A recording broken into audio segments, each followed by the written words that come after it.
Hello, very good evening. It's 5 o'clock, it's Sunday, and it's Easter Sunday as well, so a particularly enjoyable experience because for most of us at least it's a bank holiday weekend, so nice to think that no work tomorrow, though I know some of you will be working. I believe Amaze Taze is working tomorrow. But a couple of early notices, by the way. I can tell you that Andy has actually posted his scores because he's not going to be able to join us. But he said he'll catch up with Dom's Champions Run as well at some point. Dom himself said he might be missing at the very start, but he will be back later on. So good evening to Southwestern, good evening to Mace Days, good evening Rachel, and good evening to Josh as well. Hope you are all well. So before we start, let's have a quick look back at last week. Last week on the stream we were on the Medway Valley and the first round was a stopping service utilising the upgraded Class 375. Dom achieved a basically perfect run with exact precision with speeds and timings, and he set the pace with what proved to be an unassailable lead. The champion's choice from Rachel was a fascinating one on Great Western Express, a scenario set in the heart of winter, a snow blizzard taking place, extreme fog, and you couldn't see beyond the end of your nose. Thoroughly enjoyable though, and if you haven't tried it, it's called Snow Slough. Would well recommend it. We finished up with a steam rail tour with the Flying Scotsman and a gentle journey through the Kent countryside. Well done to Dom, our reigning champion, and here is a check on last week's overall standings.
And good evening as well to Lee Grant, to Brian, and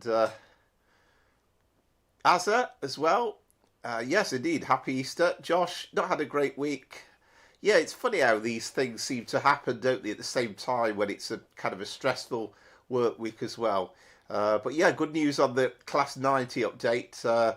We'll all look forward to that. I'm quite sure about that. Yeah, hope things get better for you soon.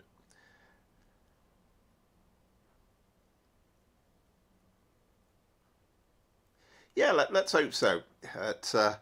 So that was last week, and let's have a quick look at what lies in store tonight.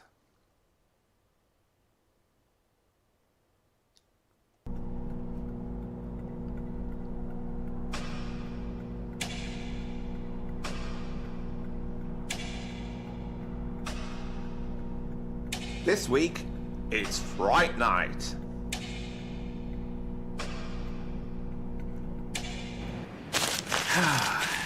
Wait a minute. Oh, it's the wrong script. It's Freight Night. While they don't have the glamour of frontline passenger trains, but freight is still an essential part of the railway network and provides a vital service across the whole of the UK.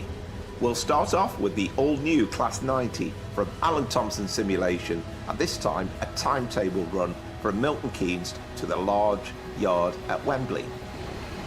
Then it's over to Shap Quarry and up to Carlisle Kingsmoor Yard in the Class 47. After the Champion's Choice, a short service from Eaglescliffe to Tease Yard with the Class 20s.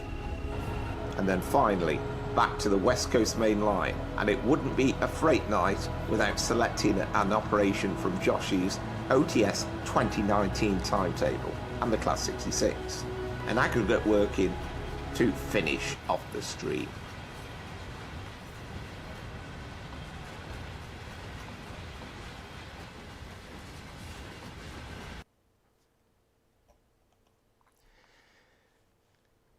And I can see Scooby's name's up there as well. Good evening, Scooby. Hope you are well.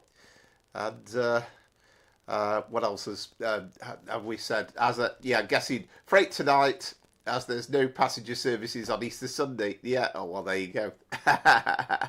Actually, I think the West Coast Main Line is completely curtailed, isn't it?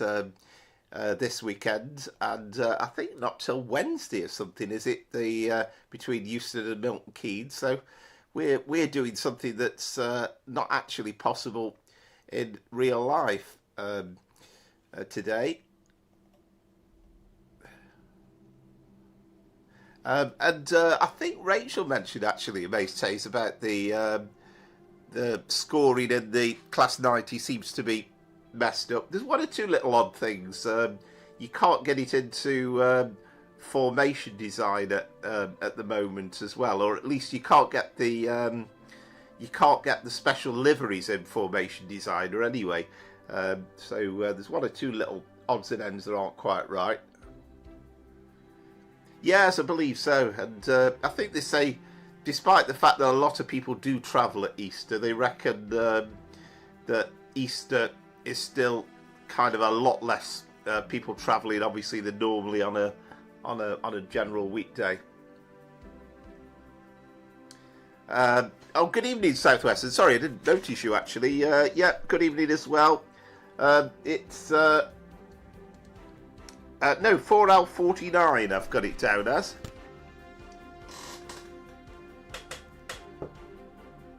Which I think is a southbound run. Yeah, 4L49. It's Milton Keynes to Wembley. First time I've actually done a run with the actual timetable that came with the pack, because all me stuff with the North London line, Malmay line, and West Coast Main Line South have all been free road. So at least we haven't got the pathing issues to worry about this time.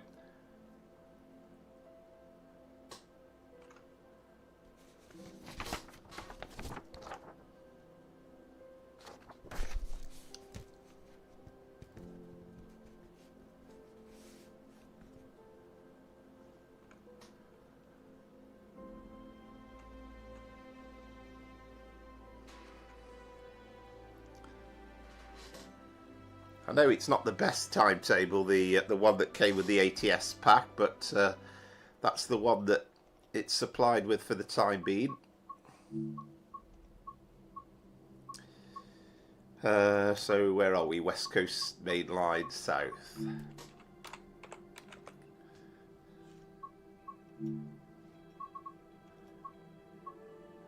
So freight weekday. Class 90.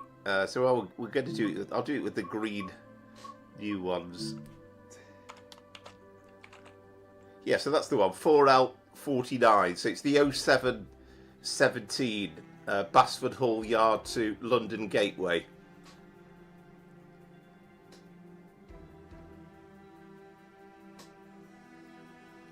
All right. I'm not sure, Josh. It's you get these little weird problems, don't you, every so often. I hope that settles itself down. Did I put 4L97? No idea.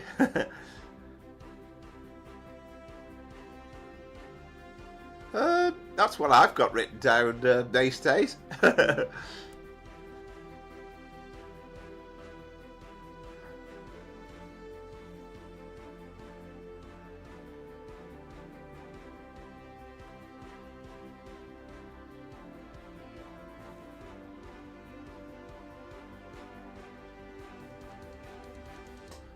I hope the messages and stuff settles down pretty quickly.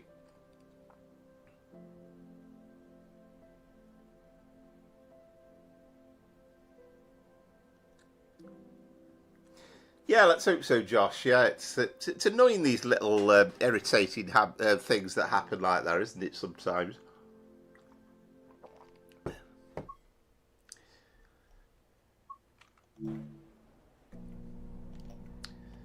Right, so as we know, it's still not 100% right, the setup with this, but at least it works.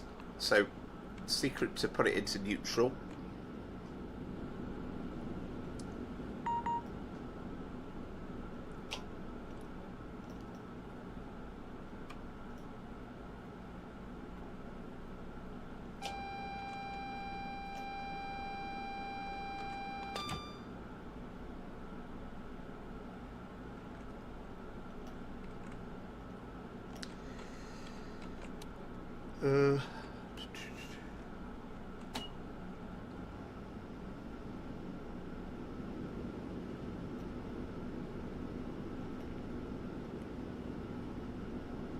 Only finally worked out where the headlight button was earlier on.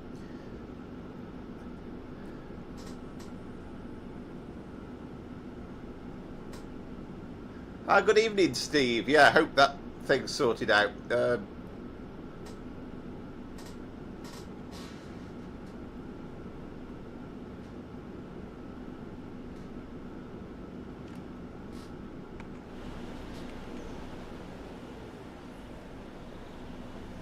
Actually, I was going to do the new Freightliner, but yeah, that's it. That is the new Freightliner, isn't it? So we've got about 40 miles to go. I keep wanting to press to open the doors. Excellent. That's good news. Yeah, it must be just having one of its days.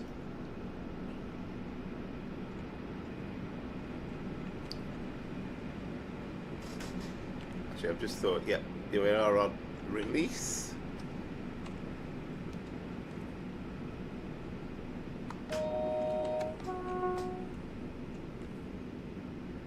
It's quite a refreshing change not have to worry about.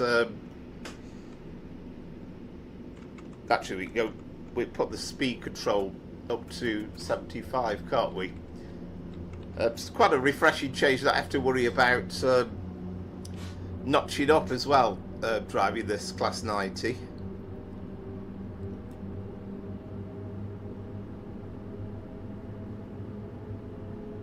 Oh, that's good news then. So hopefully that's all settled down.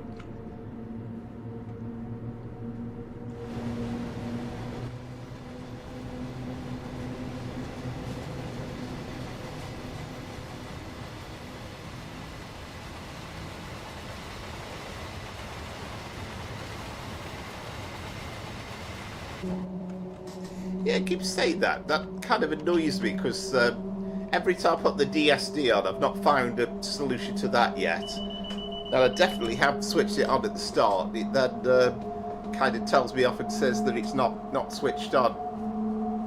Good evening, Concord. Yeah, I hope you're well. Yeah, no worries at all. Excellent, Southwestern. Yeah. Have you managed to get it into... actually, yeah.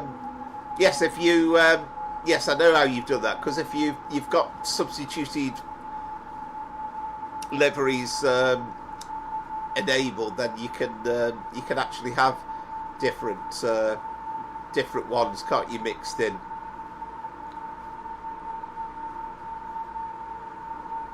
Alright, so there must be something weird I'm doing, but I've set it up because the DSD is that thing with the headset, isn't it, on the right? So I don't know why it does that for me. Very strange.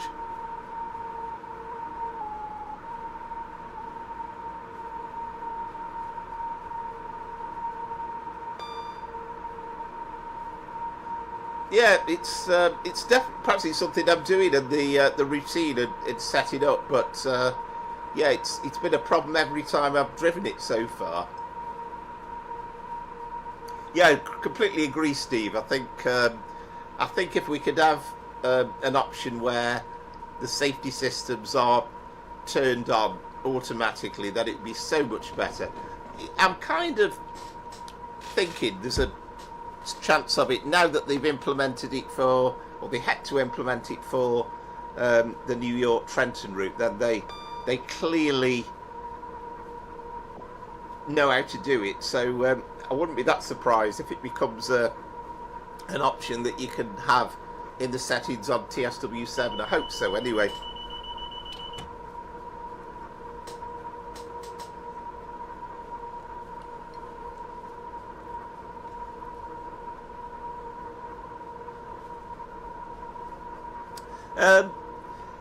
In my opinion, I haven't got the 755.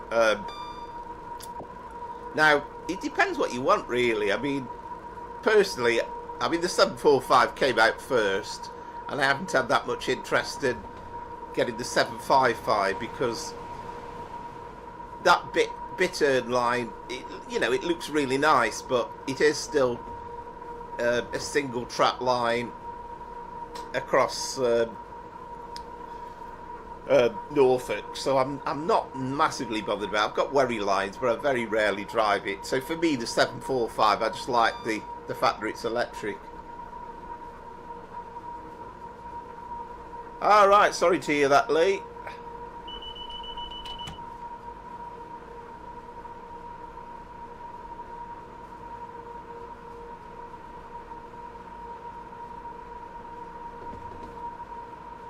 Yeah, I do quite like having I couldn't bring myself to drive it without having AWS and TPWS switched on, but yeah, it's one of the bugs with it. Yeah.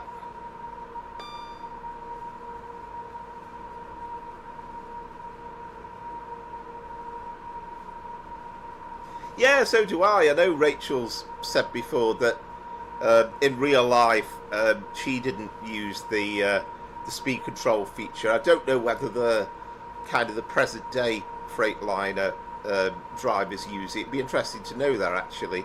But I think from a train simulator point of view, it's quite a nice little feature, and it's quite handy for me as well because I can look at the chat a little bit more without massively worrying.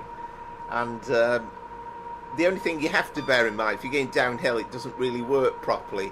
And again, I'd like to know if that's just kind of a bug within TSW, or whether it's a little bit of whether it is realistic.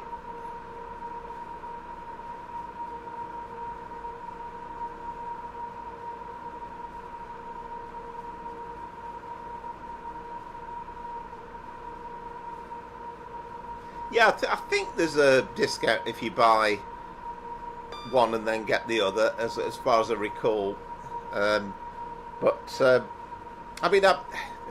it was damnably expensive when it came out, and it was probably the most expensive piece of stock ever released for Train Sim Classic. But I think they I'm guessing they kind of regretted how detailed they made it in the end, and I think they went hell bent on getting it to absolute perfection. And it really is interesting with all the features and stuff you have to do to set it up. But I think in the end, they probably thought they probably spent too much time and effort on it, and that's why they had to charge so much.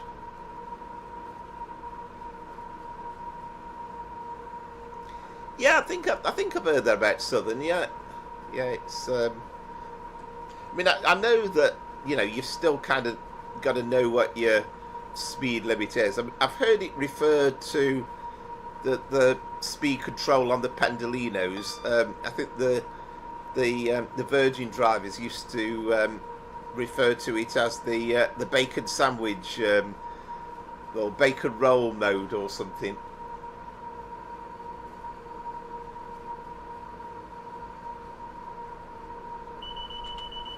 Yeah, I did think of that actually, Rachel. That's a damn good shout actually. I did wonder about that.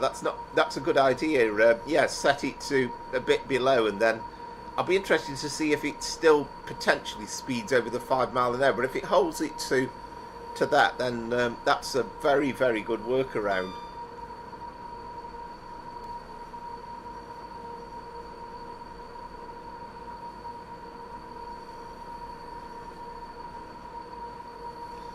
Yeah, definitely, Azzy. Yeah, it's that problem, isn't it? We've got a million timetables now, all with different bits of stock on it, and hopefully, eventually, we are going to get an all singing, dancing combined 2019 timetable across the board, all being well.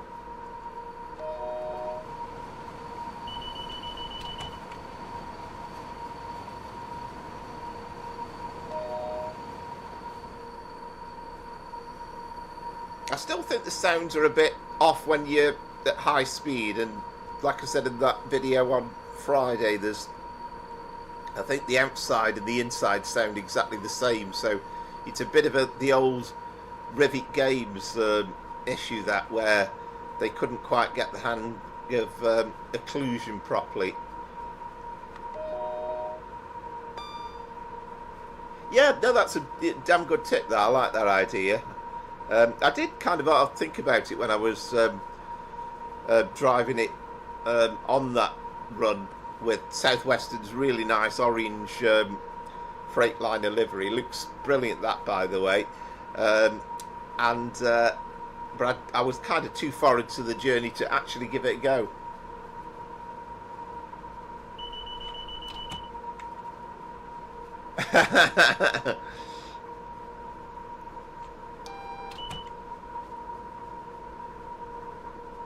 There's something weird as well when you press the Q button. You kind of you seem to be cancelling the AWS and the DSD or the DVD, whatever it is, at the same time. Oh, sorry to hear that, Lee.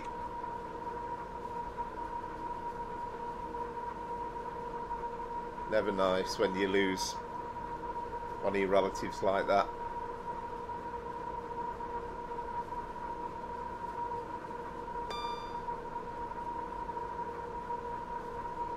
Yeah, that is true, Southwestern, and I think we've talked to Rachel about this before, haven't we? About, it's sort of, to my mind, it feels like the most glamorous job in the world, but actually getting up at silly o'clock every day is a bit different.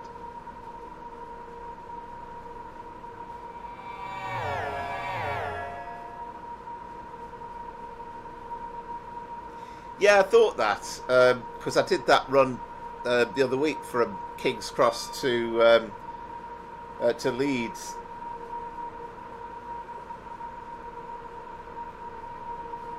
Yeah, that'd be quite a nice one, actually, wouldn't it? That with the when we had those temporary services going into to Euston on Great Western. But the sounds are quite refined, aren't they, on the Armstrong Powerhouse one? But apparently they didn't manage to get, or I don't know whether they asked, but there was certainly no permission granted for their sounds. I think to my ears anyway, the sounds are okay as you're kind of speeding up, but it's once you get to this top speed they start sounding a bit odd.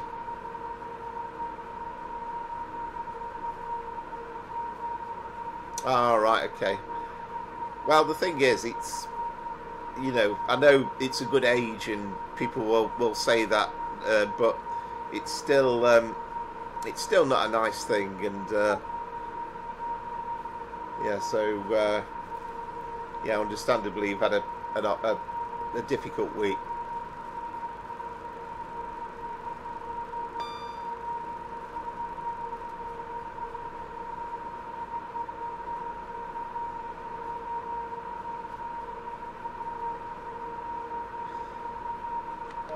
Trouble is, you might be waiting a long time for dovetail games. It seems as though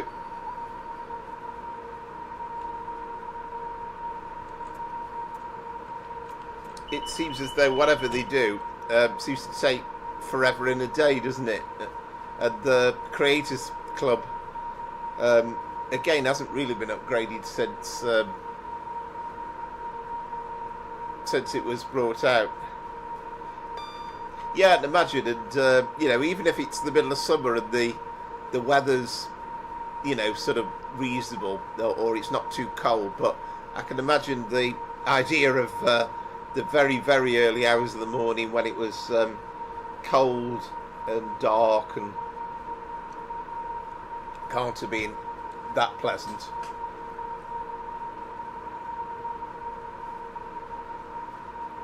Oh dear. That's usually me, Southwestern. I'm usually the one who gets stuff like that wrong.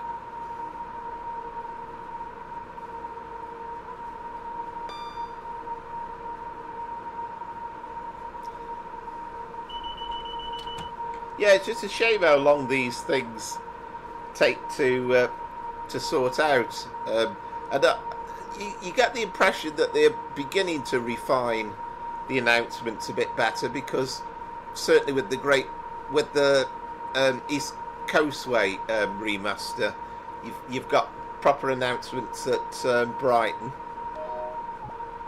and then there's one or two. I'm trying to think. There's another. The Paddington's not too bad as well. They're starting to get departing announcements, but I'm waiting for the point where we can hear departing announcements at Manchester Piccadilly.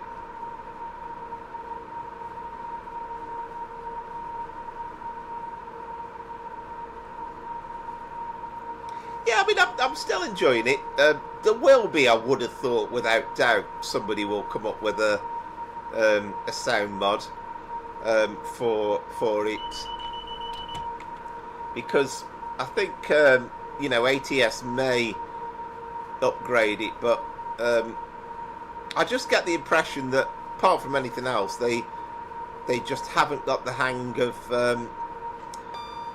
properly mixing the sounds, like with the same thing that happened with the 385. And okay, it's not as bad as the 385, because I could never bring myself to drive the 385. The sounds are just absolutely horrible.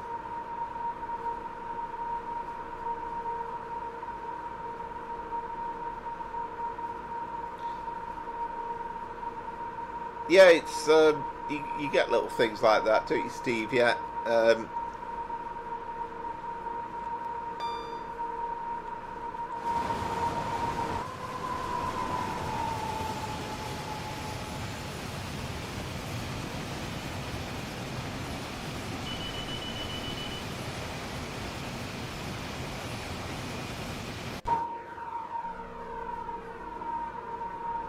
Yeah, I mean, when you go back to the cab there, it just sounds really straight. It doesn't sound quite so bad actually listening without my headsets, but listening through the headsets, it does sound really weird.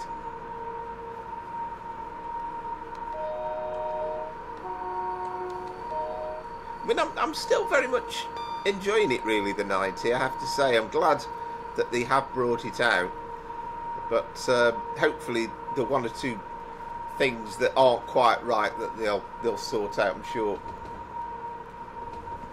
Yeah, well, so have I, but I still don't like it. I just cannot drive the 385 for Edinburgh Glasgow. Even with the sound mod, I'm not a great fan of it. And most of the sound mods I think are absolutely wonderful, like the Thameslink one, for example. I think is absolutely amazing. Most of them are. The 390 one's amazing, but I can't love the 385 one. I quite like driving the 385 for Trade Sim Classic, actually. The sounds on that are pretty good.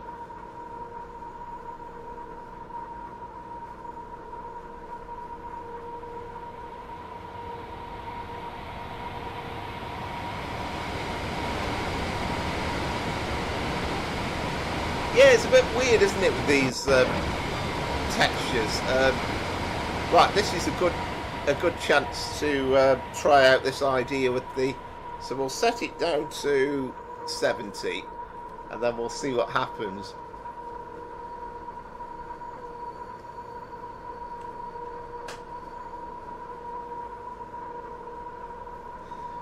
I think the texturings.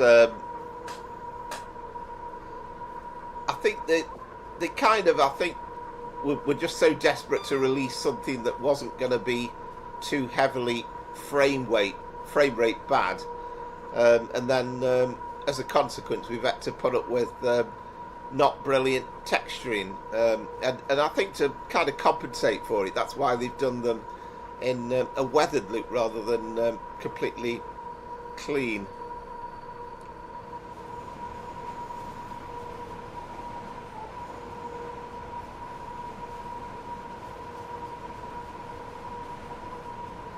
Yeah, 100, David. Yeah, Lee. Hope he makes it. Amazing that he's still got his enthusiasm even to this day. Yeah, the COVID timetable. Yeah.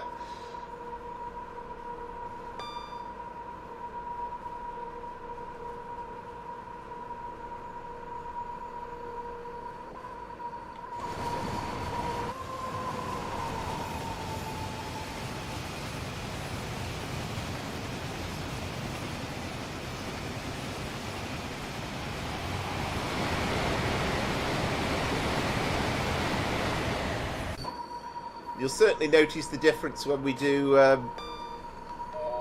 the 66 run later on with Josh's 2019 timetable, because that's something to really get your teeth into.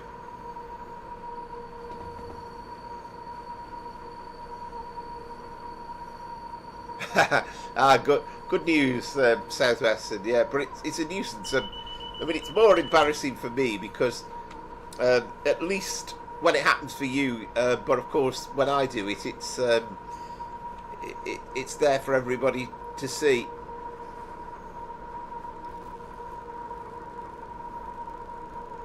I forgot whether they said whether the these neutral sections work or not, but I've gone into,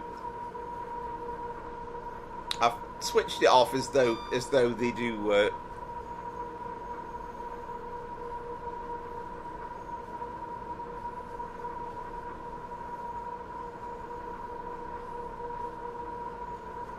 Oh, excellent, Azzy, yeah.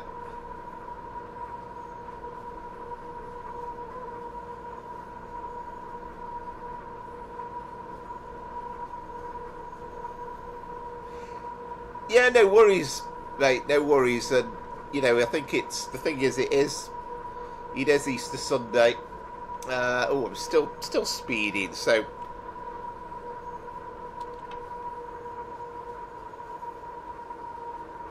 What we'll do, we'll go down to 70 and we'll try it like that, see if that works. See how that holds us.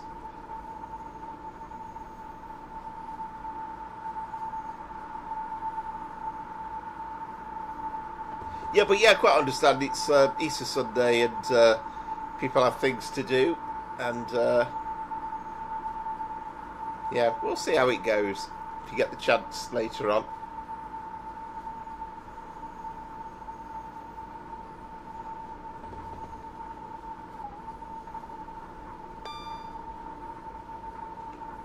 Yeah, I was thinking that, Rachel, and then it kind of went over the 75. So I'm going to try it now with the going down to 70. See how that works. Yes, that's it. Yeah, you're following. I always say it. The weird thing is, you probably think sometimes when I'm making comments that I'm ages behind the chat, but it's. I can't remember if it's 30 seconds or a minute, but it's there is a period of time behind. So sometimes I've done the thing before I've even read your message.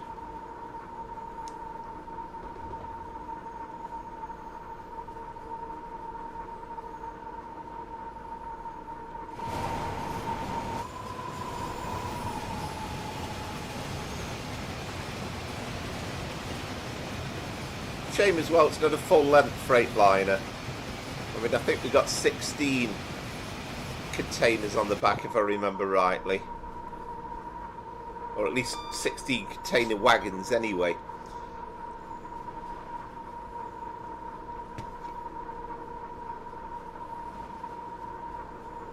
Yeah, no, it's by default, Steve. Yeah, I thought it was. Yeah, 30 seconds. Yeah.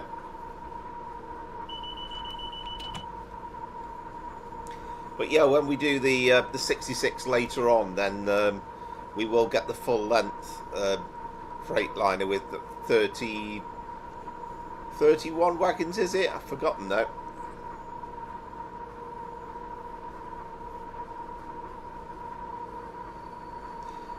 Yeah, it's strange, isn't it? It's obviously a bit bugged, this vigilance device.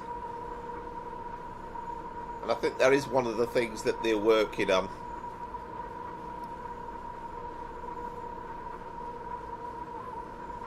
Yeah, I would hope so. I would really, really hope so. It'd be great if we could get, you know, I'm not asking for a remaster, but it'd be great if we could get some quality of life improvements for routes such as this, because, you know, it's such an important route.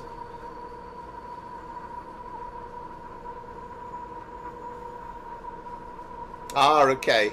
Yes, I must admit, the ones that bore me with America are the I haven't tried the ones where you're going through a desert for about 50 miles and then eventually you see a house or a bit of a tree every so often.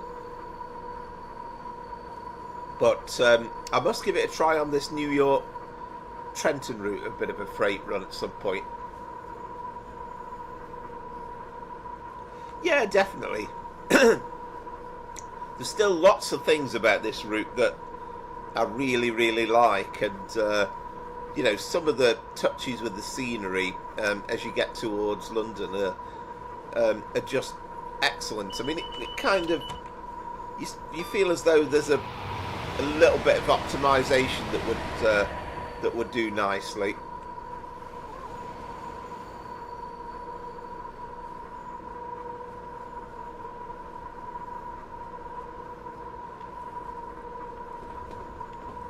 I mean, there is something interesting about those old American freight locos, but I can't bring myself to do a long distance one. That would just bore the heck out of me, to be honest.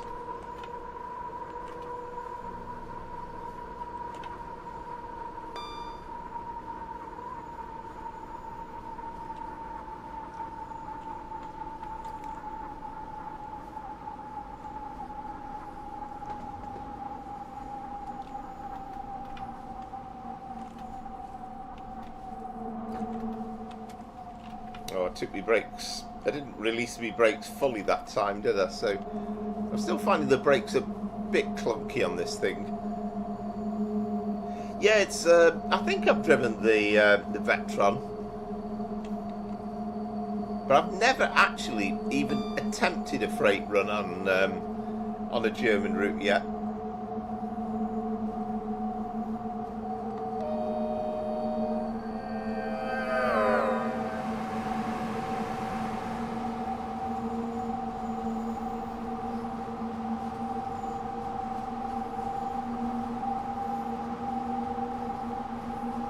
All right, excellently. What sort of train's that, Lee?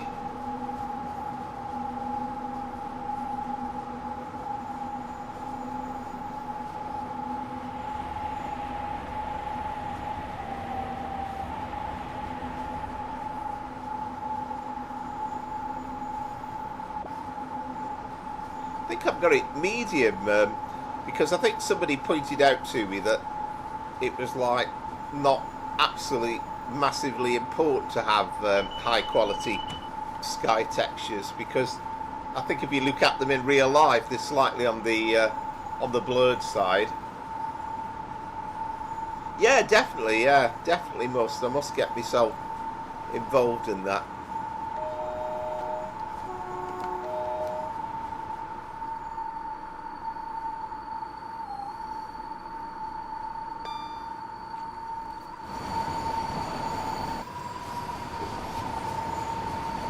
Wait till we come out of this cutting. This will be better.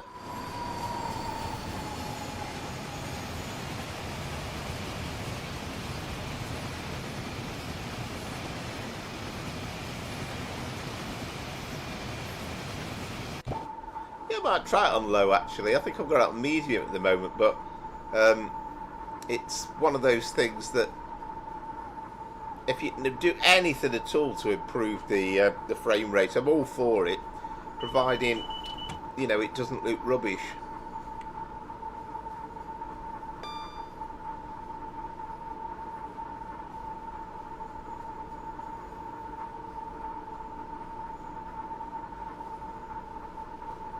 I mean, maybe I'm just easily pleased, but I do agree that the timetables, you know, sort of could be a lot better, but it's not the end of the world for me. I'm still quite enjoying it.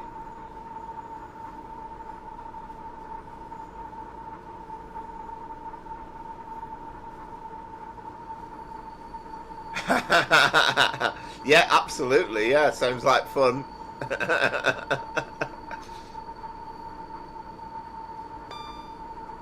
That's kind of the thing, you see. I mean, I've watched, you know, bits of videos about it, and, you know, you're sort of getting your head around it a little bit, but it's kind of the more like, what specifically am I doing wrong, and exactly at what point, you know. And sometimes I think the problem with some of the videos is they deal with some of the complicated stuff, but they don't deal with the easy stuff, which is always a problem. All right, excellently. Yeah, no, that sounds nice.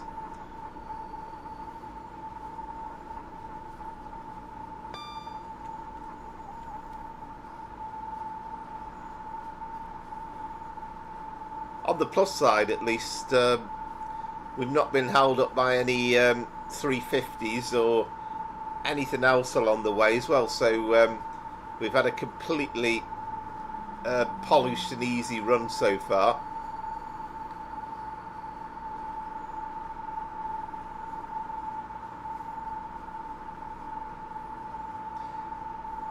Yeah, well, it's kind of a bit like that in real life, I guess. It's once you get north of Watford Junction, it is essentially open countryside as you're going through Hertfordshire, and there are some nice touches. I quite like when you go through Berkhamsted and you've got the canal and the river, but you know, it's not quite up to the standard that we've seen from Firefly with the detailing. I quite like how they've done stuff like with the road network, and they've added in pedestrian crossings, and you know, they made the whole thing look a bit more polished.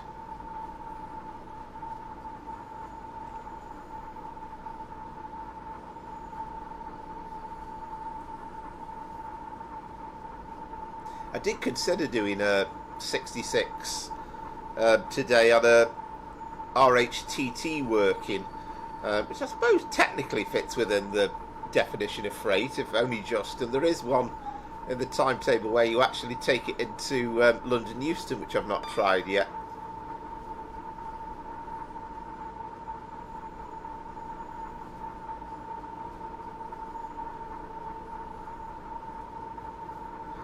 Well, the trouble is, a lot of this stuff now, this is what I must admit, I quite like a decent manual where you can actually read stuff, but they don't seem to do manuals much these days.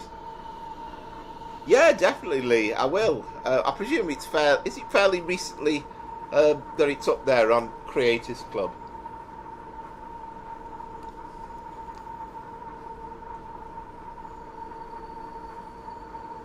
Well, exactly. So I didn't include it, you see, but that'd be something I'd like to. And we'll have a go at it in the future, I'm sure.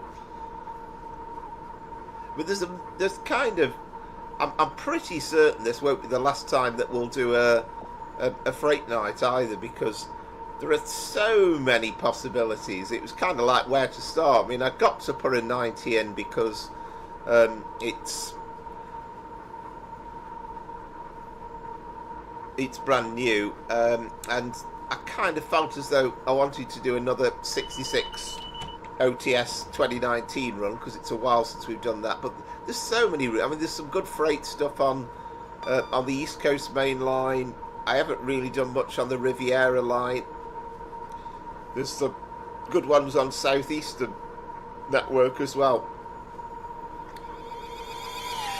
Ah, right, I'll look out for that then, Lee. Yeah.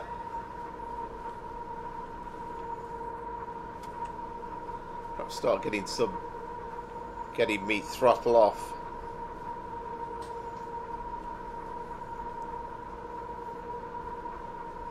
Now, the one thing you kind of takes a bit of getting the hang of, again, it's sort of brakes and not putting too much brakes on.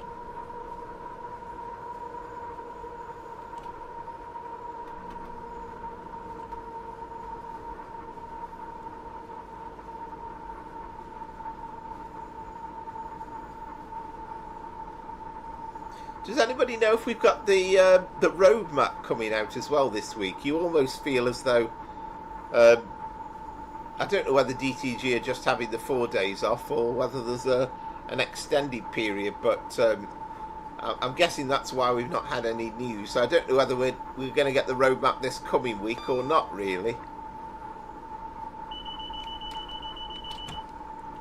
Right, yeah. Yeah, well, I thought I'd give that a try. It was something, again, a bit different on Tease Valley, and not a route I've driven in ages. Oh, is it really? Right, okay. You wonder whether that'll happen, because they've obviously, you know, like myself, they've been closed since Thursday, so whether that will materialise in reality or not remains to be seen. The one thing we do know now with dates is or with road maps is you very rarely get dates announced.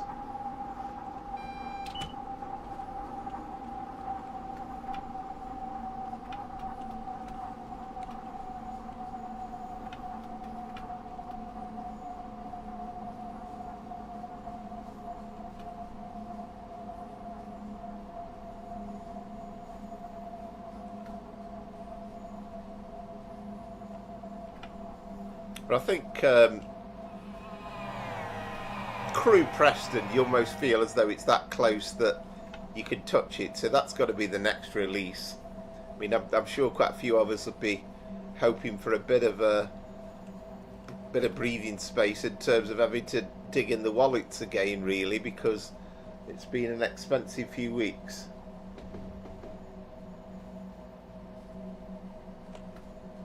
Oh, I know. I mean, to me, it's you know, the excuse seems to be, well, we couldn't cope with all these releases coming out, and that doesn't really wash, does it? It's kind of like, I mean, how can you release stuff and say, oh, I think with this one, it's kind of like, it was not only the wrong release bill, but I think they got that confused with it all between ATS and DTG, then I don't think they got a clue which release bill they've actually released.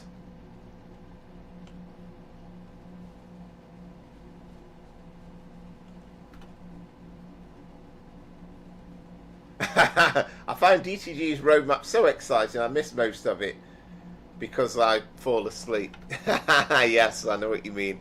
I mean, to be honest with you, the thing that excites me the most is reading the roadmap. I'm not that bothered about the actual stream because they don't really ever tell you anything new that's not in the roadmap. So I quite like reading the article.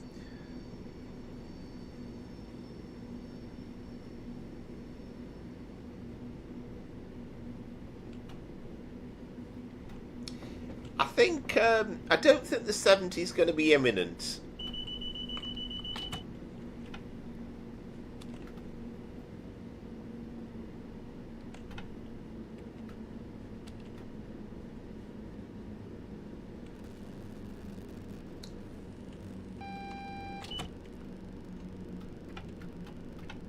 Right, now that has changed. Yeah, we couldn't do much about that really. I was perhaps again going a bit too fast, put too much by way of brakes on.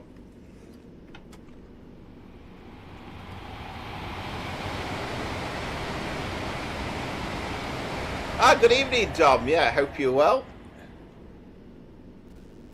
Yes, indeed. Happy Easter.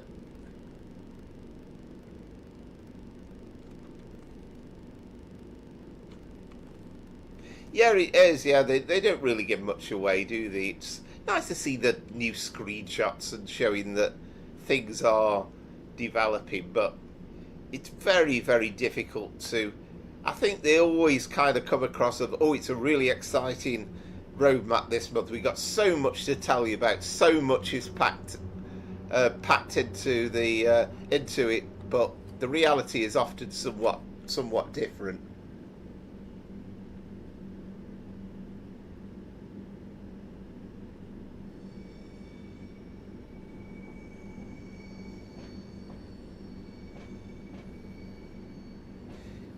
Yeah, well, it's about time, isn't it? It's about time, and how many times are we going to get releases that are kind of botched? You know, it's just ridiculous.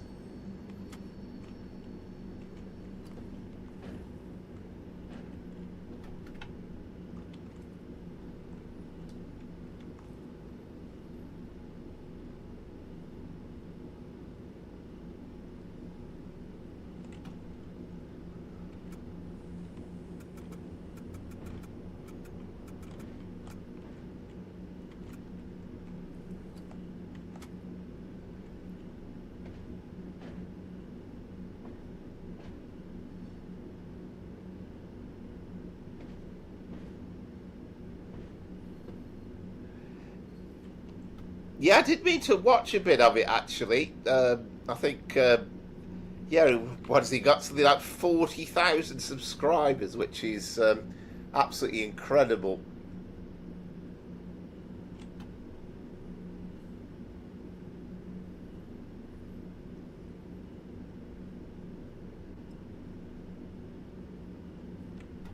Fair dues to him as well. He's a brilliant content creator as well, and great fun.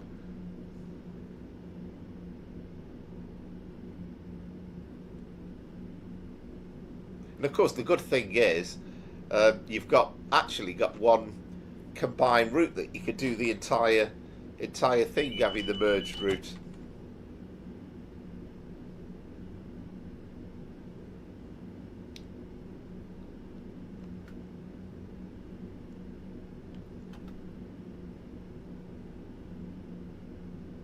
Oh, that's a good point. I always forget about that. Always forget about the loco break.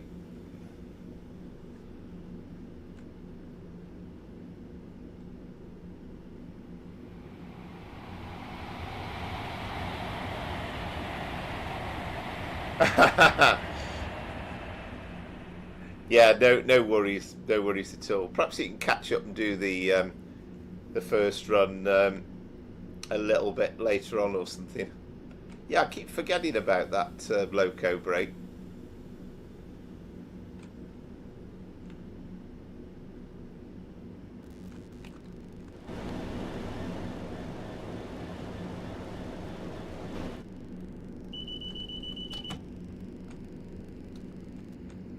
Yeah, that works a lot better than trying to hold it with using the train brake.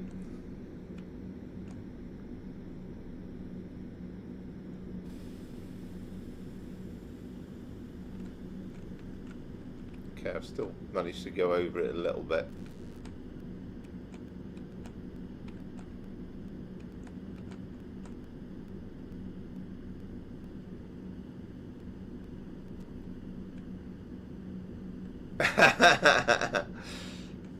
Yeah, well, I've had a solitary Terry's chocolate orange, which I always buy myself at Easter, but I've had quite a bit of it, shall we say.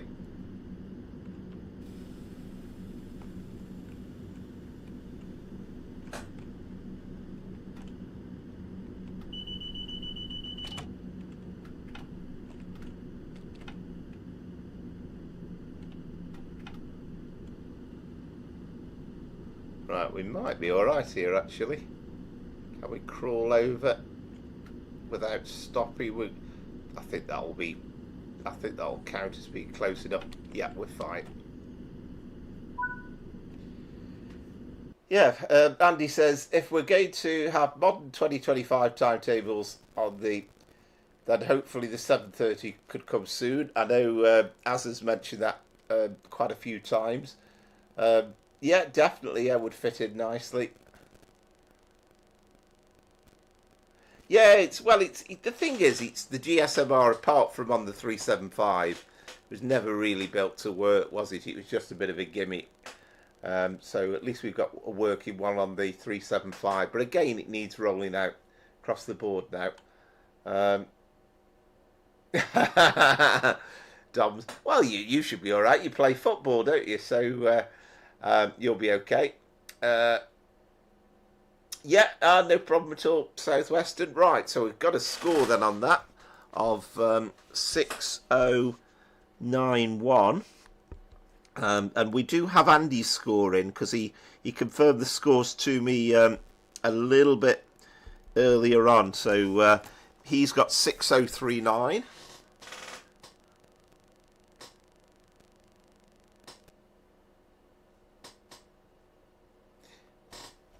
Yeah, you never know. You never know. I think they need to sort out their relationship with LNWR though first. I still don't know whether there's any progress on that.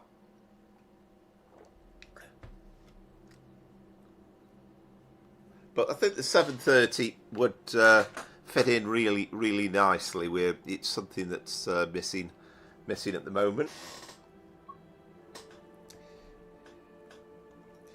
But yeah, enjoyed it. Like I say, there are faults with it, and I get that. But I'm still quite enjoying it. Let's start getting some scores in then.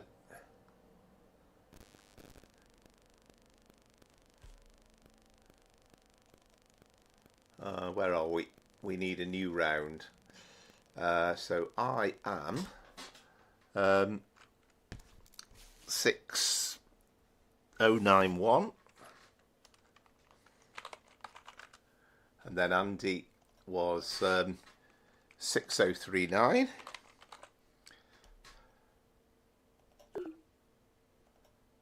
So for the moment, at least, I'm topping the leaderboard, but that won't stay on for very long. Asa is 5962. We'll tick off the two that I've done.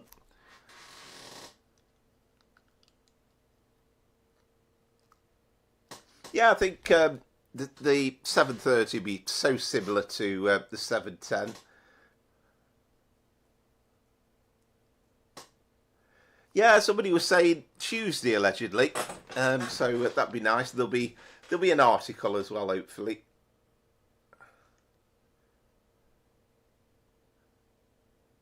Yeah, I never quite get on. I mean, there's all the thing about the fact that the route was released, but it always seemed to me as, I mean, I could be totally wrong, but I always thought, well, maybe the issue was West Midlands trains, or rather West Midlands Railway and LNWR are all under the umbrella name, aren't they? West Midlands Trains. So maybe they just thought they got the agreement for one and not the other. I don't know.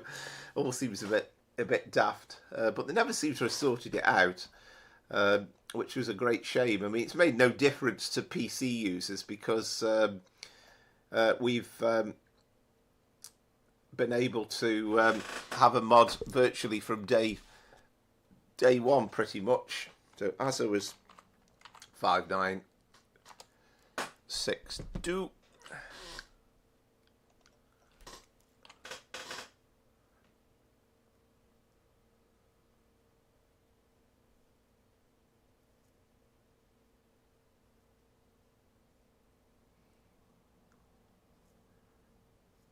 Yeah, well, yeah, you never know.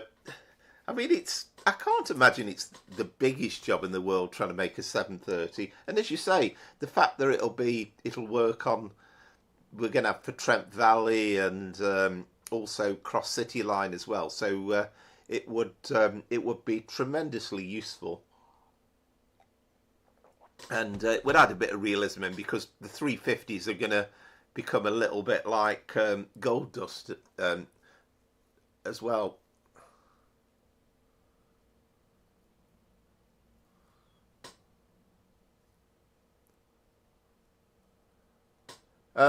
No, it's just the regular actually.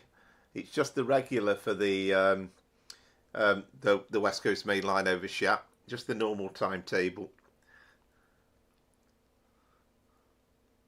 I did look at the military pack, and that was a possibility, but I just fancied one that could get us out of the fact that it's starting at the quarry. Excellent, Rachel. Yeah, thank you very much. So 6110. So, I'm not even a million miles away from your score there. That's pretty good. And Amaze Taze is also 6110. Well, that's pretty good. I like that. 6110. Sharing the score. So let's just put that into the mix.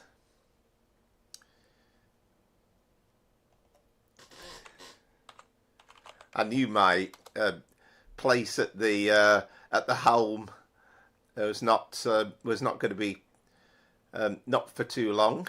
I think we did hear from Brian at the start, didn't we? I'm pretty sure. I can't remember whether for definite whether he was in there or not. Sort of 1 week very much runs into the next, as far as I'm concerned sometimes.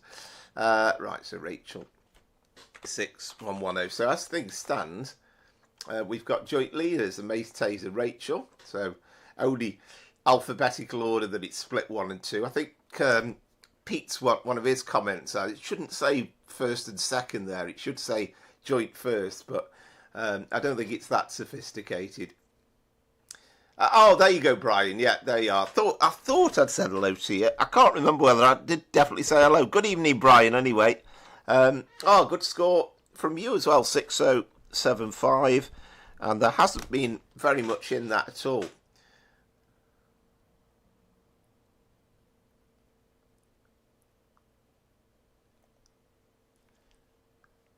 Where's my timetable gone again?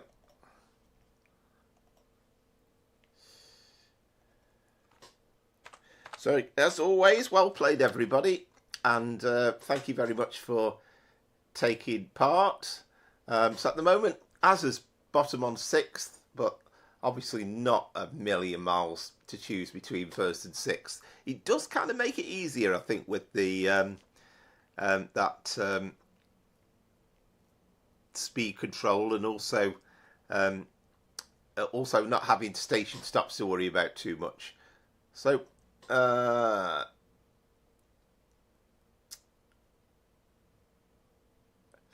there we are. So I can't. Are you in this round, Southwestern? I can't remember. So we'll start loading the game up anyway. We'll get ready for round 2, and I can update the scoring. Excellent, Brian. Yeah, it does help. It's never easy to do. So we'll load the game up. We'll get ready for the second round anyway, because that can always easily update the scoreboard as we're going along.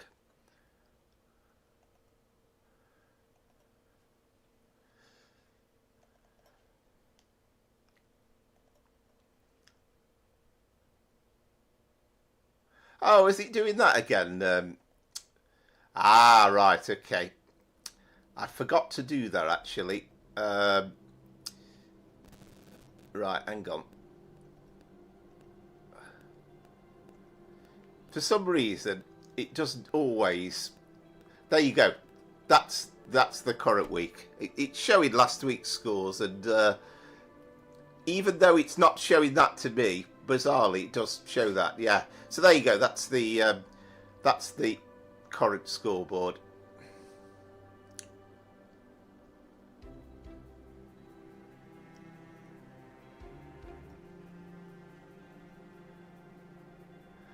Ah, cheers, Southwestern. Yeah, 6075. Well, let's get you in then.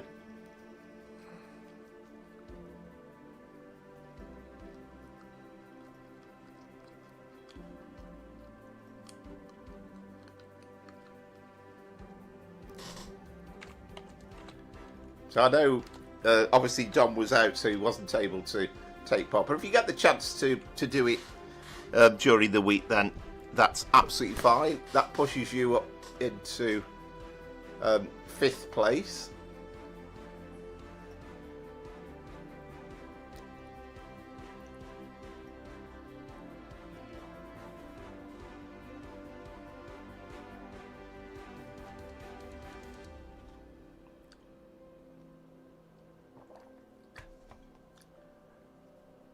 Yeah, it's good though that, I mean, with the advert breaks, I mean, obviously how we had it at first, they were obviously coming on randomly in the middle of the run, so the idea is they could just be slotted in between loading up the game, so it's not hopefully too much of a misfortune.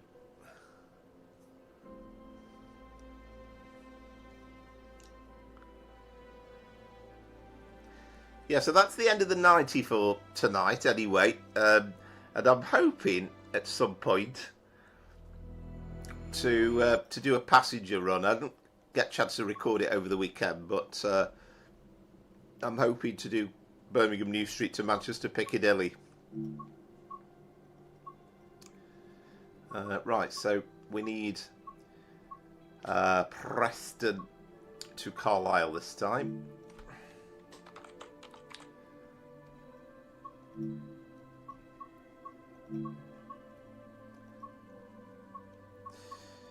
So we're using the 47. There's obviously a load of 47, so I'm going to use one of the ones that actually came with Overshap, and I'm going to do the large logo livery, which I quite like.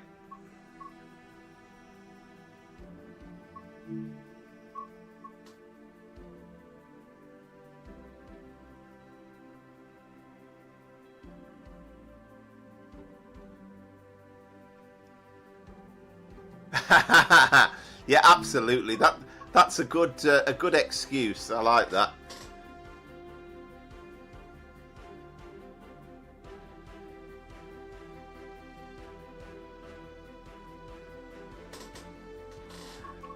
Oh yeah, there is an issue with this one. You have to do a bit of reversing. I did mention it in the post, but the secret is look at the back, because if you reverse back to 0 yards, you'll actually spad. So I did try that out last night, and then I thought this morning, I thought, right, before I get this one going, I need to know what I'm doing. So yeah, so this is starting out at, so this is 6 Papa 27, so starting out at Shap Quarry and going up to Carlisle.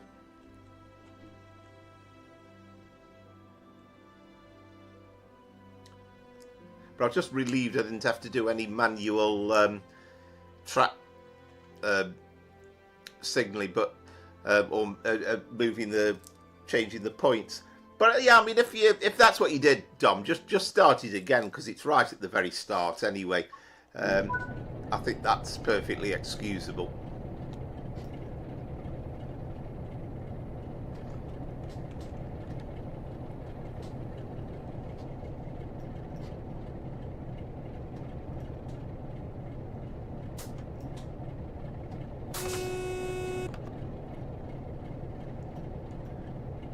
You get so many different versions of this thing, don't you?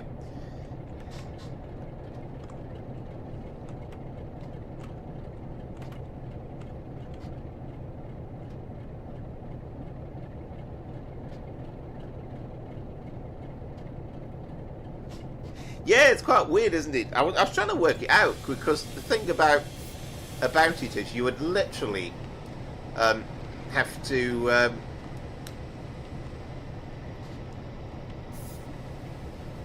you'd literally have to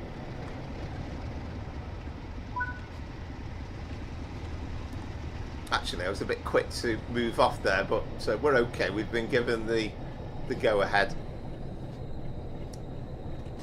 You wouldn't be able to see the back of the train really, and I'm guessing you would have had to put your head out of the window to watch what you were doing.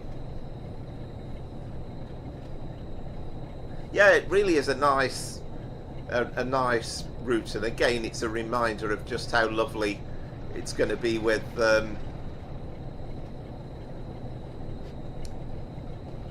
it's going to be nice when we have crew pressing out, because we know it's going to be done to the same standard. All right, that's strange, Andy. I was all right. I worked it out.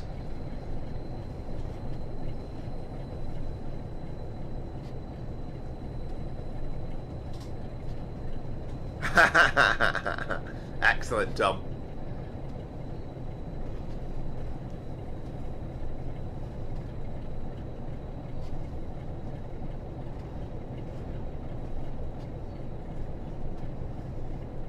Yeah, well, that's kind of what I did, to be honest. I kind of kept a sharp eye out.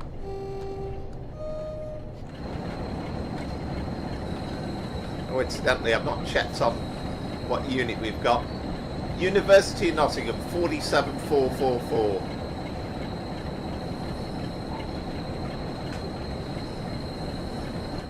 Try putting some lights on as well.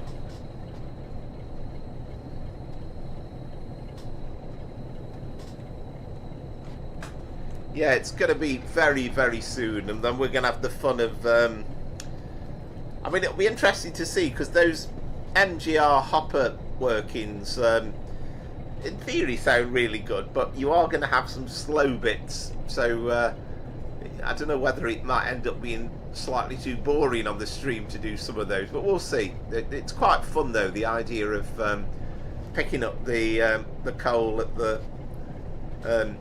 at Fiddler's, well, there's one or two, no, Fiddler's Ferry's the power station, isn't it? A couple of the collieries, and then dropping it off at the power station without stopping.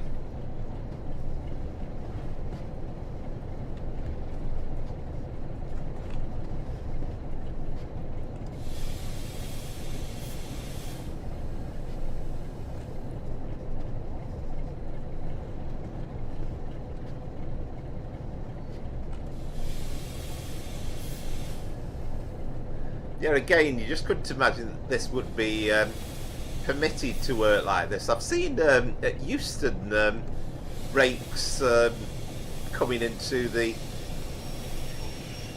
platform.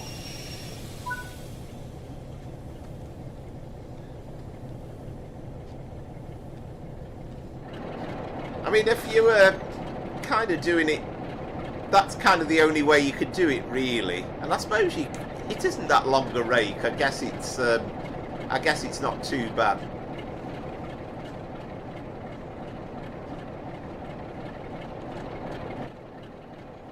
But I'm going to kind of cheat slightly and go from here. He does indeed. Favourite loco. But yeah, that's the tip I'll say, and you'll probably be well ahead of this than me anyway. But the fact is that if you go all the way back to 0 yards, then you will spad.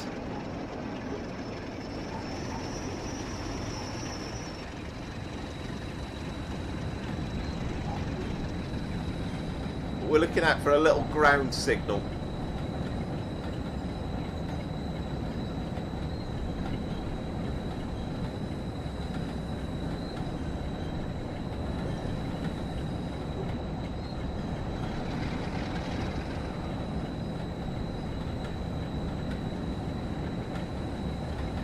Love the sound on this as well. Yeah, I did try this earlier on, so it worked out fine for me. So I've reversed back to the ground signal, and then it changed the point. If you get the stop in the right location, then the signalman changed the points for me in the forward direction, so there was a bit of a waiting time before I got the go-ahead, because I think we have a 47 to come past, but it was okay.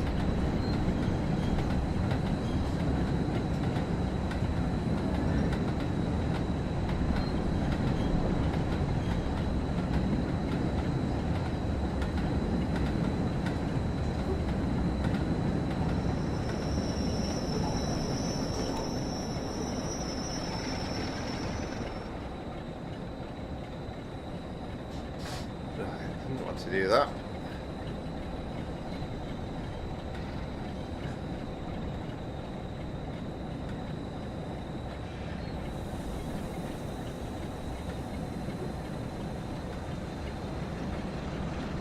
Well, it was a 47 earlier, but now it's a 45, but anyway.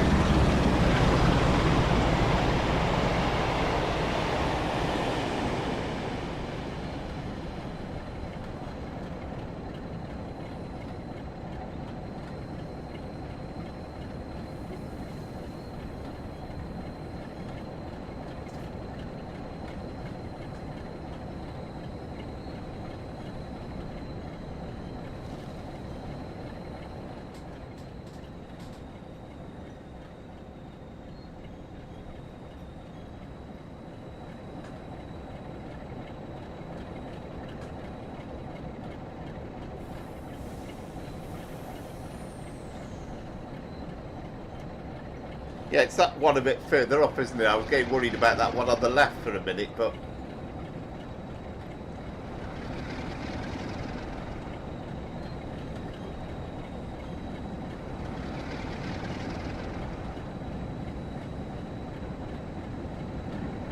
But it's this point that we're about to go across here. Again, if we can just fit in exactly the right point, then we will... at that point will change for us. We must make sure we don't clear that ground signal that's coming up ahead of us. Love the sounds as well with the wagons. It really is quite atmospheric. This is kind of what driving freight is all about.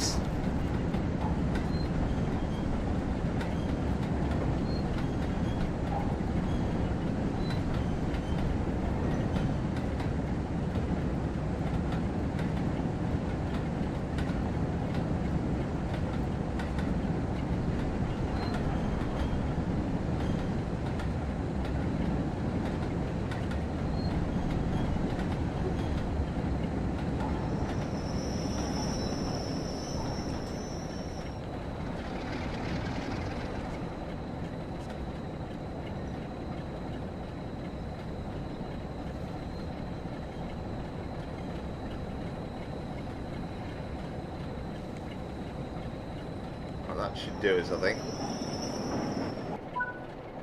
There we go. So we're just waiting now. So that point at the moment, and that is set against us, but that will clear when the when it changes.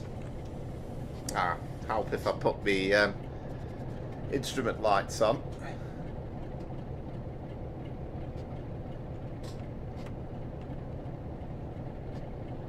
Yes, even the game fancies a change now and again with engines.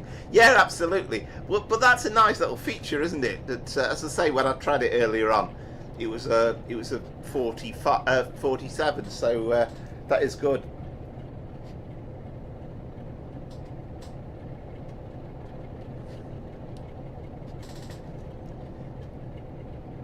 Yeah, they do.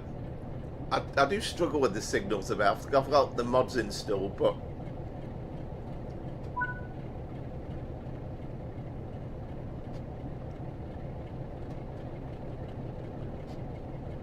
right, there we go. So we've now got the road.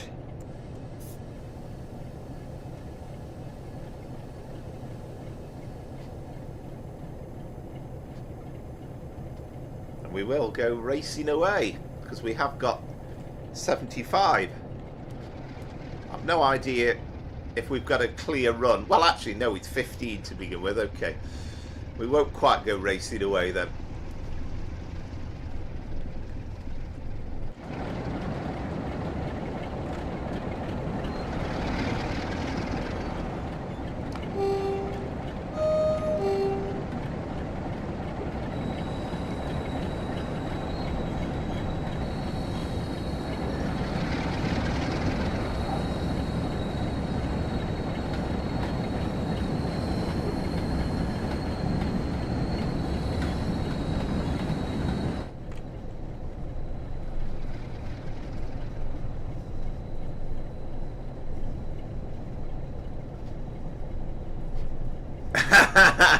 I know, I'm gradually learning the lingo. It's taking me years.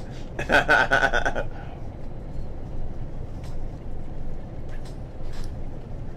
I think Amaze Taste said once, he says, "We'll make a driver out of you one of these days."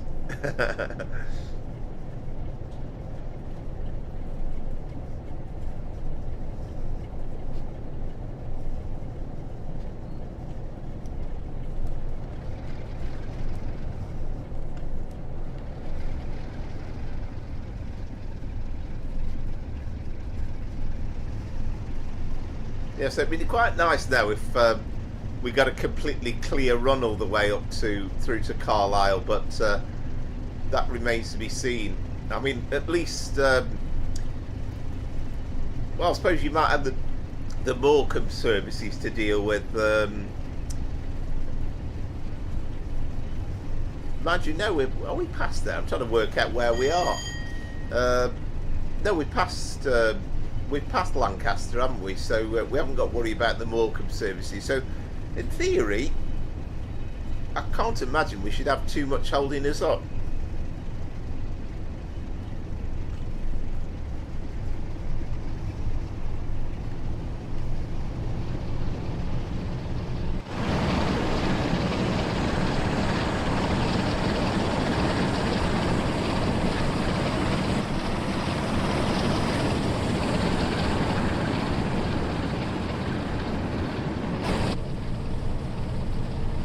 Yeah, I agree with you, Southwest, with this route. It's like one of those that you almost forget about and you keep coming back to every so often, and then you just remind yourself just how beautiful it is. Right, yes, of course. So we've passed Oxenholme at the southern part. Oh, there's another 47 in large logo. We've passed Oxenholme and the southern part of the Lake District, and yeah, it's we've now got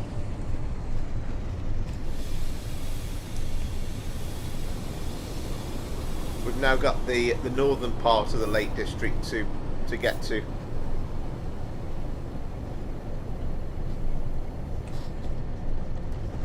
Thing is, though, you're spoiled now, aren't you? Because we've just had a really nice, relaxing experience of driving the 90 and having the speed control, and then suddenly we find ourselves going downhill and restricted to 60 mile an hour. So there's work to do.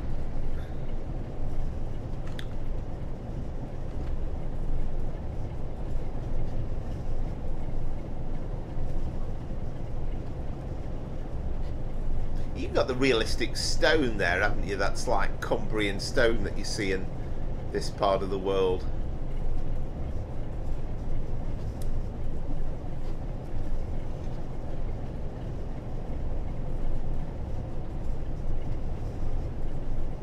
It is, Azzy, yeah, definitely.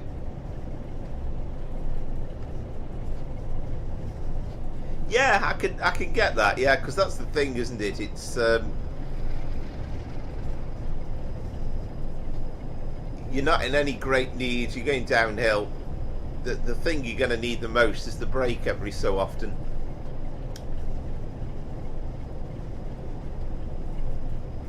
I think we just forget about the. Obviously, we've come over Shap, so I think it's more or less downhill most of the way to Carlisle, isn't it?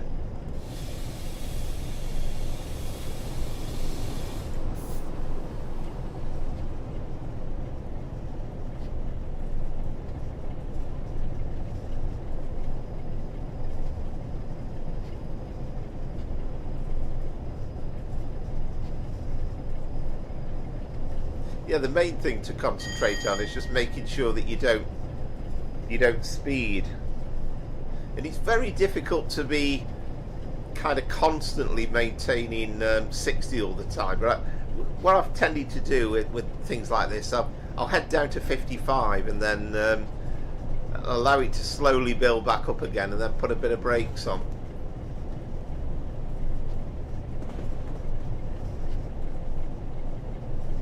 I love the real clunk as you go over the points as well, driving an older train. Oh, good evening, Oscar. Hope you are well.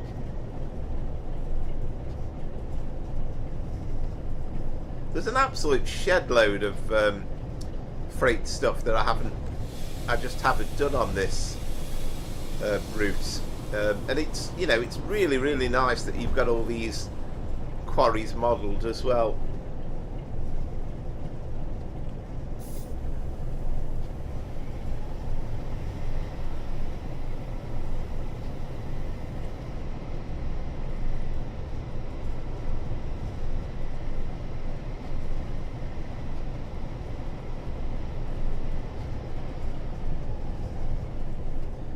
Yeah, loving this spring sunshine. I've got spring sunshine shining through the curtains as well. It's actually that bright in here. I've had to shut the curtains.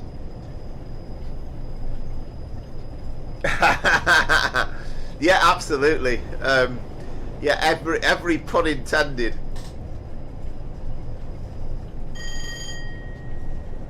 But I think it was Josh's suggestion, really.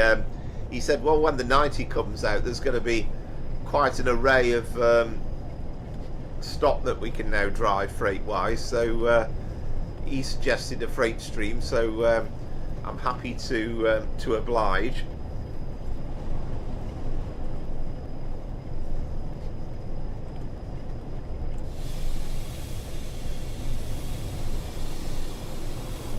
I think I find I enjoy these runs like this a lot more when I'm actually streaming, because there's obviously a lot more going on in the chat, whereas when I'm driving it myself, and if it's fairly slow, then I might get myself slightly bored with it on occasions. And if I see it coming up and the sort of distance to the next station or wherever you're terminating's 50-60 miles away, then I'm kind of less motivated by it then.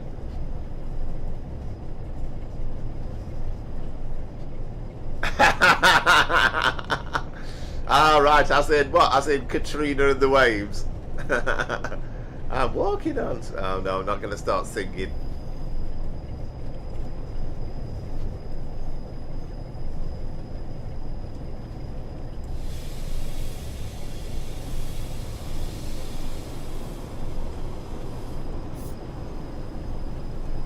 By the way, if you follow any of the aviation streams, I've heard today that I believe that Jerry of Big Jet TV's back up and running again. Of course, he's been in hospital. He's had some major surgery, and I had a chance to catch it actually, but glad to see that he's back to fighting fitness again.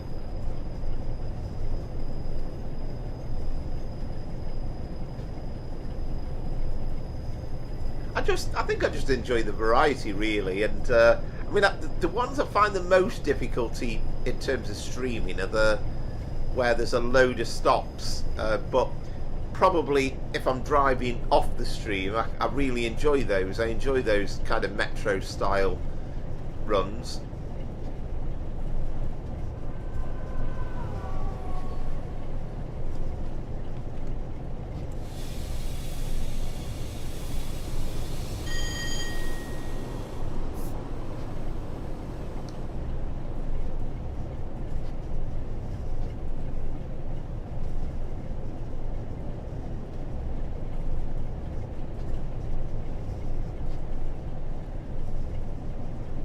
See, the thing that worries me about, sort of learning, you've got all your PZB and your LZB stuff with passenger, and then you've kind of got your head around that, and then you've got to learn it all over again for the freight stuff. But I can't help thinking I maybe sometimes with it I might be overthinking it a little bit.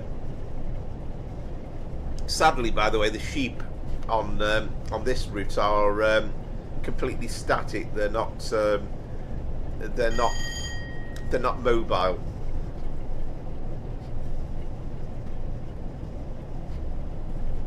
Has he really? Oh no, that's really bad. Yeah, no, that I can imagine, but I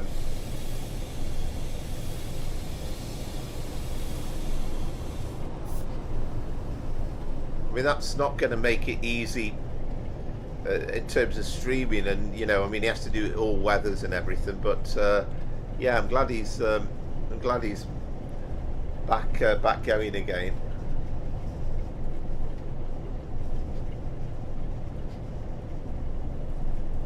Yeah, that's half the problem, Dom. Yeah, I mean, I think I don't know in terms of route mileage. It's probably on a par, but you always know that there will be a new German route up and coming. I've not massively felt inclined to buy new ones because I thought, well, until I really get the hang of the older ones, then you know, I'm not hugely bothered. The last one I bought was I think it was cracky. That was a bit lurchy.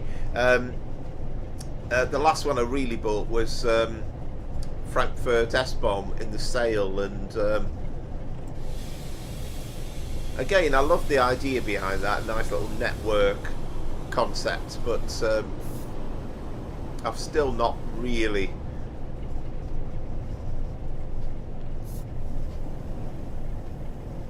given it full justice yet.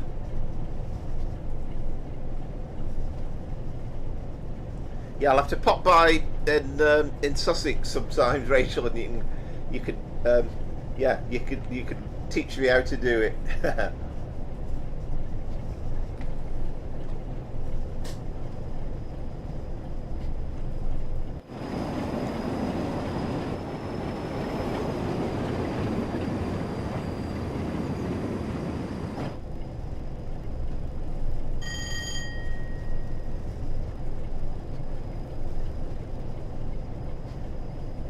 There's some real good bargains though in the sales, and it's a great. I mean, the thing is, you know, if you kind of bought every route at full price when it came out, you'd be virtually bankrupted. But there are some good bargains. Yeah, no, that would be good. That sounds like a possibility at some point.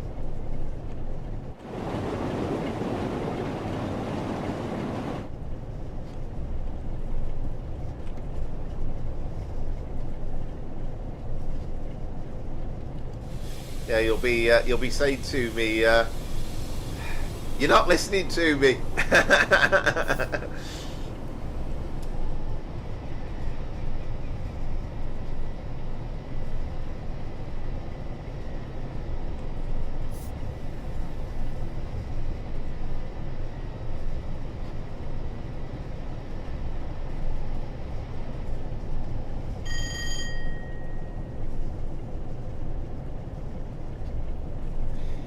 Yeah, definitely, and I kind of feel for the people that you know, particularly the younger kids, I guess. But you know, they see all these layers, and you know, you're just starting afresh, starting from scratch. Then you know, it's just it would be. You kind of say, "Mum, I want this route, I want that route, I want the other route. I need this, I need that," and can you give me like £500 so I can buy everything?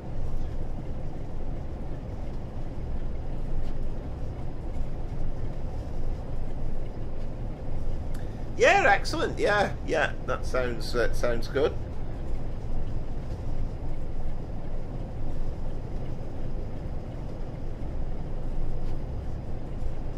You can't do role play. No, that's true.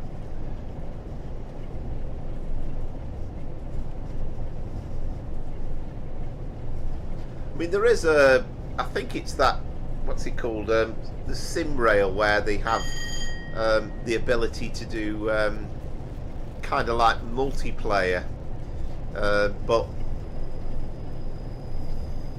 you know, it's kind of like,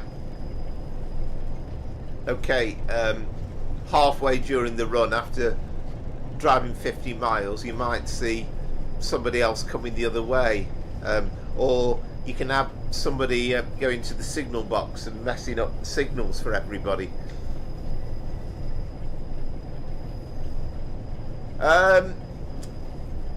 Not sure, actually. That's a good point, Rachel. No, yeah, you might have to message me with that.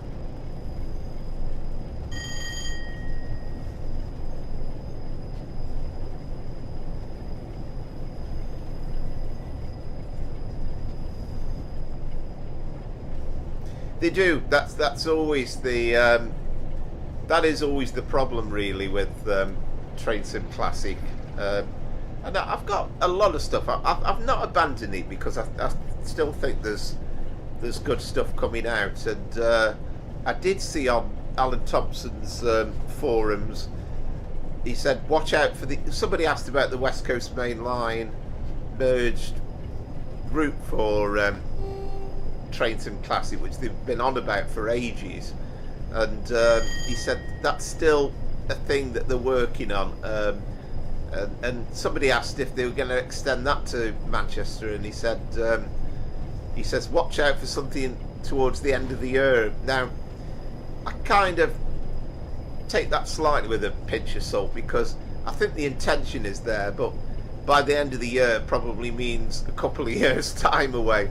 But they do seem to be on the go at the moment, ATS anyway, which is good, because I think they've had a bit of a lull really for a while.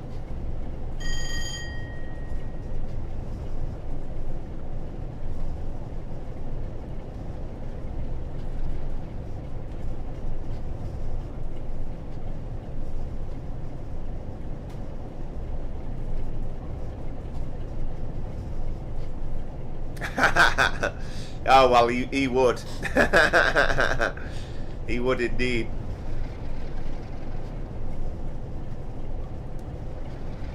It still amazes me, actually, the way the community just know these locations. And I always remember with, I think it was Blackpool branches, and they showed a bend in a track and a tree, more or less, and somebody said, that's the Morecambe branch, and they were virtually spot on.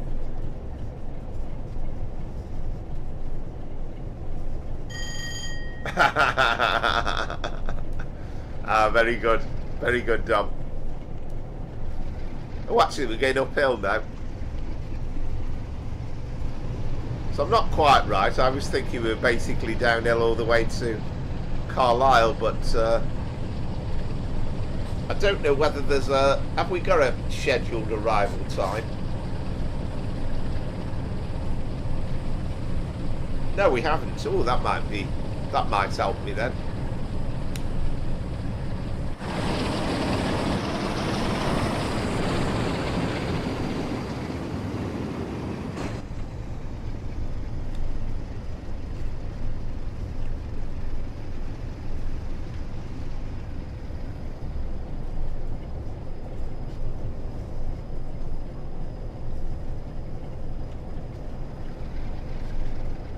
But I'm just still... There's one thing I'm desperate for, and I'll take it if it's Train Sim Classic or Train Sim World, but for...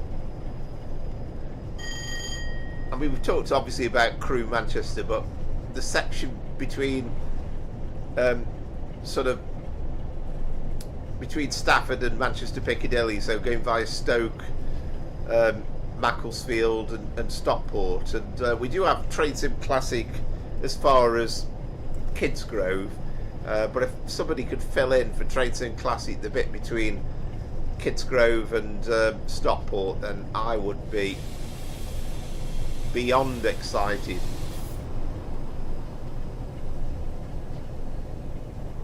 Yeah, definitely, Brian. Actually, that would be good fun. I can remember years ago on Microsoft Train Simulator, and I've forgotten chap's name. I mean, it's such a long time ago that he might not even be alive now. I don't know, but he recreated the. He started off by doing Crewe Liverpool, and then eventually we had Euston to, and he went. I think he went as far as Altrincham, if I remember rightly. But we certainly had the Trafford Park bit. We had Crewe to Manchester, but again, the bit he missed out was the bit by Stoke.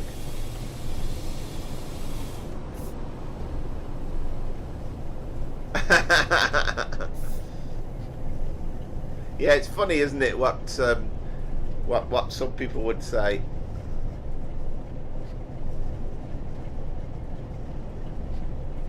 Yeah, do you mean Liverpool Street, London, Lee? I mean, we've got a feeling that's going to happen at some point. I'm virtually certain we are going to get the Great Eastern Main Line in Trainsim World.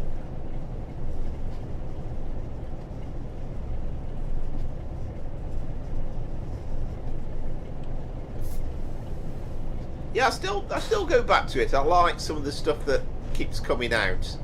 It's pretty good. You're probably right, Steve, but it is the missing section always. I say the only one we've got it in is in Train Sim Classic.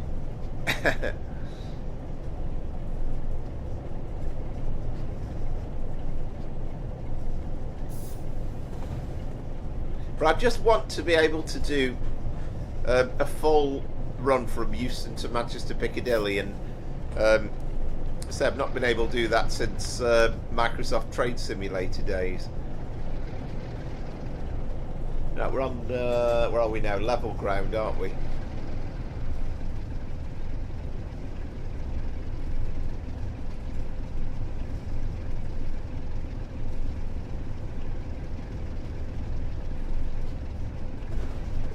All right, cheers. Yeah, there we go. I did say in the post, but it was up to you whether it was freight or not. 4E58 with the Class 66 East Coast Main Line, 0543 run to Doncaster.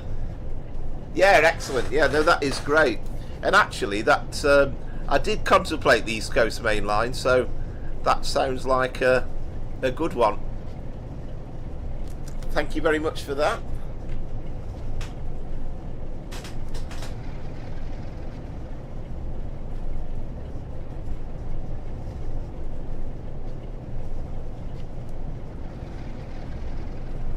Right, now do you reckon it'll be tomorrow then, South Western? Because he said after Easter. I've just got this feeling it might be tomorrow. I could be wrong.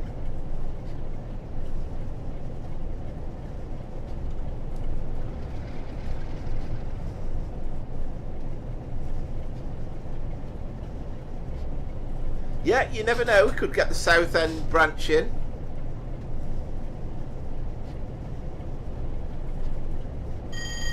It's a huge task, though, as well. If you have to reinstall it. I mean, I was talking about this Manchester to Stafford bit, and I did have a go on Friday. I had a bit of time on Friday, and I found an old route years ago, which actually had all the line in from Manchester Piccadilly to Stoke, and I think it was about 10 years ago that I started putting scenery in, but it's still nowhere near in a presentable. I mean, it's got scenery in throughout, but it's kind of I've learnt so much about scenery lane and stuff, so it would probably take me another 10 years for it to be up to. I've been waiting ever since for somebody to actually do it.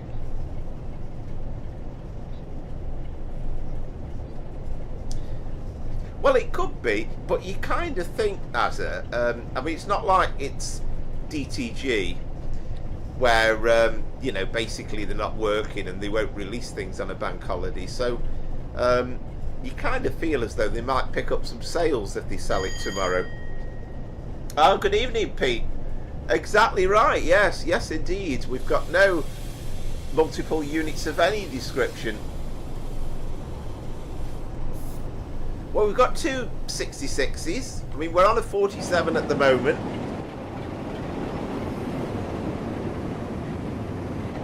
We started off with the 90, and then we've got a 66 coming up, and then we've got a Class 20 on Tease Valley, a pair of Class 20s actually, and we will finish up with a 66. But as you'll know, OTS's 2019 timetable runs are always a bit of a masterpiece, so I think you'll excuse us having another 66 on at the end.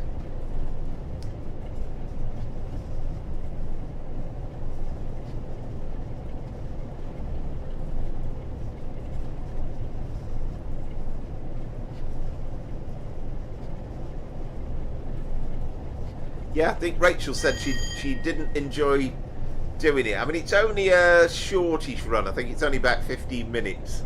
I mean, originally I was thinking about including one from the nuclear pack, but again, they're quite long runs, so it was just trying to balance it all out. And I thought, well, it's a long time since I've done anything on, well, I can't even remember. I think I've done one run before on Tease Valley. And we must have a 101 run as well on Tease Valley at some point in the stream. Yeah, hope you're enjoying your Easter bank holiday weekend. It's just nice for me to think that it's Sunday night and I'm not going to work tomorrow. I think Mate Taze is working tomorrow, so I think he said he might actually do the final run. I don't know whether he's done the final run already actually, but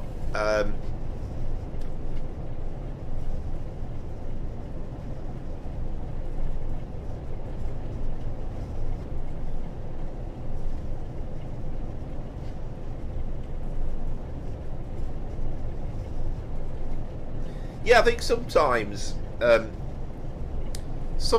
you have to take the throttle off, don't you, and then reapply power. Yes, 5 a.m. Ooh, wow. Well, that is an early start. So that's not even you getting out of bed. I'm guessing you're out of bed at 4:30 or something. Oh, okay. Yeah, no, that's fine. We could slot it in at some point. There's no worries on that.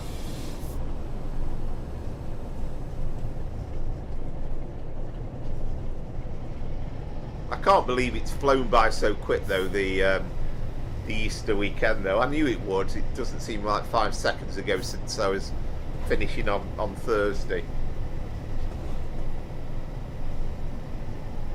Ah, right, okay. Yeah, well, that old chestnut, yeah, that's happened to me no end of times.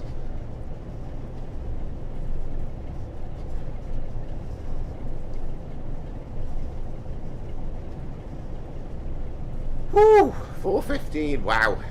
Yeah, now that is early. That's dedication to the cause.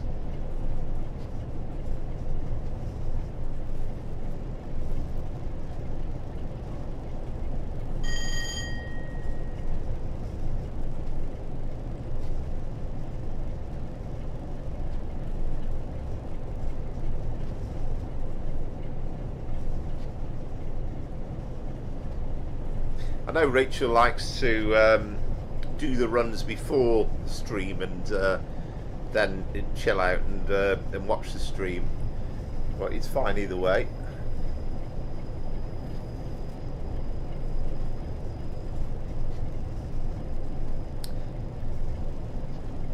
Yeah, I know you. I can remember last year you generally just don't take the bank holidays, do you, and take advantage.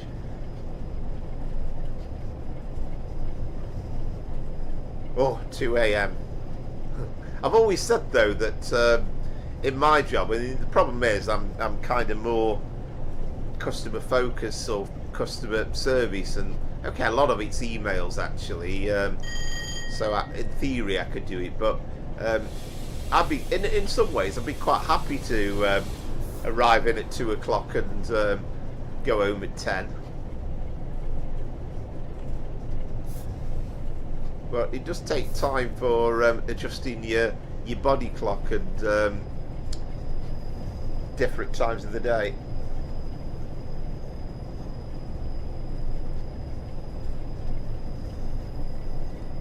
Yeah, absolutely. Well, it's, you know, at least there's a reward for it. Oh, by the way, that reminds me, actually, good opportunity to mention this, but I'm going to watch the golf next Sunday night. So actually, I've got another bank holiday because I booked the Monday off next week. So I think we'll do the live stream. I think Saturday seemed to be the popular choice when we did it the other week. So if we do Saturday rather than Sunday, so again it'll be 5 o'clock, and then after that we'll be able to do Sundays for quite some time, at least till the World Cup anyway. Good evening, Dave. Hope you're well.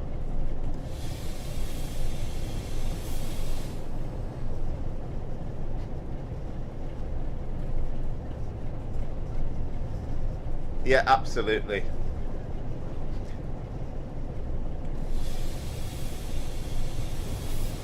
Yeah, definitely liking your videos, Dave, and I think I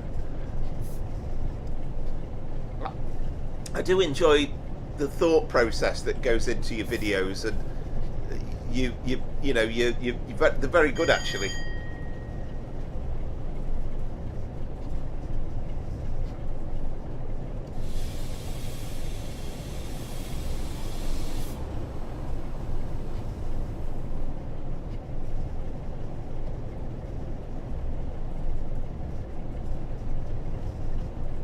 A what? A TSW6 Bonanza? Oh yes, of course. Yeah, I forgot about that. Yeah, Dave's have been in the headlines, haven't they?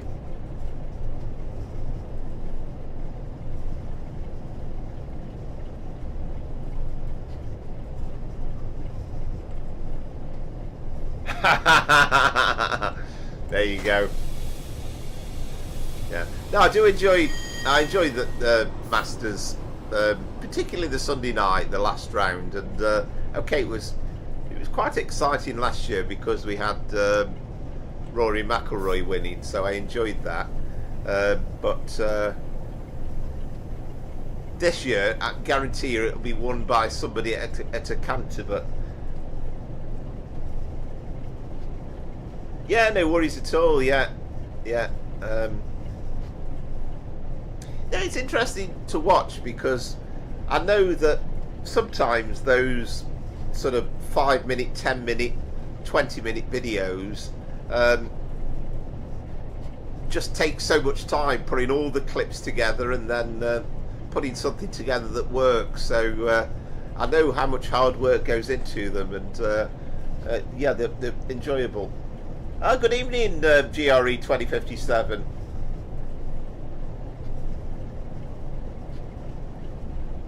Yeah, absolutely. Yeah, hope you too as well. Yeah, we've all had a decent time.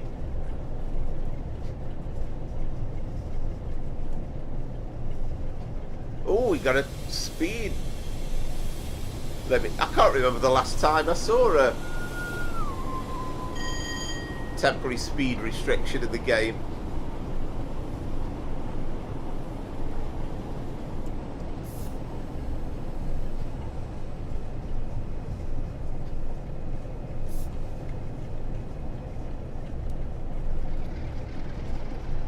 Yeah, they're very good, Dave. Yeah, and it's, as I say, you can very easily create stuff that's very generic, but your stuff is certainly not generic, and it's really good.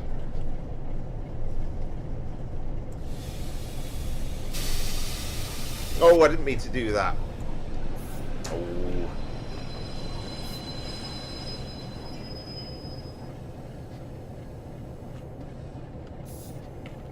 That's annoying.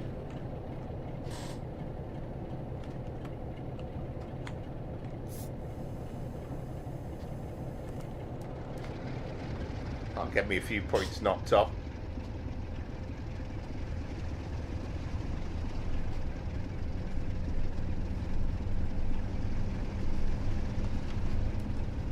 Yeah, it's a funny old situation, isn't it, with the Formula One. How many races have they missed out then with the Middle East thing going on?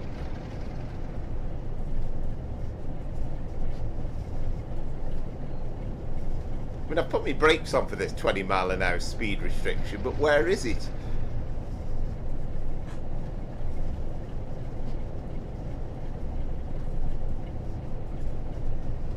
It was all going so well until then.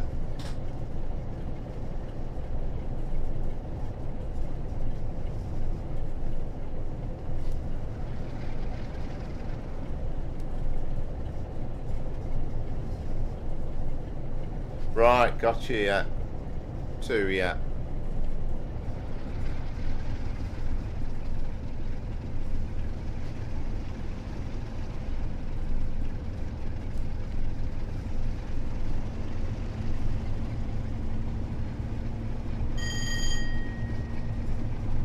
Ah, right. Yeah, I saw the advance warning for it, but it never showed up at the top, so...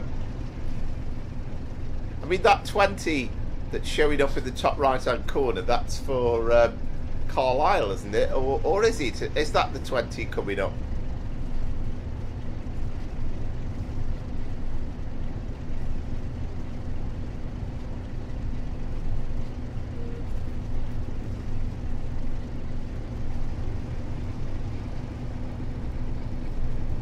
Yeah, no, it's always a messy old situation, isn't it? I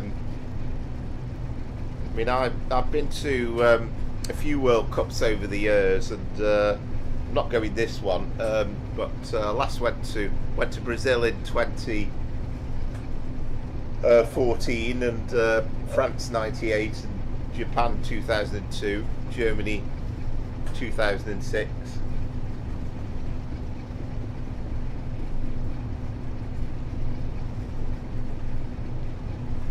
I think I've said before, but the last time I watched Formula One was sort of Nigel Mansell, so that's getting back a bit.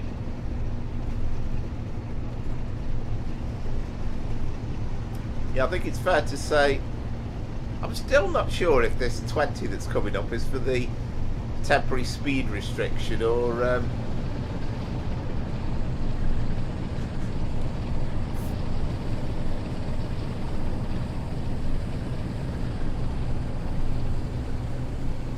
for the stage. Imagine with 3.1. No, it's definitely the temporary speed restriction,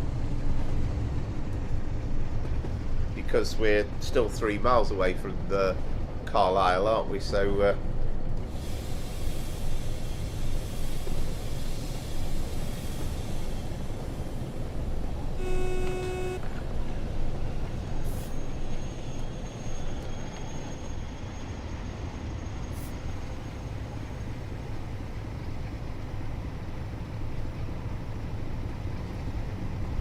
yeah, well, it's weird, really, because to my mind, when we hosted Euro 96, it just doesn't feel all that long ago. Oh, imagine I'm forgetting, of course. We're not actually... No, the 20 is actually for the station. Of course, we're going to Kingsmoor, aren't we? We're actually going beyond Carlisle.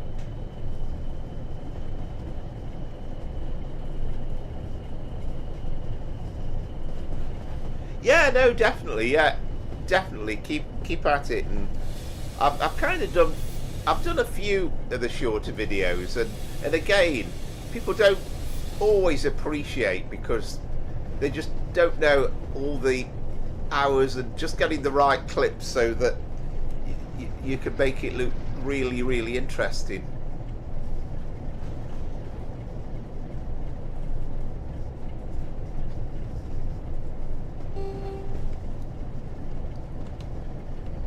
Yeah, I was kind of forgetting. I was thinking, this is Carlisle, surely, and then of course I was remembering, of course we're not actually terminating here. We're actually going to the yard, aren't we? Which is great in its own right.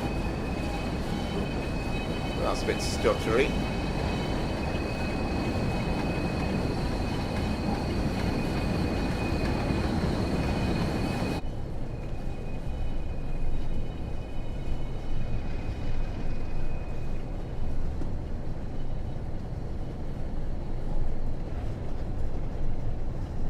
Funny, but I don't know what I've done to the game, but in the last couple of weeks I've started having situations where it is stuttery, and I thought I got rid of that.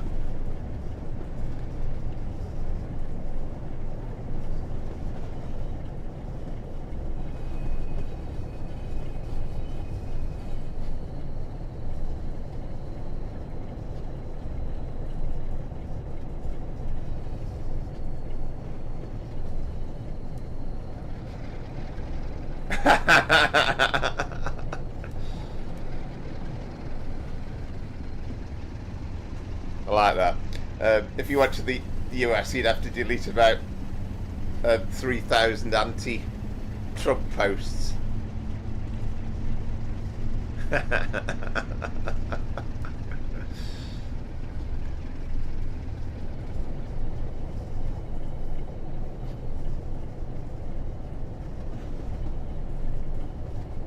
Oh, they are very much so, Southwestern.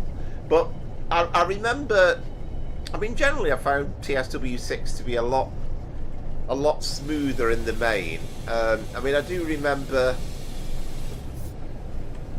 you know, again going back in the midst of time, but I remember Euston used to be, I get to the point where I was getting like 2 or 3 frames coming into the station, but I think that's kind of improved a bit now.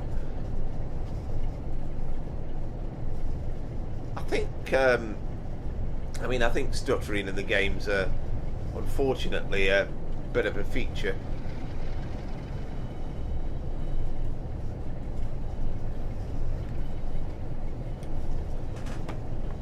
Who's won in the FA Cup quarter-final, by the way? Ah, they're in extra time, are they? 2-2 West Ham leads.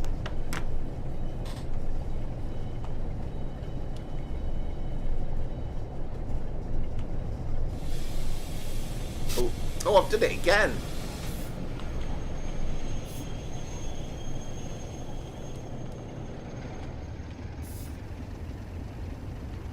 We'll get away with it this time. Great thing about the emergency brakes on this is it doesn't do very much.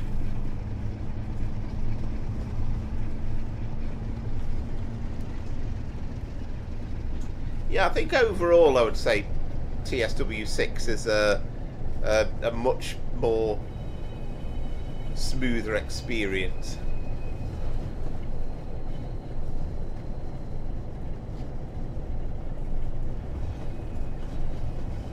No, definitely, yeah. And 50 years on since Southampton won the FA Cup. They beat Manchester United in the final in that year.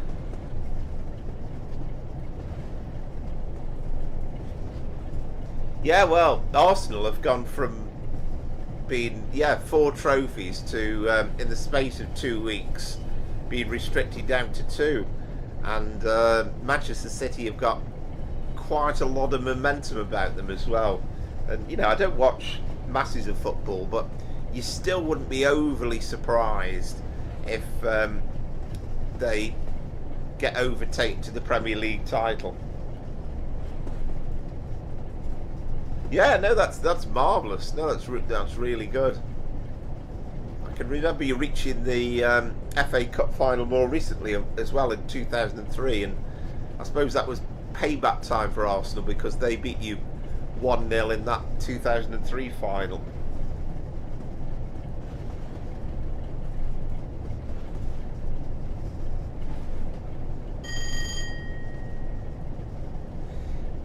Yeah, I seem to have found that, yeah.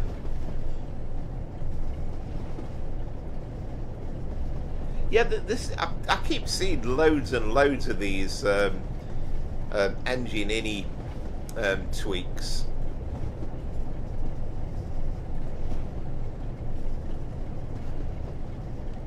Which is good if you can get the hang of it.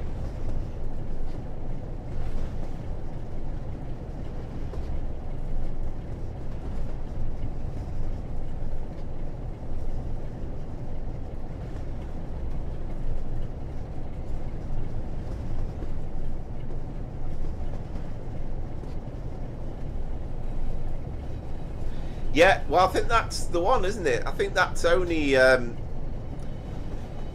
couple of weeks away, as I recall.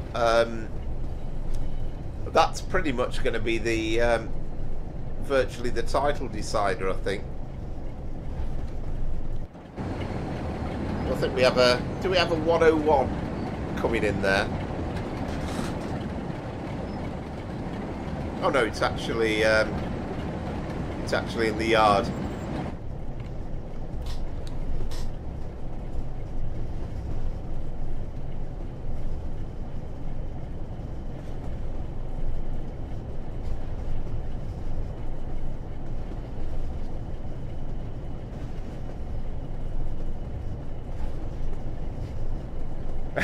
Arsenal quadruple, yeah.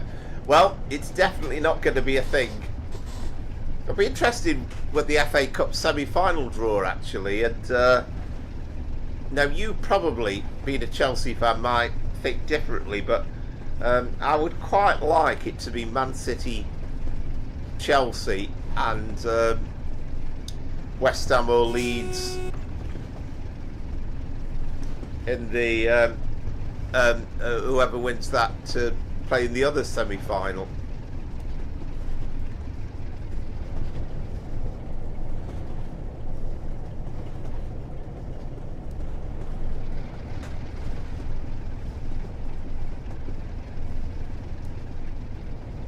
And then, you know, you kind of have West Ham or Leeds against Southampton, and that would make it quite nicely. Yeah, that's my hope, and that then means that we've got a team that's slightly different in the final. I don't really fancy the idea of Man City. Oh, I'm going too fast. I missed that 15. I don't really fancy the idea of Man City Chelsea in the final, but we'll find out before the end of the stream. Actually, I think the draw is actually today.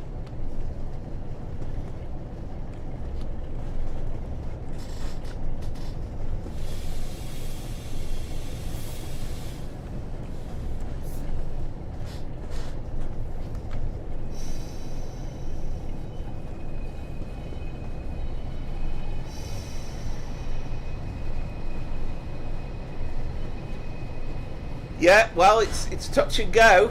It's touch and go, and I don't know whether you'd agree, but I think it's been building up to that moment for years. It's kind of just a succession of managers, and nothing's ever really been fixed.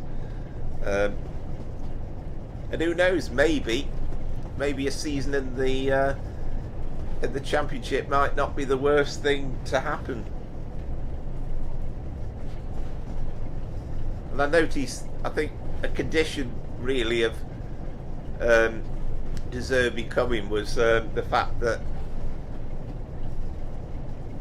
regardless of whether they get relegated or not, the idea is he's going to be the manager next season, but they can't keep changing the manager every 5 or 6 weeks.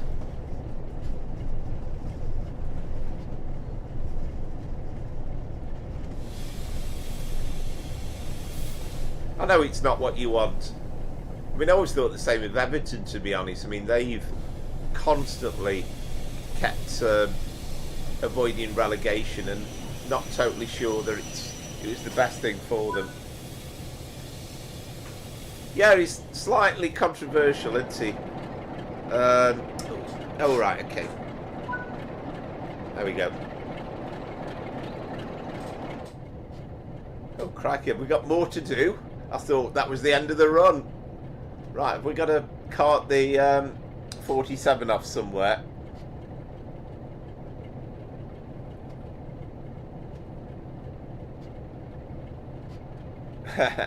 Dean Court, as I call it in old money Bournemouth ground.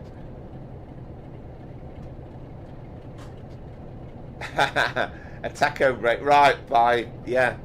I've been to the Hawthorns years ago to watch an England B match, and they're obviously so desperate for season ticket holders. They kept emailing me for years afterwards, and it's like, isn't the clue on where I live? You know, I don't want a West Bromwich Albion season ticket.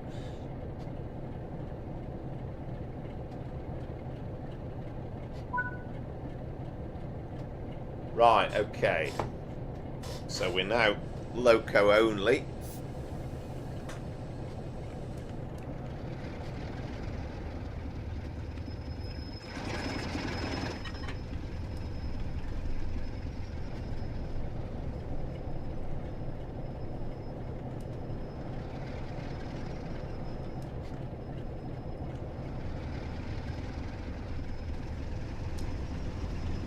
I don't know whether we've got some reversing to do yet.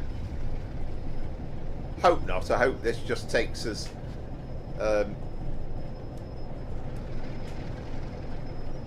to... Oh, is this where we're going to? Down departure? Ah, we're alright, yeah. I was a bit worried then.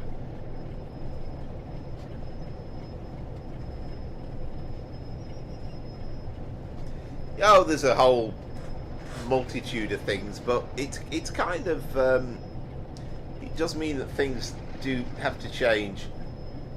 Yeah, and you still get that parachute payment as well, don't you? Which kind of helps for a little while. How many teams as well have moved stadiums, and it's been the worst thing that ever happened to the team as well? I mean, I think with Stoke actually, we got relegated the season that we moved to the new ground.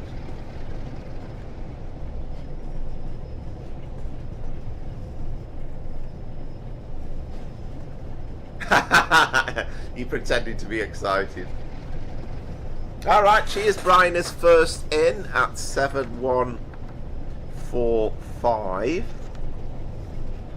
and I can't reveal that Andy's score was 7-1-5-7.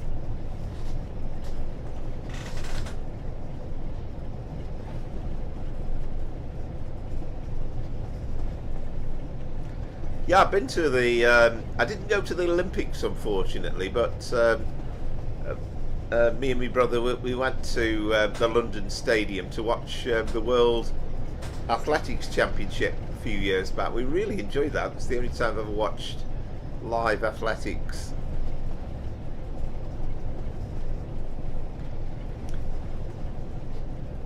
It's kind of really technically not quite in the right area as well, is it? But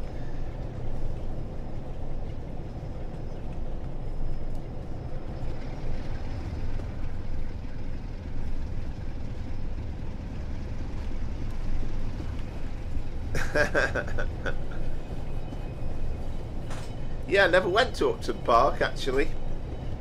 I've been to Highbury. I've been to the old White Hart Lane actually to watch an England match.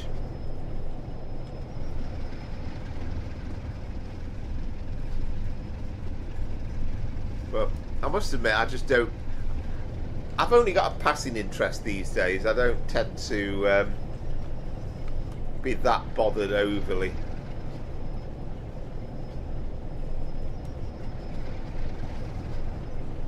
Just huge, the huge expanse this yard, isn't it?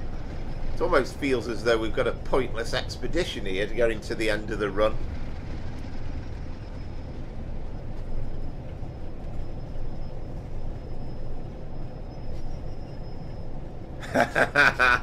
Very good, Pete. Oh, okay. Yeah.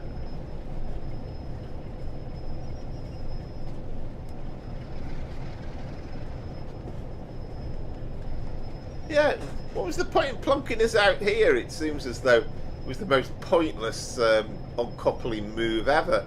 We're just on a random piece of track here now.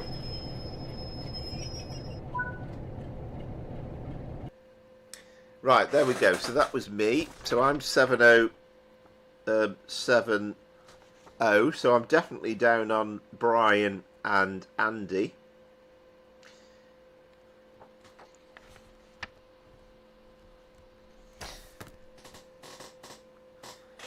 But yeah, enjoyed that. Let's say it was something a bit different, and not too many 47 runs I've done on West Coast Main Line over Shap. Right, your uncle likes West Ham.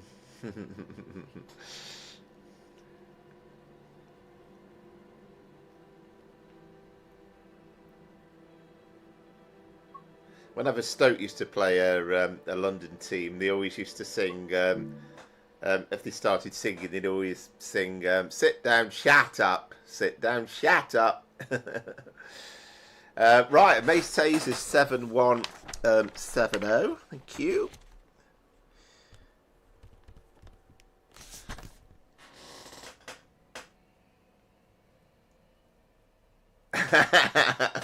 Yeah, you're not so bothered about the west side of it, but you like ham, Pete. Yeah, very good. Southwestern will be there in 2 minutes. So let's just start loading some stuff in then.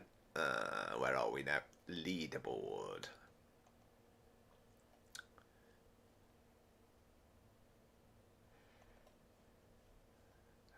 So we need to add in a round, new round, which is round 2. So we'll get a Maze Tasty score. So 7-1-7-0.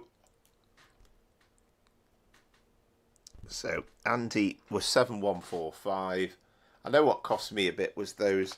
I didn't deal with that 20-mile-an-hour speed limit very well, but I think mainly it was that bit towards the end where I started doing a bit of speeding.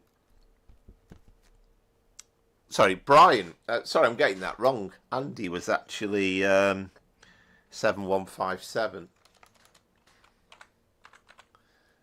and then Brian was 7-1-4-5. So yeah, very little in it, Brian. Actually, that's a good score from you. And then I was 7-0-7-0. We'll add those in so far. So at the moment, well, we need some more scores in, don't we? So where are we now? Dom was 7-1-3-9.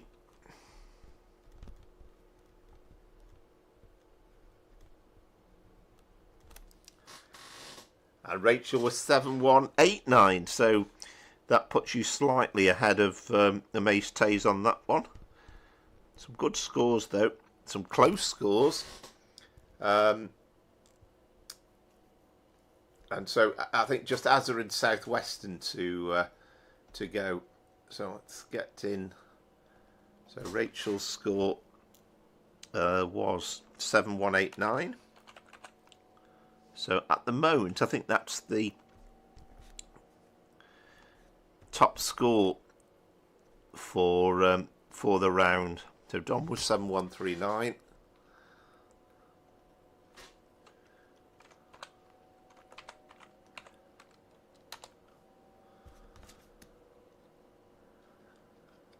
Yeah, so just Southwestern and Azza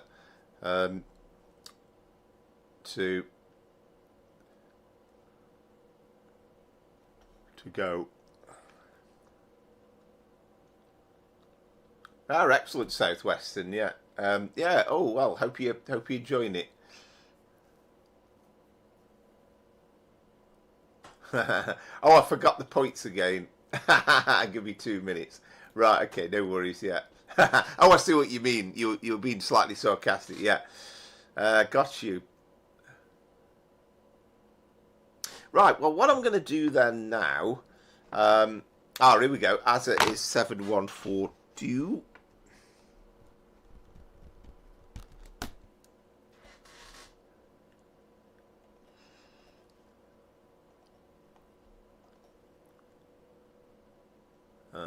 7142.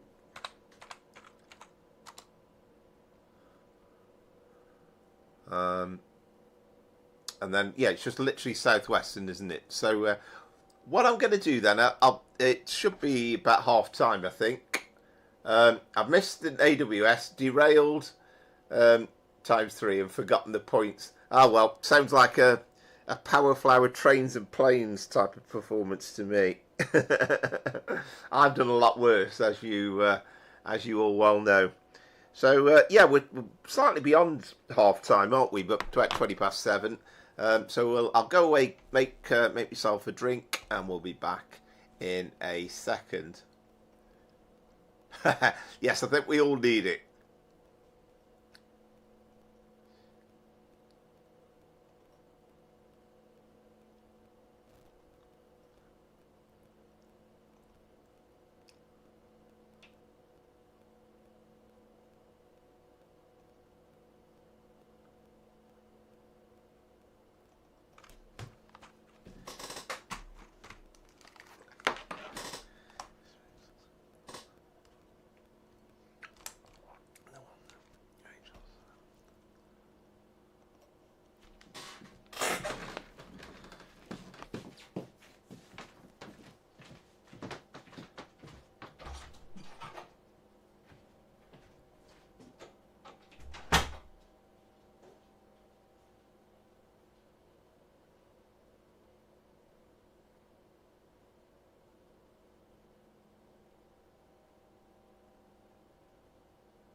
Right, I'm back. Sorry, I just made me coffee. I was just slightly distracted because I was just my brother's actually put a bit of the Big Jet TV stream on, and I was just checking it out. Yeah, it's sad to see that he's not quite come out of it 100% yet, but yeah, very brave of him to be back going again. Pete's having another Cronenberg, which is good. The 50-mile-an-hour roll of shame from Southwestern. Some great scores. Yeah, yes, indeed. Yeah, yeah. I think we have. I think there has been some improvements, and been a big battle between Dom and Rachel in terms of the scoring over the last few weeks. I might do at some point, Pete. Oh, you've derailed again. Oh, okay. So that means you're not going to get a final score then on that one. Oh, wait a minute. Yes, you have. Yeah, 5089. I'm interested to know what I did to have 2,000 point difference. I know it's strange, isn't it? It's usually down to the safety systems in some way. You've only got to forget to put one of the safety systems on, and then it's all how to pay, as it were. Where are we now? So many buttons on this thing. It's like Cape Canaveral sometimes. Right, where are we? So Southwestern is 5089. So that means, hope you can all see the scoreboard. So Rachel is in the lead at the moment. So if Dom does actually go back and does round one later in the week, then things might change. But Rachel's in front very, very marginally from Amaze Taze. Brian is in third, and Andy is in fourth. I'm fifth as a sixth. Well, you can see for yourself, can't you? But there we go. Let's crack on. But well played, everybody, and as ever, thank you very much for taking the time to take part. It all adds to the enjoyment.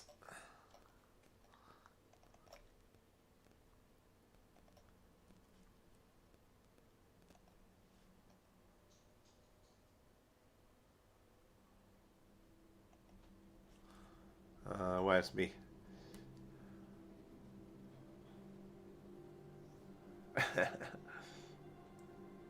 Right, you had all your safety systems on.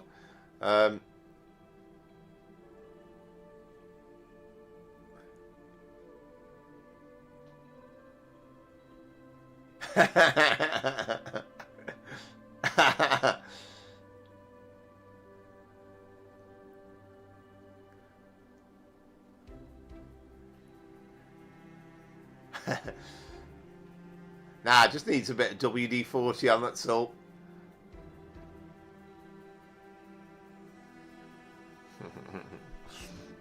Right, so next up we have, what have we got next? It's, oh yes, Dom's Champion's Choice, of course. So it's the Class 66 for Echo 58.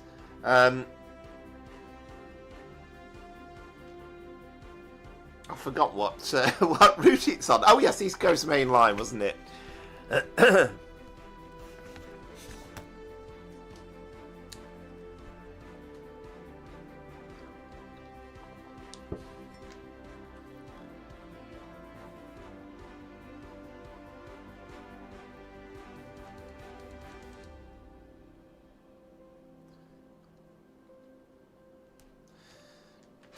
There we go. There's a nice bit of creep for you, Pete.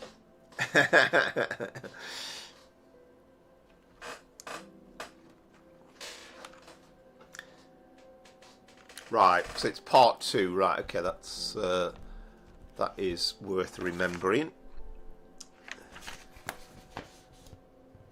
And I remember I know Doncaster was mentioned.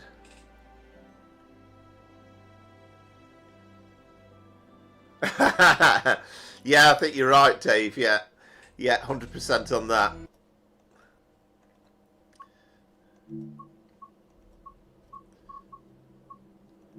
Right, so East Coast.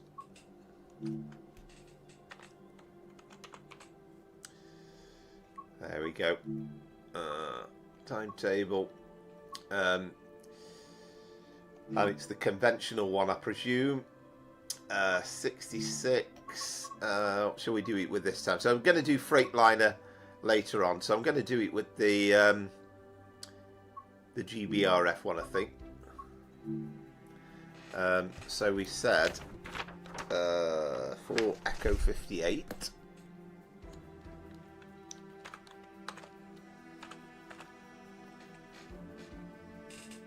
Yeah, part 2. So this is a Felixstowe North to Tinsley intermodal. And yeah, 0543. Drive the second part of this freight train from Newark Northgate to Doncaster.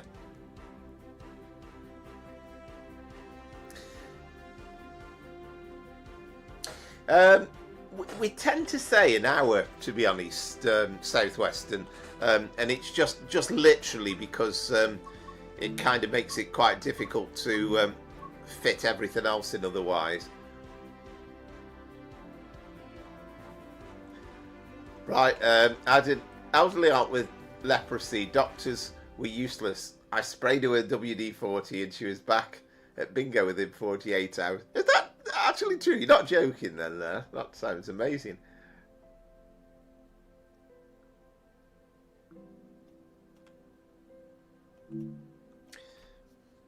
So we need to have a check on the length as well, and I have to convert it into feet, won't I?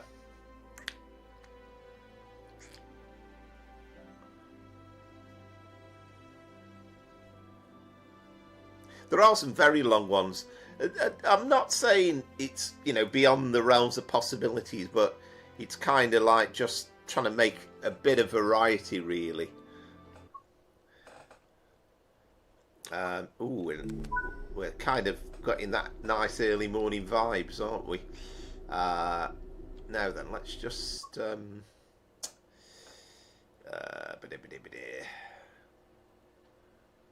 overview. That's what I need, don't I? So right, 461.7 yards.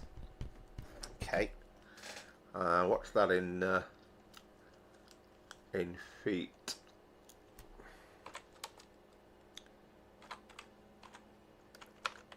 Well, 462 we'll call it because it's 461.7. Right, 1,386 foot.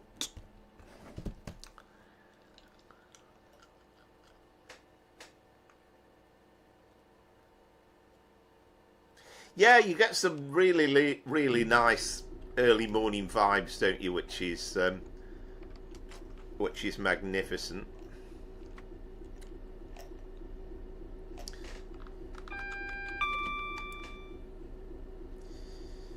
Right, so let's mess about with our doodahs. Tell you what, we'll do the brake thing first.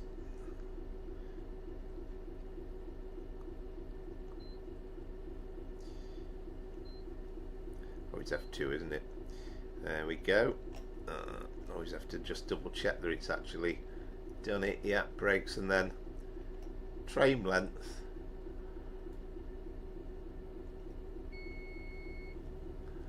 So what did I say? 1386.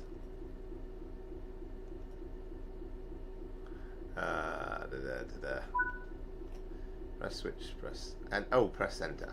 Do you know, all the times I do it, I always forget.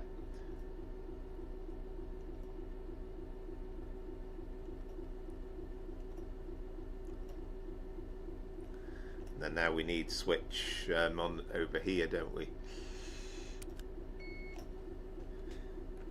Remember to put some headlights on, or otherwise Scooby might be shouting at me.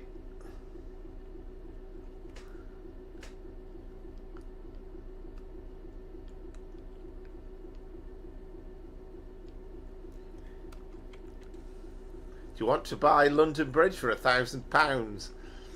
We've got a joke coming on here.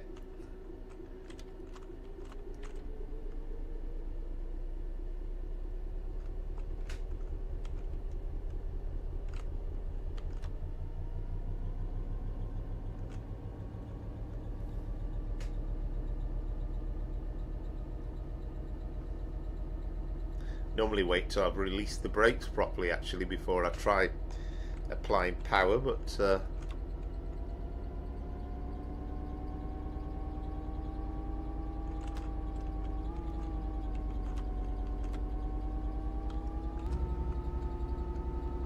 anybody would think I'm... Tell you what, let's go back, being a bit silly here.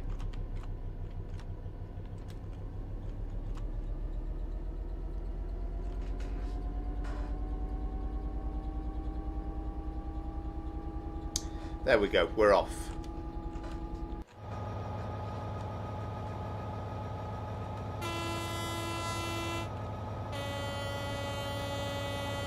And again, I'm sure I'm breaking all that. Mind you, it's 5:45, isn't it? So it's not too early. Oh, excellent, Rachel. Yeah, no, that's good.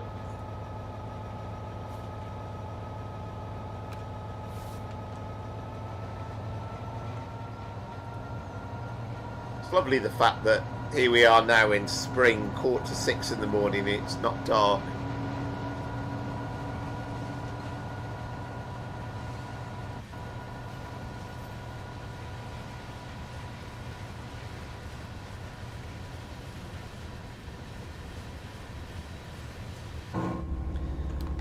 I think, to be honest, Southwestern, that I think the Sunday streams are always going to be exclusively TSW. Apart from anything else, it's partly because otherwise I could spend the whole of Saturday downloading something to work for Train Sim Classic. But I think what might be an idea at some point is to do like a live stream perhaps in the week at some point where there's a bit of a lull and we could do a Train Sim Classic run. But it's got to be something special. I'm not going to load up doing a live TS Classic stream to do you know, just a short route. It needs to be something slightly on the special side.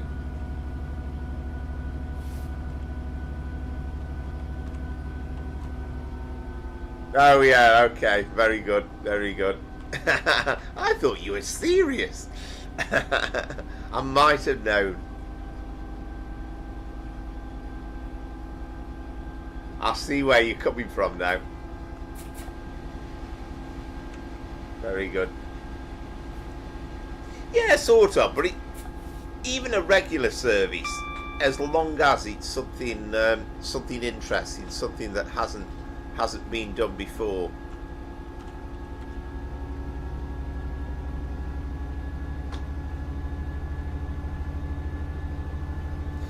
I always do the old keyboard thing, to be honest, so shift and enter, because I never remember where it is on this thing.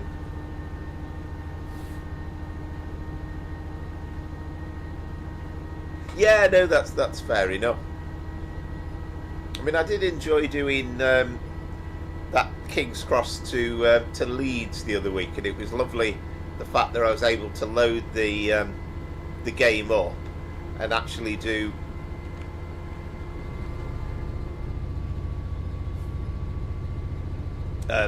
able to do the full run in one route from King's Cross to Leeds.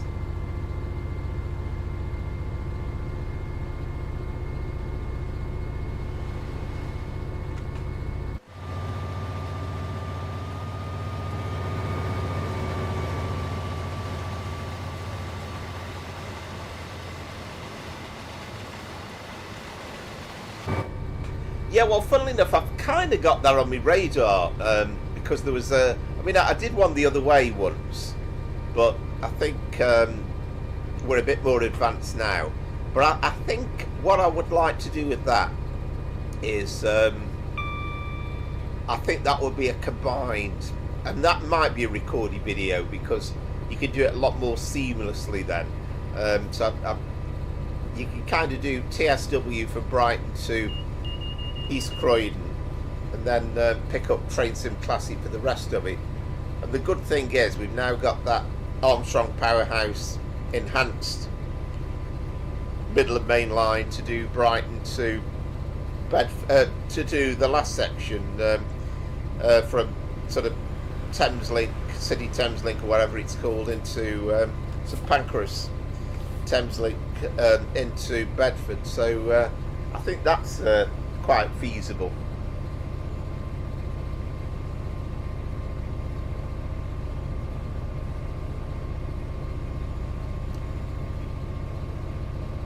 Yeah, it's difficult to say off the top of my head. I mean, the kind of that Brighton Bedford, there's quite a nice one that somebody's uploaded fairly recently.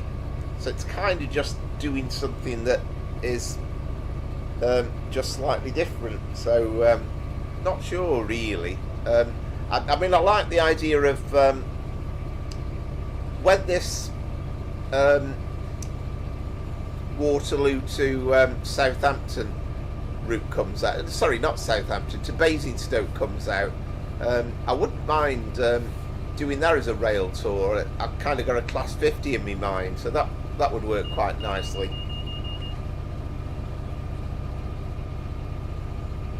Have you really, Lee? Wow. Should be in Leicestershire, shouldn't you? I know you're not, but they're the Foxes, aren't they?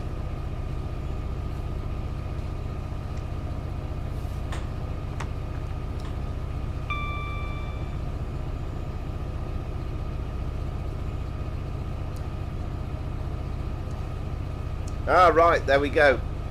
Leeds, they've beaten West Ham on penalties. So that'll make my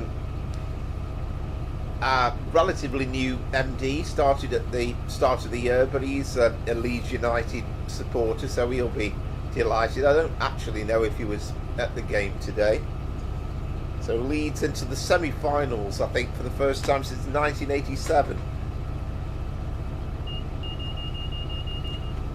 Yeah, well, I'm sure there'll be stuff with the pack when it comes out. So I would imagine you'll instantly get a Waterloo to Basingstoke in the pack with a 450. So it's kind of like just finding something slightly different, I guess.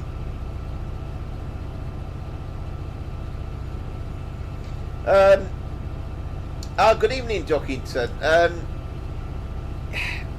I like it. I do like the 90. It's not without its issues. If you're kind of not sure yourself, maybe wait until the sale, wait until at least until the fixes have been done. The texturing's not perfect, and the sounds aren't perfect, but I'm enjoying it personally.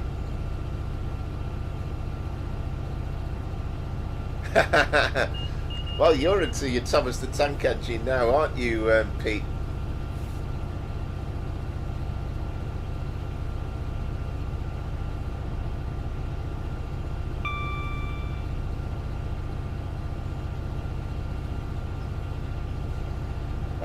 It's straight after the game, I believe, so I don't know. I don't know exactly when exactly it finished. Semi-final draw coming up. Leeds beat West Ham on penalties to reach the first FA Cup semi-final since 1987, and I can remember that year because they beat they lost to Coventry, Leeds, in the semi-final. Then Coventry won the cup. West Ham will join Chelsea, Manchester City and Southampton in the last four. Hammers forced extra time with injury time goals from Matthias, Fernandez and Axel Disasi. Dominic Calvert-Lewin and Tanaka have put Leeds 2-0 up.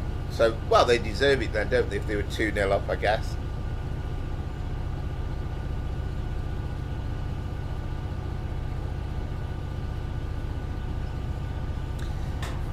Yeah, it'd be good actually. With, I think if you could do scenery for TSW, and because I've enjoyed doing that with Trade Sim Classic. I think I've actually lost the thing that I updated, but I did enjoy updating the scenery on Trade Sim Classic around London Bridge, because some of the buildings are straight out of a New York route.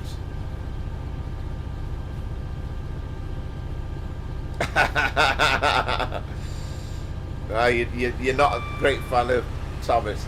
I was Henry. I was very much Henry, and I think he was a little bit of an underdog because he came across, and he was because he could only really run on special Welsh coal. He felt a bit of a battle joining in with the railway, and he felt a bit lonely to begin with, but they sorted things out for him.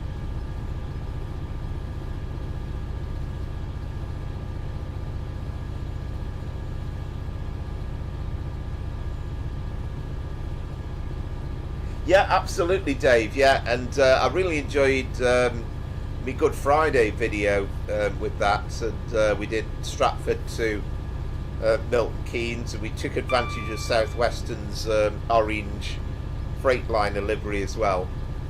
So really enjoyed that. And as you say, it's you never really get above 20 odd miles an hour because you're constantly being stuck.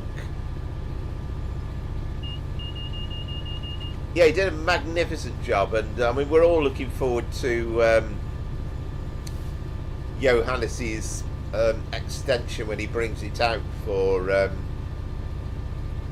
to Richmond. But I love little bits about the scenery, like where we have the London buses, both double decker and single decker. You have the London taxis, people walking about the streets. It's just sorting out the few bugs, like passengers not spawning in properly at the stations, but the extension's going to be amazing.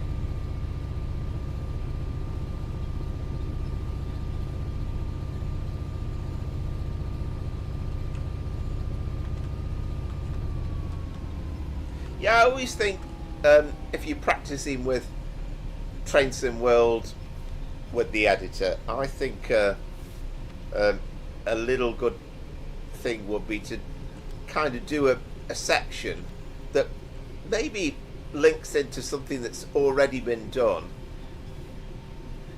but add in something that, you know, that you could then it would fill a nice gap in.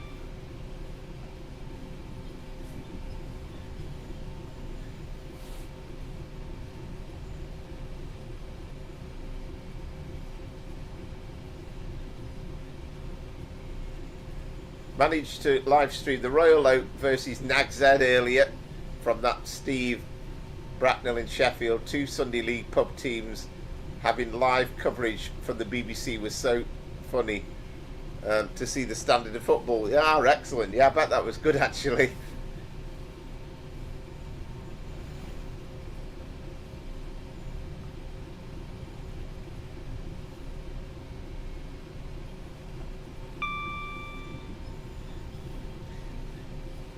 Yeah, and I mean, I'm quite content.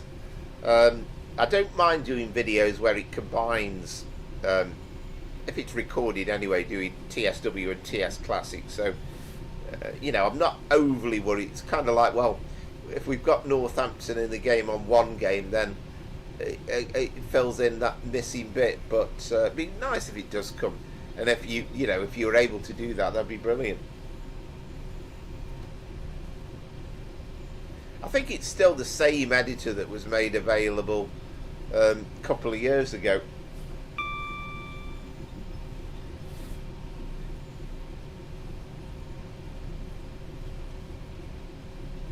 And if you can kind of get into it and you can do it, then you know, magnificent.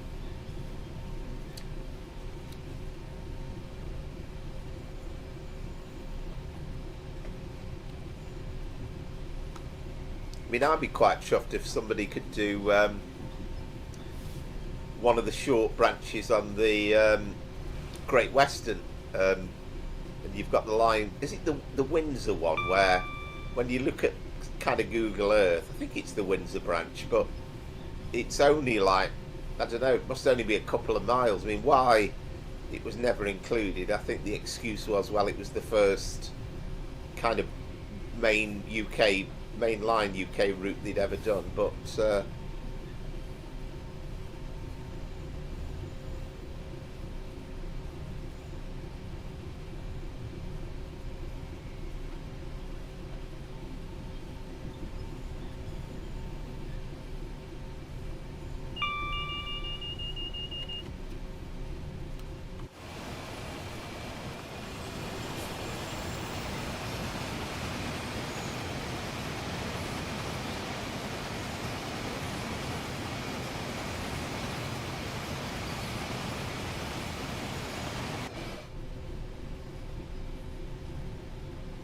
yeah, and I think that's the point. I mean, assuming that DTG have probably got no intentions of building them, if somebody could do like a standalone branch line, because all of the trains will go from, I forgot what station it is that that it connects with, then it would be quite a nice little gap to fill, as it were. Ah, there we go. Chelsea against Leeds.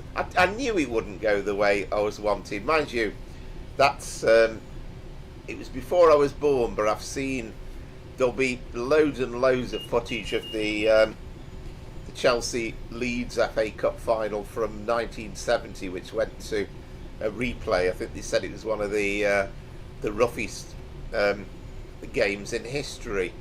So there we go. So we don't need too much brain power to work out that Manchester City will play Southampton in the other one.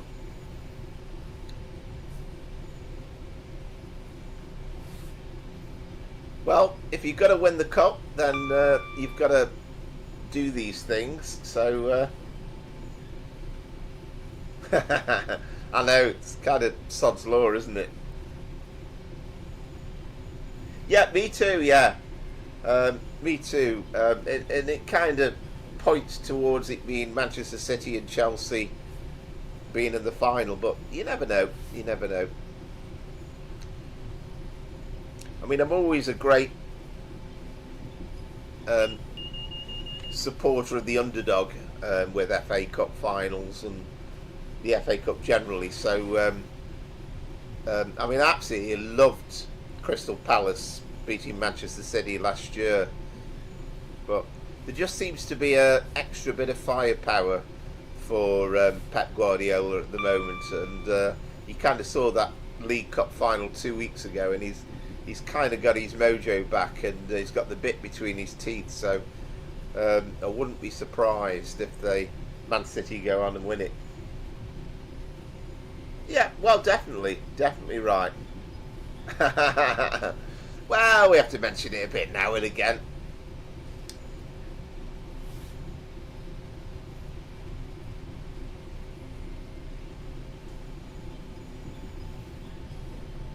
Yeah, as I say, if you've not seen it, it's well worth a watch. See some of the tackles from the 1970 final.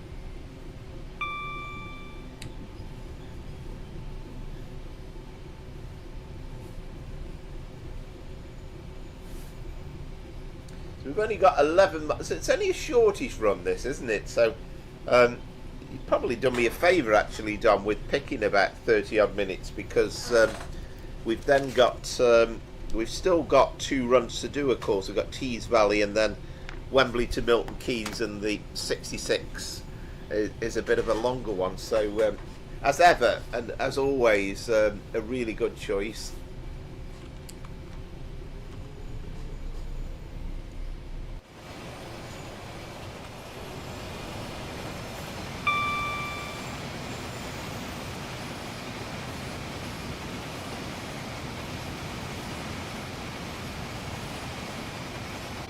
I think I'm right in saying Amaze Taze will be treading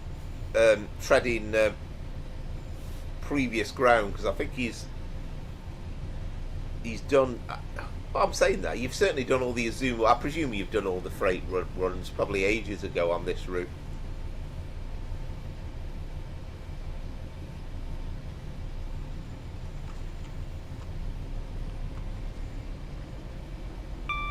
Yeah, I'll have to find out on Tuesday if me new boss went to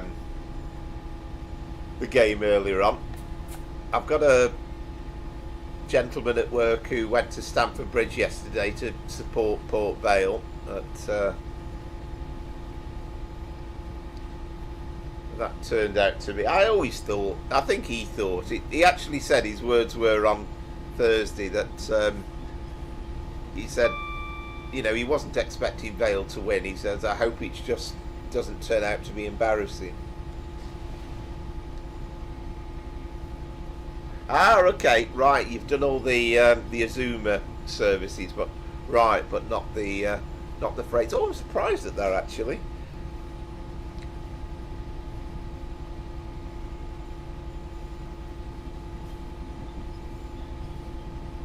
Yeah, loving the time of the day. This 6:05 in the morning looks absolutely gorgeous.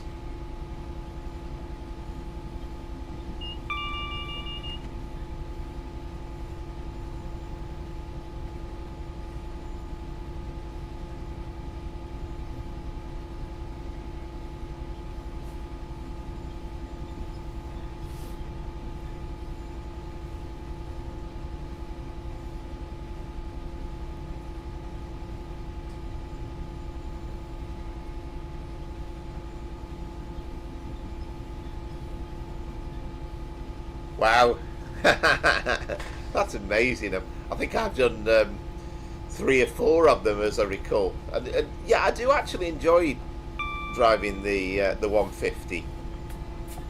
I think compared with the 150 from Riviera, with West Cornwall local, is a massively much more positive experience. And quite good fun.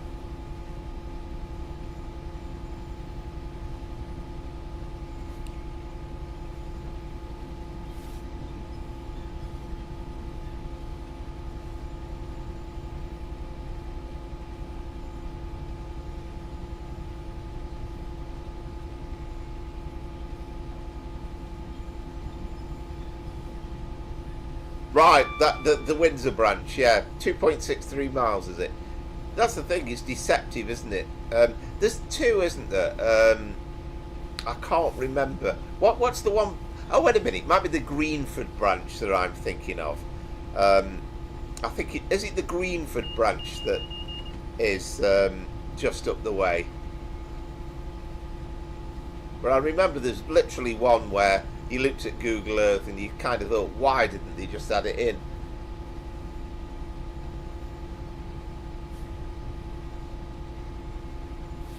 Yeah, absolutely. Yeah, it's lovely, isn't it? And I mean, I tend to do most of my runs in the daytime, but I did enjoy. I mean, last week we did have a stream. We did a video. It was Rachel's choice actually as the champion from 2 weeks ago, but we did a nice run in the snow and fog from Paddington to Slough, and you couldn't see a damn thing. It was amazing.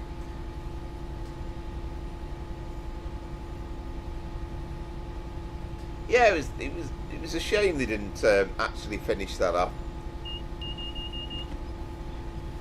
Is that the one where they use those old D-stock trains now? You know, I don't know I forgot what class they call them.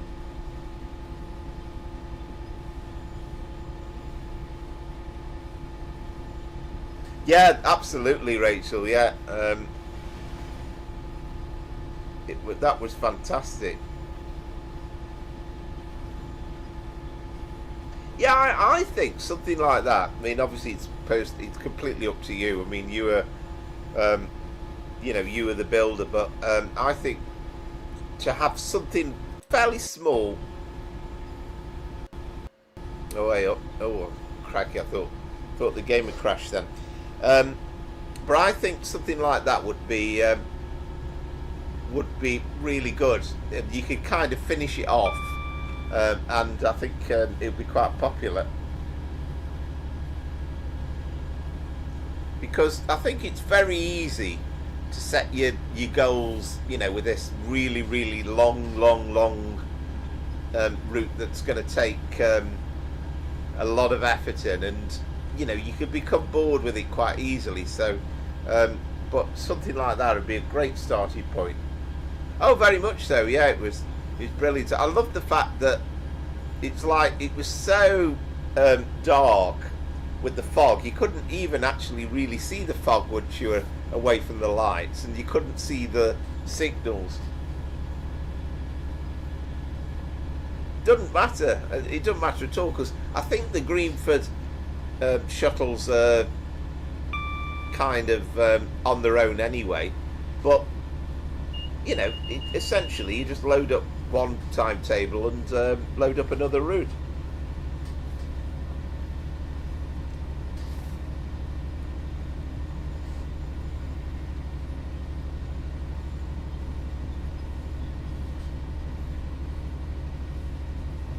Yeah, I think that would be amazing.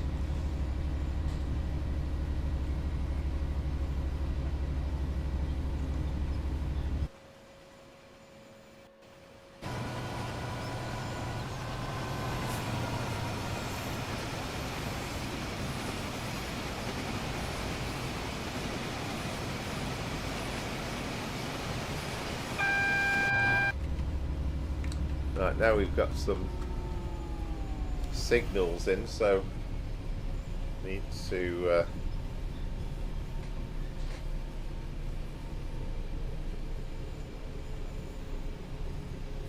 yeah, it really was, wasn't it?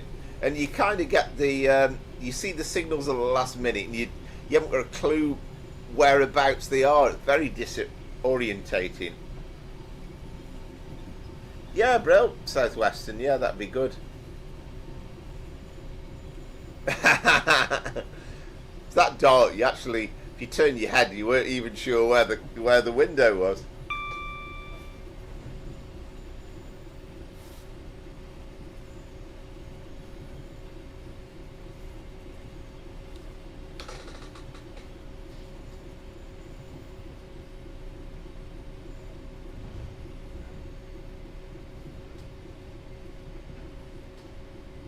Yeah, absolutely. Yeah, that's the thing, isn't it? And you're going full speed, and also, you know, if there's adverse weather, then it's going to take even longer to stop than normal.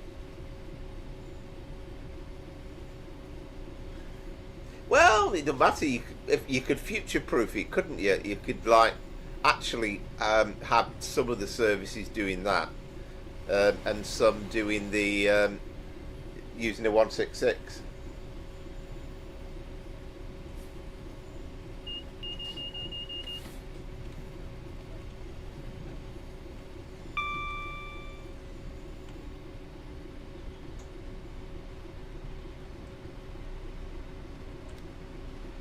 Well, we should be okay time-wise, because we've got 7 minutes to get there.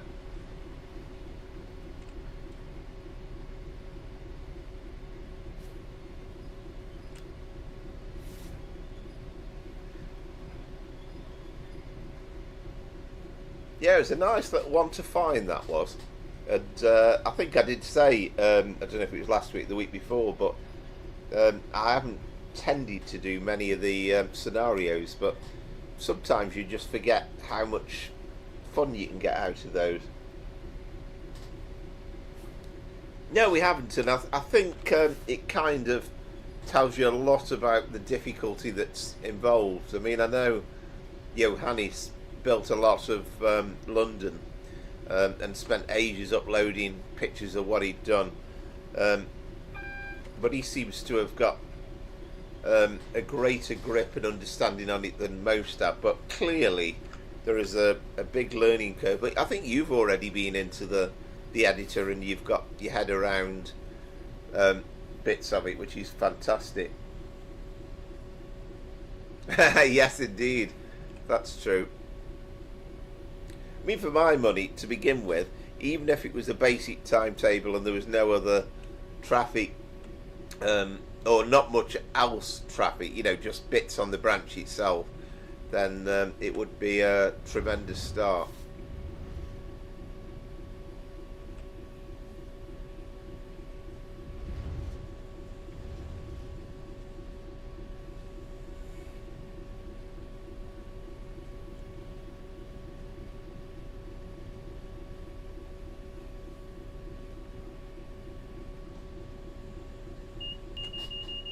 But it's just time with all these things.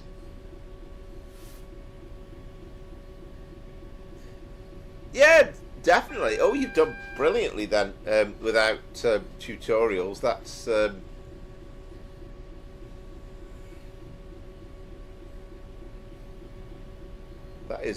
is really, really good.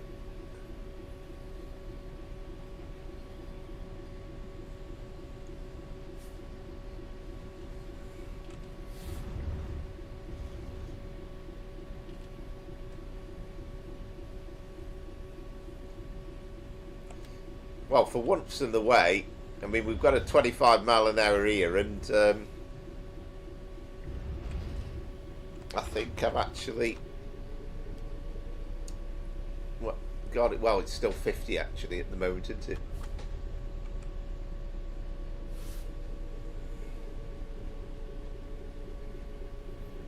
Yeah, it seemed to be effectively the message was drivers don't actually need to be able to see the track ahead. As long as you can see the signals, then everything's fine. It's something that's only crept in the last few years.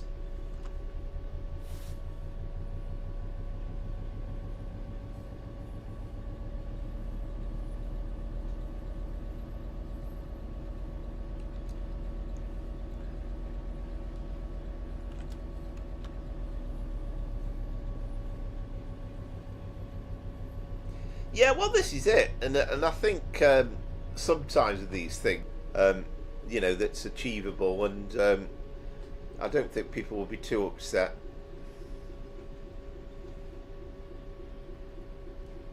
I suspect, even though it sounds like, you know, not a huge length, I bet it'll still take a lot more work than you can ever anticipate.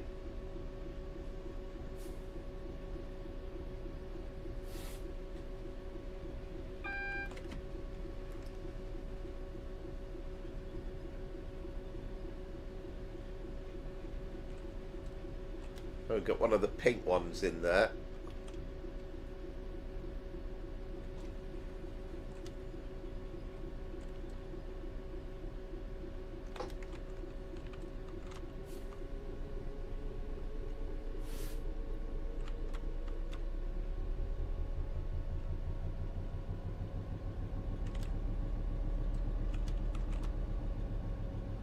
I'll try and concentrate on.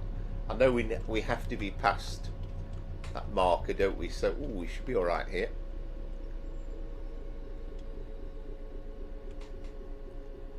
Right, so Brian is in with a 7658.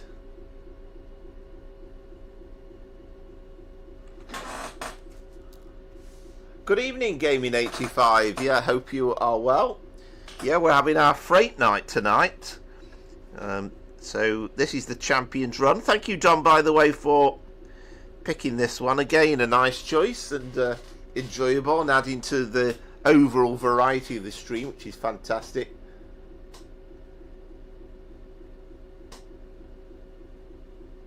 Yeah, well, this is the thing, and that's kind of the only way that you know, that I think it'd be. I know Johannes did a lot on his own, but for one person to do on his own is a lot. So I think you're kind of doing something small to begin with. You're learning the skills, and it's a great start.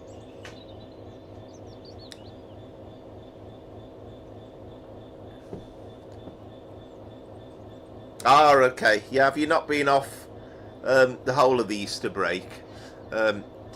I finished on Thursday. I'm back Tuesday, but you know, appreciate not everybody's. Hope you're having a good Easter though. We're just waiting for the clock to tick round to 6:20, which will mark the end of this run. Hear the birds twittering in the background as well, which is nice. Back in the day when you could say twittering was nothing to do with social media. Although I know it isn't now, really, is it? Because it's called X, but. Yeah, absolutely. It's lovely, isn't it? Very nice. And the logo on the livery, that pack as well from Spratty Heath, I think it was an amazing pack. Right, gotcha. Yeah.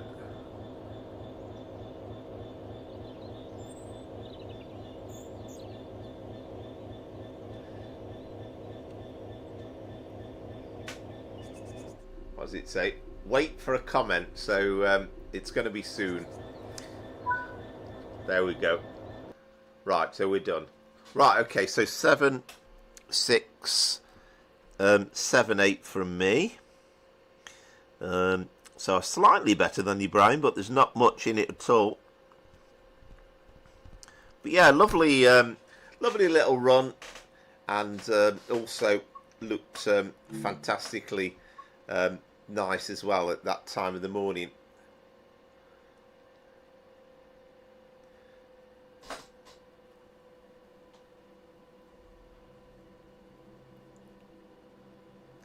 So I know that the Mace Taze has mentioned because of his early start tomorrow, he's not going to do the last run live, which is fair enough.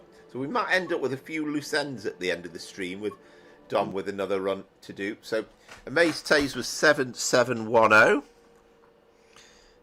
So that's slightly improved on mine. As there was 7671. We got some really close scores here. And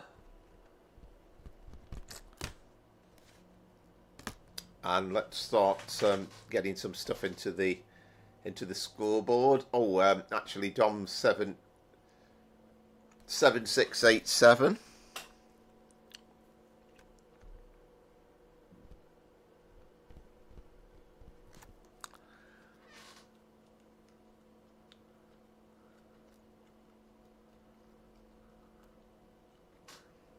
And Rachel was 7705. Wow, so it's a close one this. So you were literally 18 points. I'm putting that under Andy. I'm getting all to pop now. 7705. So you're literally 5 points shy of Amaze Taze's score. And 18 points behind, or ahead of Dominic's score.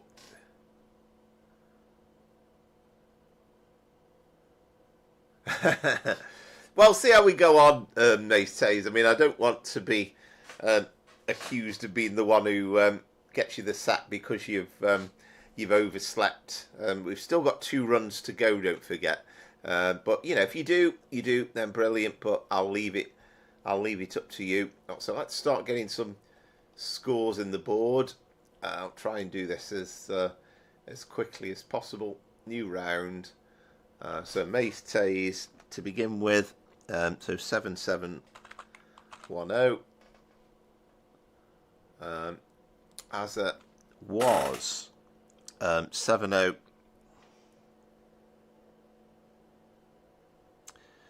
76. I can't read my own writing now. 7677. I think I might have to correct that one. Brian was 7658. Dom was 7687.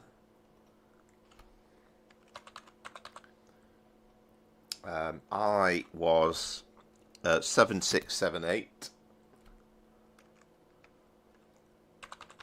So we've still got some scores to go in anyway, so it doesn't matter if there's a couple of corrections, and then Rachel was 7705.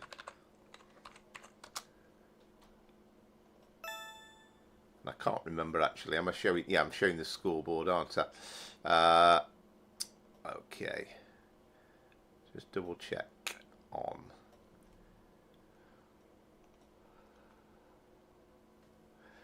Yeah, nice run, Dom. Yeah, thank you very much. You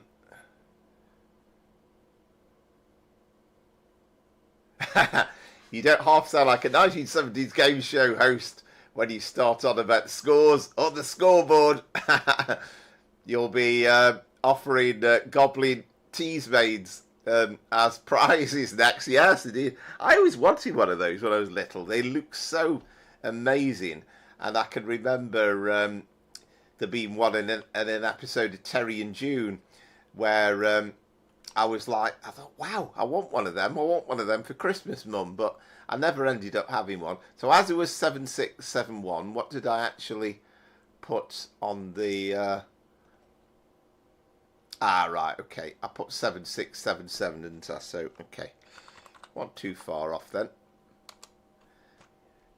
Yeah, I feel as I should be saying nice to see you, nice. But...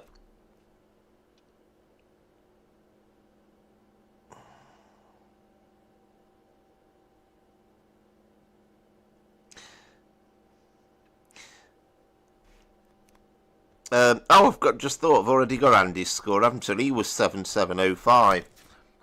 So I'll put that in. I'm not quite as slick though as these 1970s. So that actually pushes Andy into third place. So at the moment, Rachel has a very narrow lead from Amaze Taze by 14 points, and then Andy is lurking behind in third. Dom, of course, slightly further back, but that's partly because he hasn't yet got a score for round one.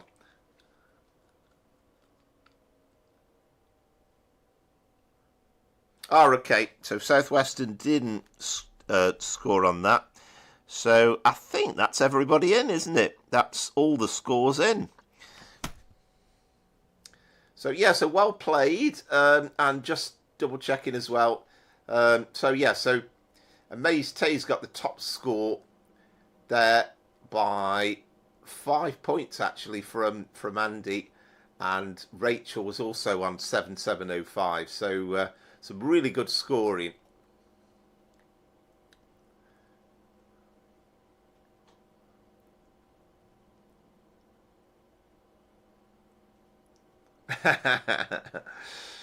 Right, okay. Where are we now?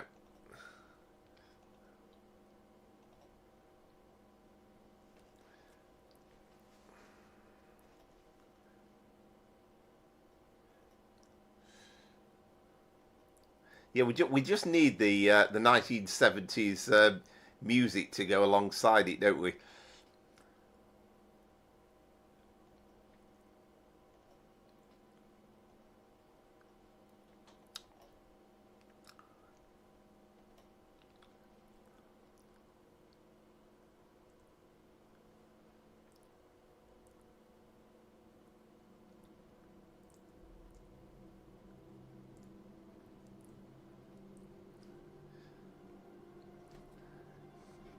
I should be saying, what's on the board, Miss Ford, shouldn't I, as well?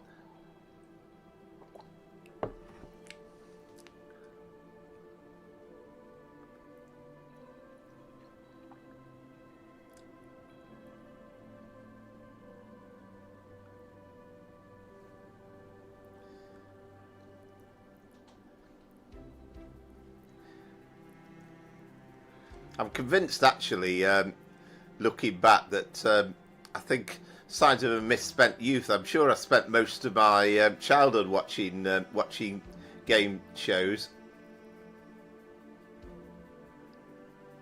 Ah, right, okay, good point. Yeah, no, you're right. I wonder why I got a blank on that. Let me knock that off. Yes, no, Andy said he obviously didn't know what it was. So, yeah, that's where I confused myself. I'd written it in the same box as as Rachel. So for the moment, Andy's pushed back down to 7th place. Well spotted.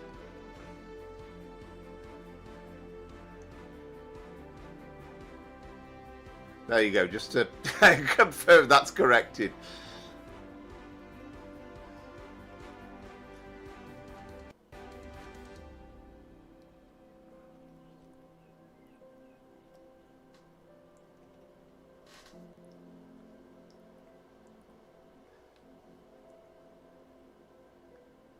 Oh yes, oh John Benson, yeah. The whole thing actually, I can't remember who did the with the voices, but Sailor of the Century was amazing. But it always used to make me laugh how, you know, obviously it wasn't live, but they said, and now directly from Norwich, it's the Sail of the Century, and it was as though it was the most incredible thing that you'd ever seen.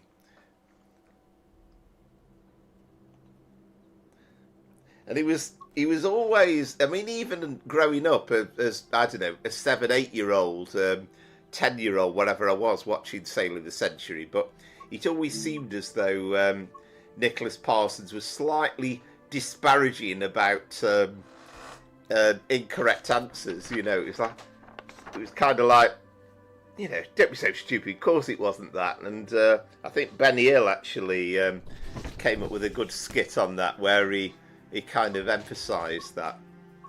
Right, Tease Valley next then. Tease Valley.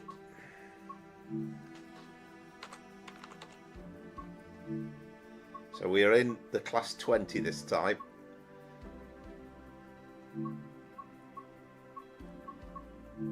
Pair of class 20s to be fair. Don't think it matters which ones I press. And then this is 6 Echo 47, I do believe.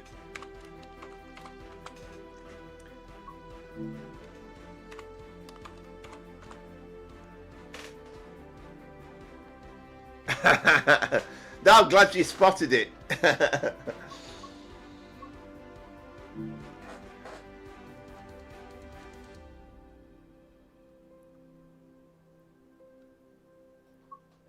Yeah, definitely Southwestern. Yeah, no, I'm glad you're getting to grips to it, which is amazing. To be honest with you, I think probably stuff like that's a step beyond me.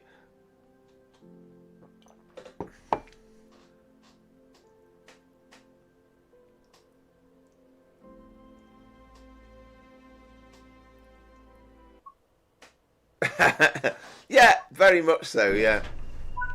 I mean, to be honest, when I heard him on that radio show he did, whatever it was, I quite liked him. But yeah, I agree with you then, and we were always very, very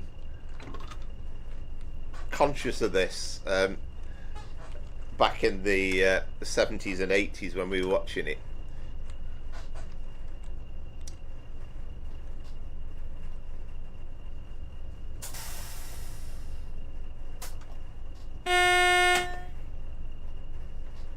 Don't think there's a DSD on this thing, if I remember rightly.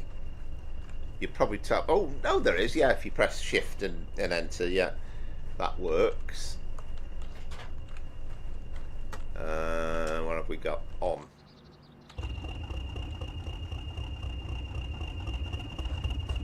So we, right, we've got green. We've got the road.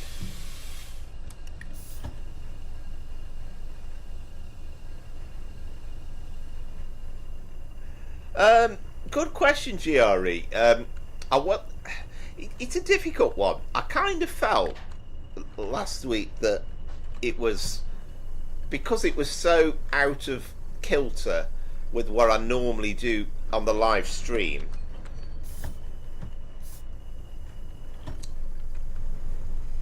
I kind of felt as though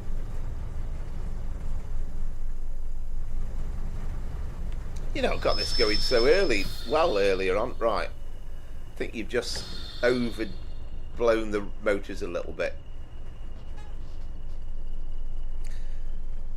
I kind of felt as though I was a little bit, it was a bit out of kilter for the normal stream, so I think I would like to, but if I did a New York Trenton one, I think it'd work better as a separate stream in its own right. Oh, good evening, Andrew. Hope you're well. Hope you're enjoying your shortbread and your chocolate on this bank holiday weekend.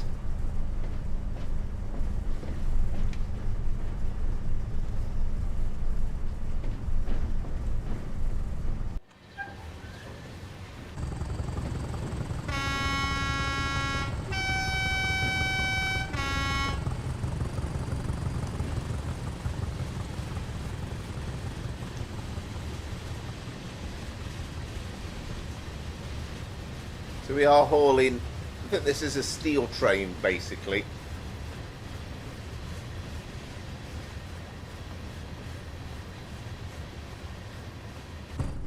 Alright, brilliant. Wow. You might have finished it by the end of the stream. Homemade bread pudding. Oh, that sounds nice. I've not had bread pudding in years, but again, I always tremendously enjoyed it when I did.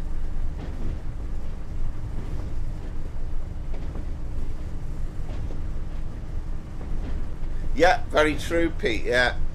And of course, the old thing back then about the telly was they used to do these great trails about coming up this evening on ITV, and they'd take you through the evening's lineup.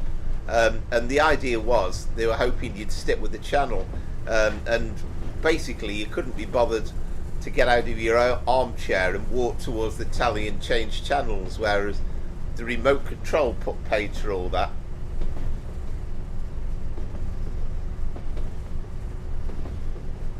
Oh, right, okay.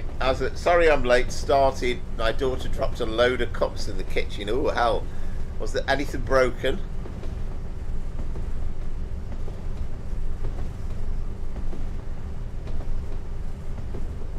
Yeah, it's only a shortish run. I think, well, you can see for yourself there, it's 2.5 miles away to the very end. But it's quite nice.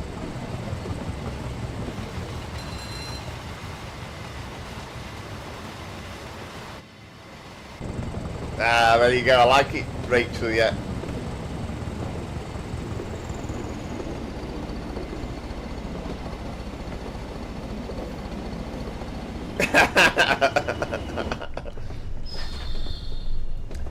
Yeah, absolutely. Who wants to be a millionaire? Not that I watch these things nowadays.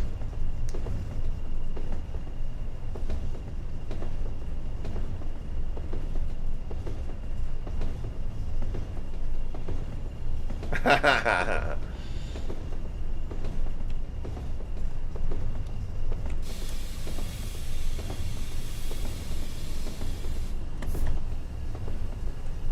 can't remember if I think we're only 1.8 miles away from the end. Yeah, you did say you found this a bit slightly tortuous, this scenario.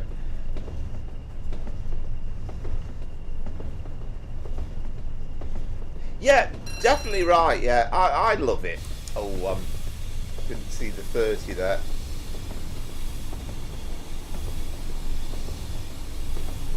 I love the that thing about the you know, the steel yard and everything in and around Middlesbrough. I think it's got such a lovely industrial feel about it.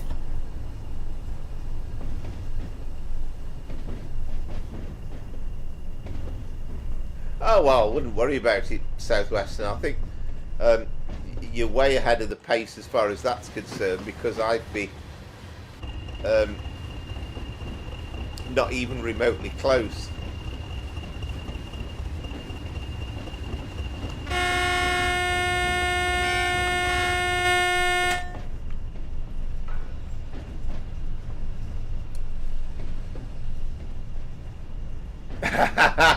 Very good.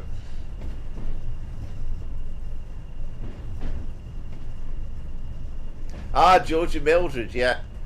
kind of underrated, I think. And again, it was something that we used to religiously watch every week. And you know, I think some of the ITV comedies from that time were good, but sort of they're not repeated on the same level as some of the other stuff.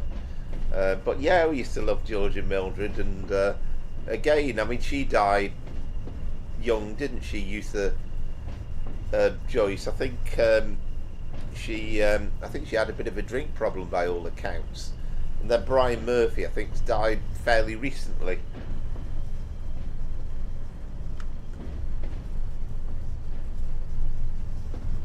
I mean, we watch Only Fools and Horses ad infinitum to the extent that we more or less, I mean, my brother's better at it than me, I'm kind of paraphrase, but we kind of know virtually every line from every episode, but we still find ourselves still watching it.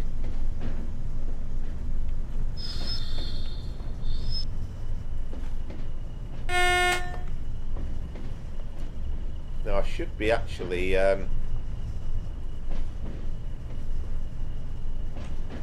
yeah, no, we've got the road, we're okay.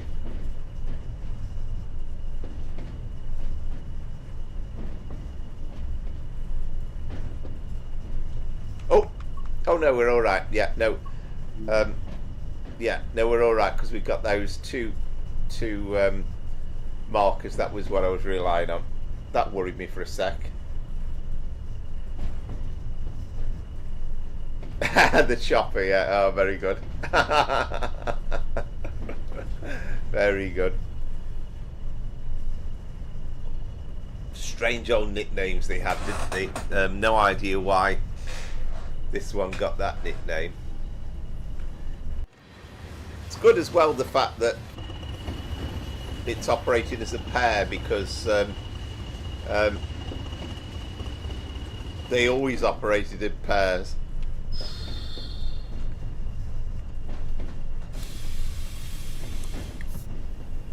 And again, we're back to play your cards right, aren't we? You get nothing for a pair, not in this game, you don't.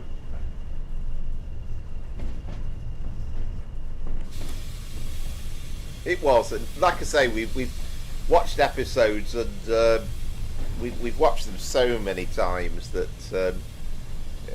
but we still enjoy them. Oh, I'm the same, Pete, and I always say I could properly be Basil Fawlty in the insurance world. It's like, you want me to do what?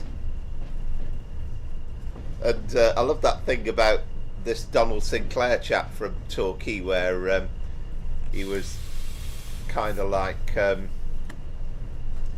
he says he'd go up to him and he'd look and say, "What now?"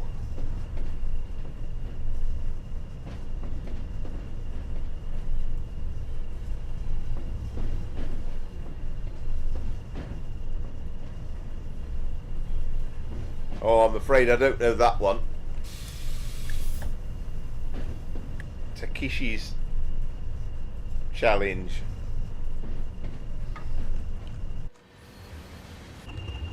I just love all this stuff going on that's in the yard.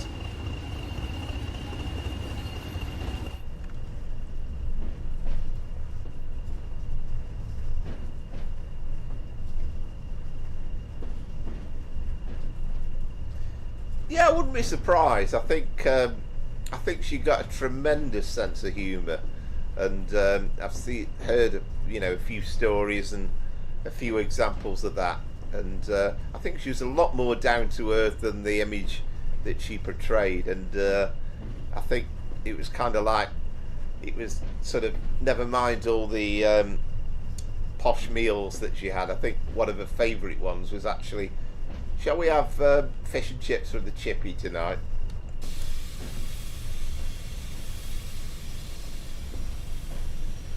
Yes, I like that one. I remember that, yeah. Yes.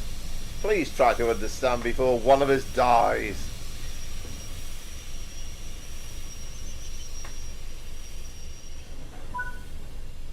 Well, we kind of have. I mean, the 90's nearly modern, but we have got the 70 coming, of course. So that will be great. I know the 70's.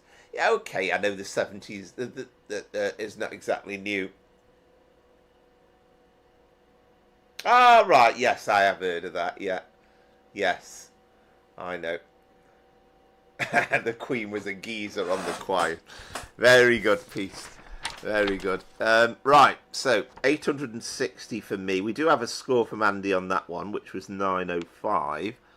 And I did do a bit of speeding. That's what cost me there.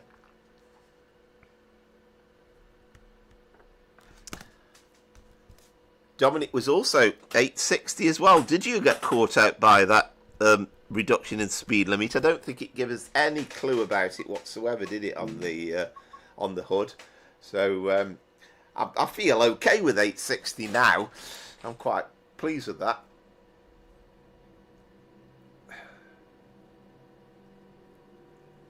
And Amaze Taze was 905. You must have spotted the... well, you were the same as Andy. I don't think we're going to get huge variations on such a short run.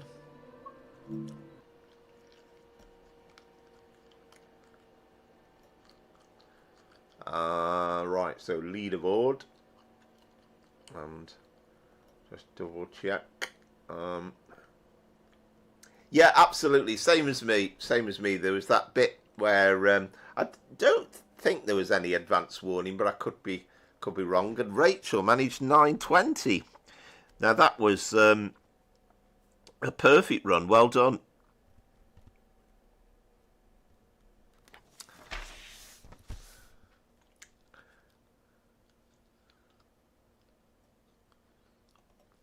Right, so let's add another round in. Yeah, we definitely need some cheesy music for this section, I think. I'll have to look what's available on YouTube in the library. So Rachel was 920. Great score, that. Amaze Taze was 905.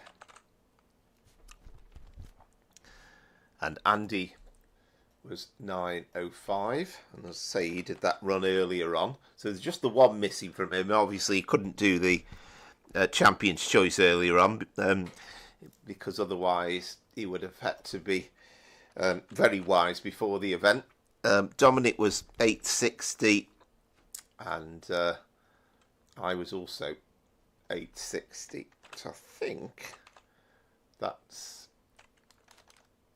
I'm nearly giving myself 960 there. So let's add the round in, and we'll see if we've got any more scores.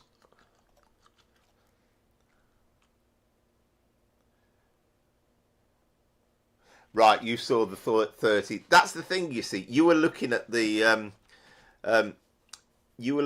boards on the track, and I was looking at the hood. And therein lies the difference between a real driver and a pretend one. Yes, we need the Isla St Clair. Yeah, she was Larry Grayson's assistant, wasn't she? Because in the Larry Grayson days of the Generation game, she was in charge of it, really. Larry looked as though he hadn't got a clue what was going on, but it was all very fun. So what have we got so far then? So as things stand, Rachel holds the lead, and a very slender advantage from Amaze Taze. But there's a big score to go in though from Dominic if he does complete round one. So you never know. You never know. It could be the difference.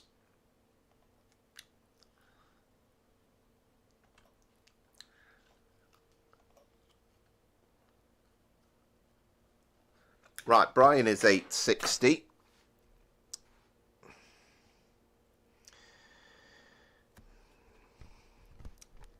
So I think we're waiting on, don't think Southwestern you didn't do that one, did you? I don't think. And just as a score to go then, I think.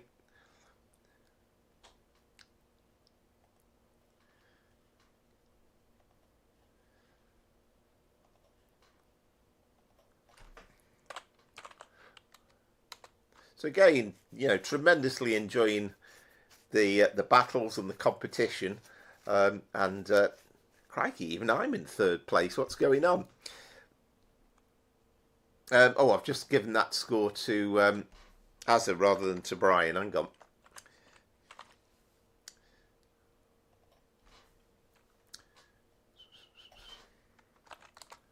We're just waiting on Azza's score, I think. Oh, there we go. 855. Yeah, cheers. Cheers, Azza. There we go.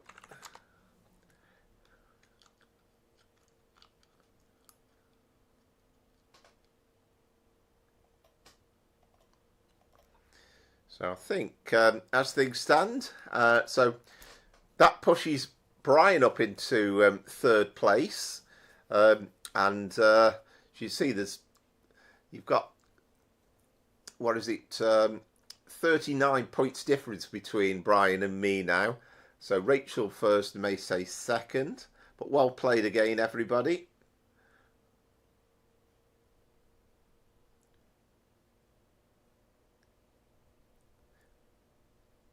Right, okay, that's interesting, Dominic.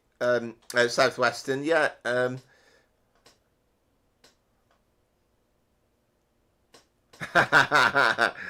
You find it a bit tough, are you, yeah, we might have the odd passenger run in next week.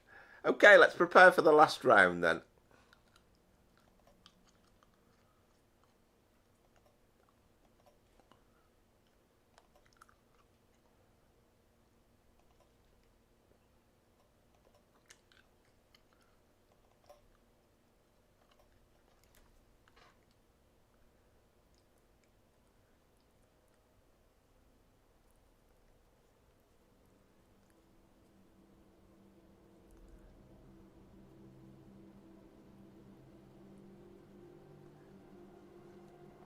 Yeah, you really do feel the weight of the train, don't you?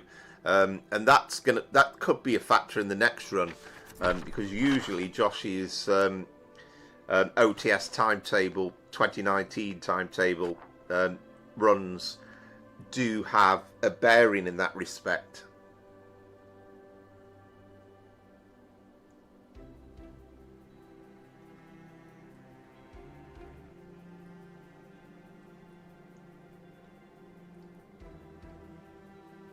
Yeah, absolutely. Yeah, and I think this is the first time we've ever done a totally freight only stream.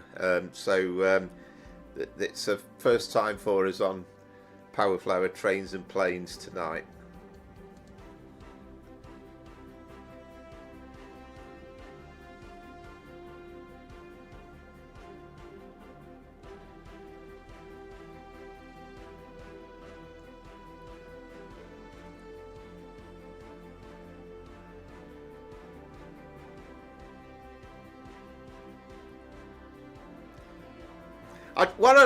What I do enjoy is I like the fact that we aren't worrying about stopping at stations, so it's quite chilled out. And as long as you can, if you're getting a lot of green signals and you're not you're within the speed limit, you spot the speed limits, then it's very, very, very chilled out.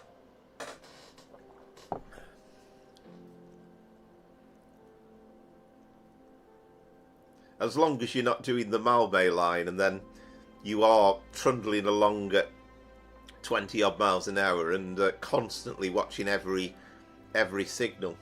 But even that's, in some ways, that's easier than doing a 378 run where you're actually stopping at stations every couple of miles.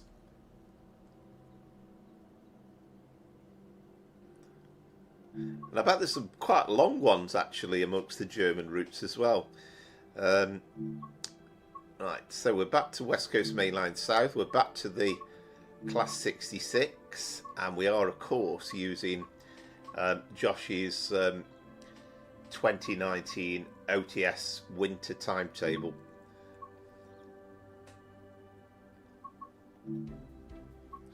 So I thought I'd do this with Freightliner this time.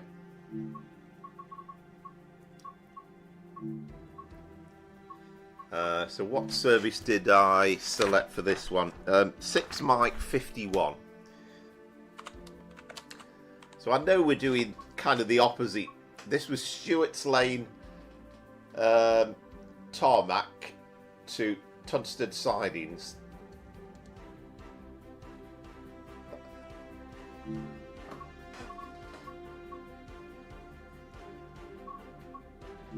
So this is the final part.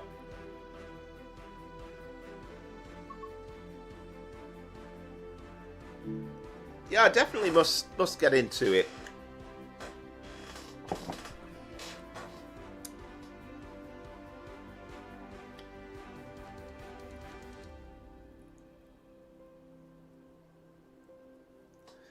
Yeah, agreed. And it's kind of like, it's one of those things that sometimes you can go into these DLC and the timetables and you kind of forget half of this stuff. And I think just having that something a little bit different, you're starting off from the quarry, you've got to do a little bit of reversing, and not tremendously difficult, but it just occupies your brain. The sounds are lovely as well.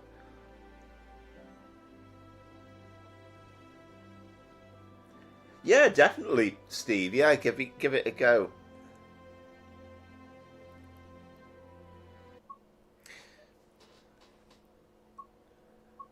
Right, so actually I don't need to go into the other menu because I've made a note this time. So 322 yards.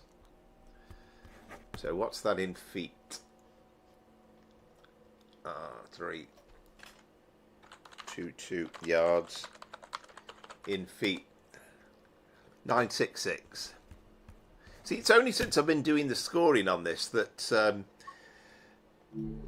I even started bothering about these things. You know, I used to think, well, we've got it switched on, it doesn't really matter.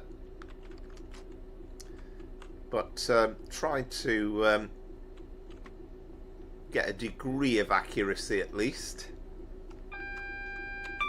And straight away you'll just see how much busier the Wembley and Willesden yard is compared with the timetable that we did earlier on.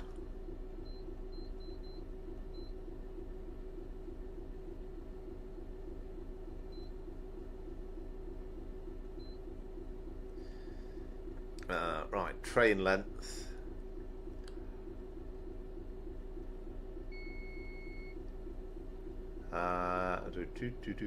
Switch.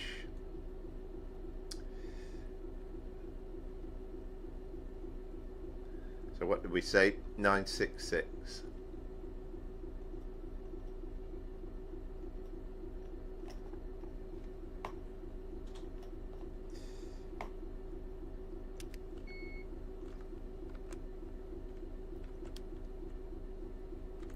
And we don't want night, day running, that'll do us.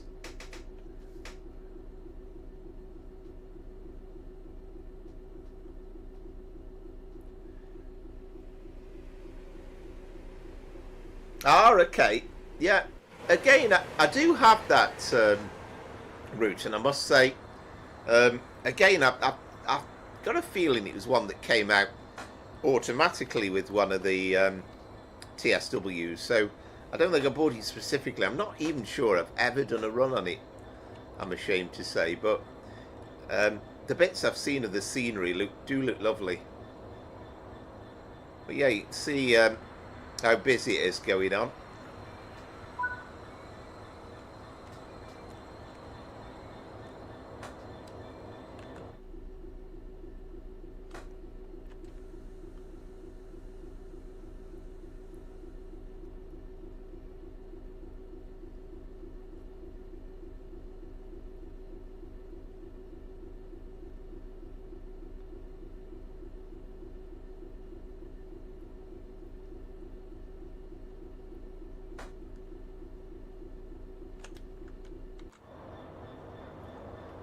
I mean, actually, it's an interesting question to say, but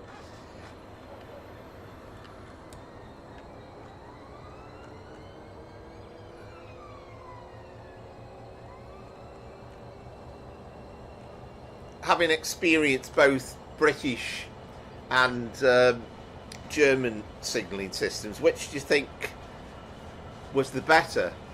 Do you kind of see the point that they were trying to do? Do you think it was a more safer system than the British one, or is it just different?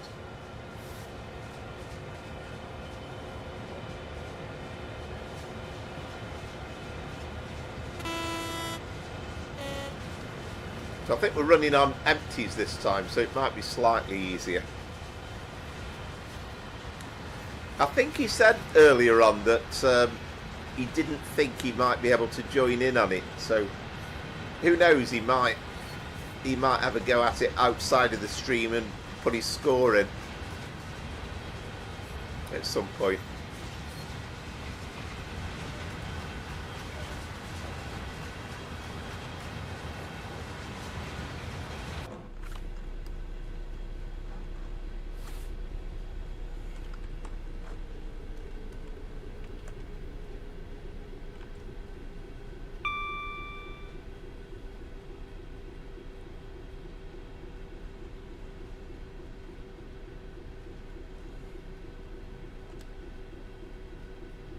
So I don't know, we've got 52 minutes allocated, so I've got a feeling that we're not going to get a straight through run.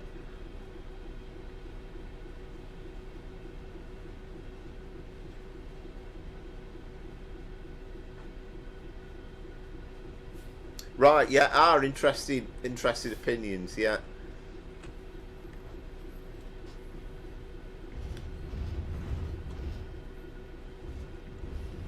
It kind of seems a lot more. It's funny how you kind of get the feeling sometimes that these things are kind of a little bit appropriate for the country, and it feels a lot stricter, a lot more regimented, whereas ours is a bit freer. The Dutch one feels a bit freer.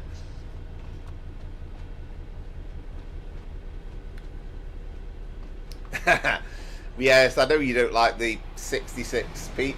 Not a fan of the 66. Looks like a school garden shed. Well, they are known as sheds. I mean, that is their nickname. The brakes are horrible, and it sounds like a 10-year-old unbalanced washing machine on a 1200 revs per minute spin cycle. Yeah, I won't disagree with you on that. I quite like the sounds though, and I quite like driving it. But yeah, I mean, I'll say that they are nicknamed the sheds.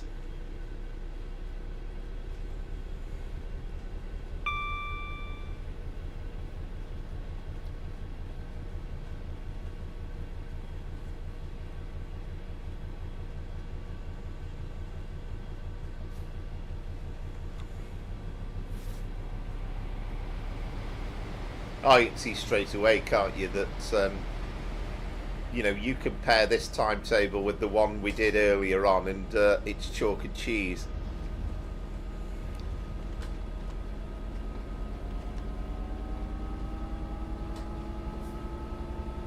So hopefully, and one thing we will definitely do is we'll revisit this timetable again, hopefully in the next few weeks, when Josh has updated it to include the 90s on there, and we'll be able to do a proper timetable run, rather than only being able to drive the 66. I kind of don't massively want to do loads more class 90 runs with the present timetable. I'm destined never to use that timetable that came with the pack ever again. I think the one thing I was impressed with was the price, and they made the effort to keep the price down to reflect, I think, perhaps some of the things that weren't perfect with it.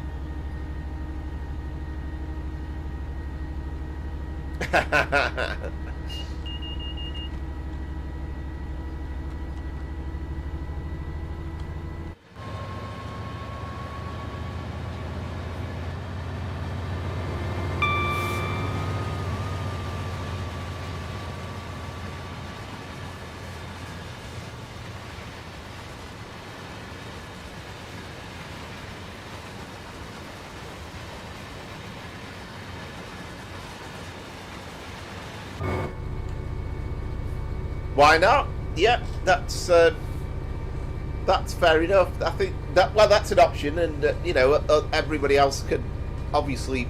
That's my opinion. Let me know what you think on that, but I don't see why not. We have done the occasional German passenger run in the streams over the last couple of years.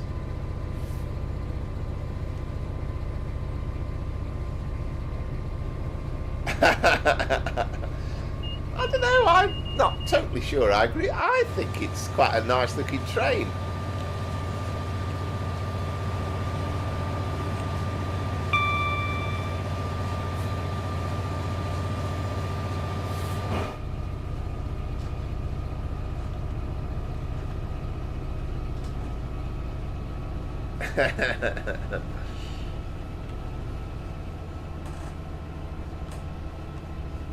I think my recommendation on the route point of view would be perhaps, I don't know whether you go for one of the older ones, but just pick one that's likely most people to have. I mean, I've got quite a few of them, but I haven't really kept up with the routes over the last couple of years.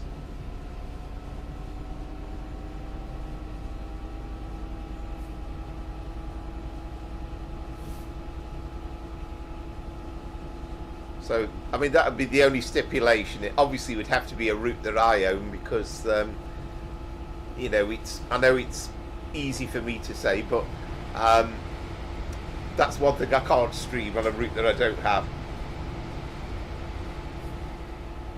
Well, also, they were the very first ones. Well, we had the 59s, didn't we, that we used in this country. I think they were built by General Motors. And they were used, and again, it felt quite an American train when it first came out.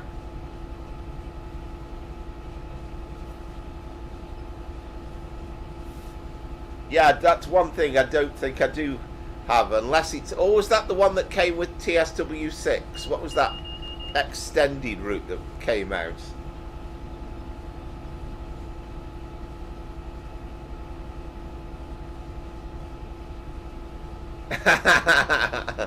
You sound like Room 101, Pete. Was that the one released? There was a kind of an old route. I think that was the one that came out with TSW6, wasn't it? Yes, yeah. So I have got that one, yeah.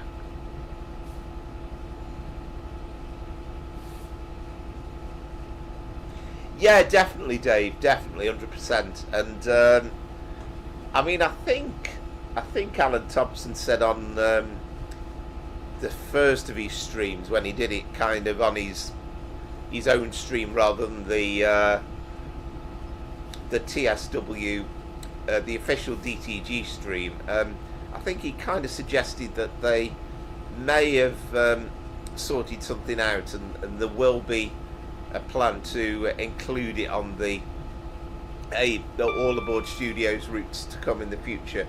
They definitely are going to put the 90 on their Manchester Airport commuter routes, but I think common sense will eventually prevail, and it will be on the Trent Valley route. I mean, it's slightly academic anyway in the long run, because I'm quite sure that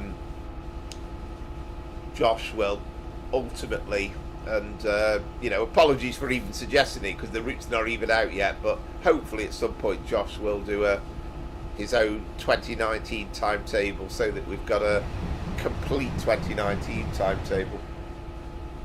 That's it, Leipzig, Dresden, yeah, I have got that one, yeah.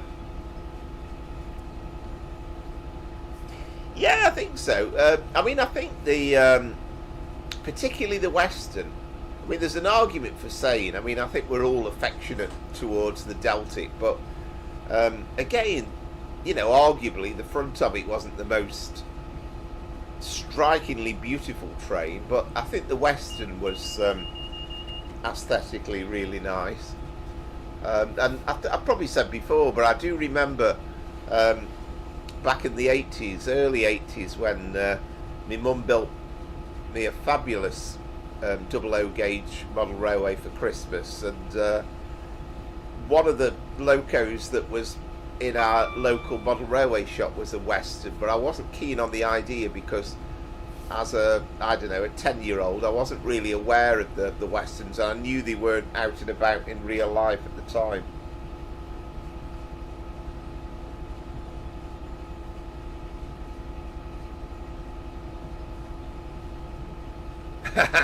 Yes, indeed, Steve. Yeah, that's right.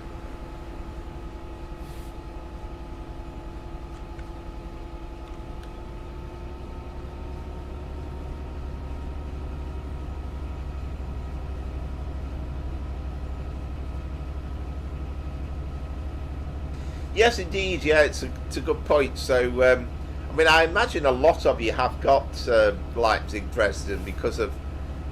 Well, it depends what pack you bought really for TSW6, but I presume most of you have already got it, and maybe the veteran then.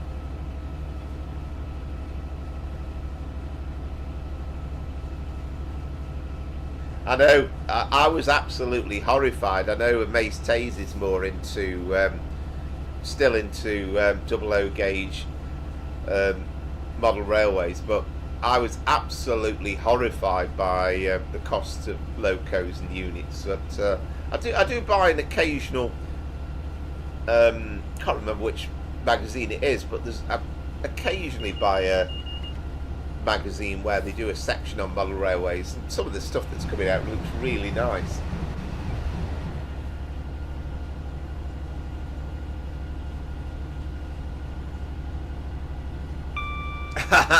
Oh, well, there you go. So there you go. Well, if she's competent, then that's got to be good.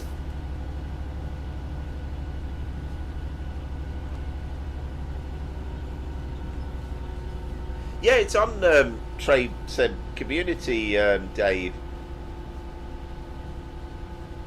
Don't know if somebody could stick a link in the um, in the chat. Yeah, they are, and I think they've kind of gone a bit beyond like what Hornby used to do. I mean, Hornby's stuff was, you know, pretty good, but you get some really, really custom stuff nowadays. Actually, there was an April Fool's joke as well about Hornby. They made an announcement on whenever April the 1st was, last week sometime. They said there's a new website has been done for like-minded rail enthusiasts. Only Trains, of course, they did it in the same styling as OnlyFans. I don't know. I think it might just be the me firing ahead a load of rubbish as I always do. But I presume you've all got that route.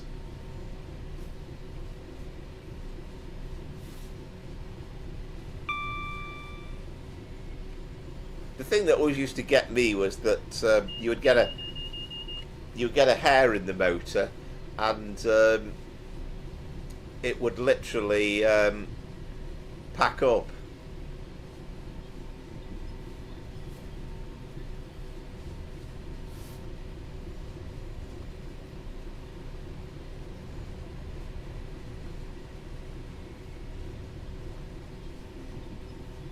Well, we've still got that slight error, haven't we, with the doors, where I thought DTG had fixed that, but you haven't got the closing.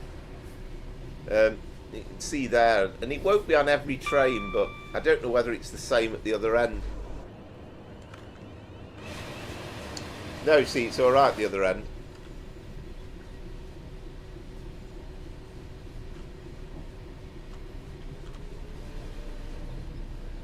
Yeah, which is almost the price of travelling on, getting a first class ticket in real life on one.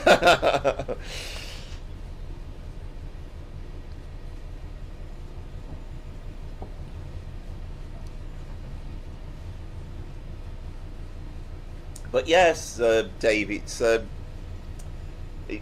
daddy of all timetables, and Josh is. If you've not tried it before, he's done a brilliant job with it.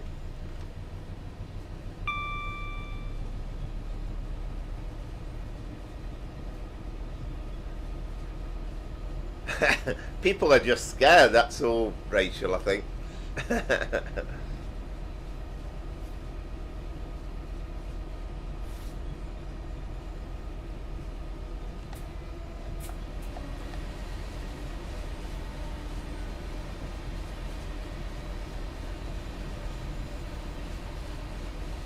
Yeah, I must admit, whenever I've travelled first class with a Vanti, I've kind of wanted to make sure that I extract from them as many glasses of red wine as possible because of the price. I kind of feel as though I've got to take advantage. Yes, indeed. Yeah. I presume most of you have got the route, I would have thought. Yeah, it definitely would. I'm certainly all for it. I mean, I'll be honest. The chances are I'll probably drive it just with Sifa on, but it won't matter.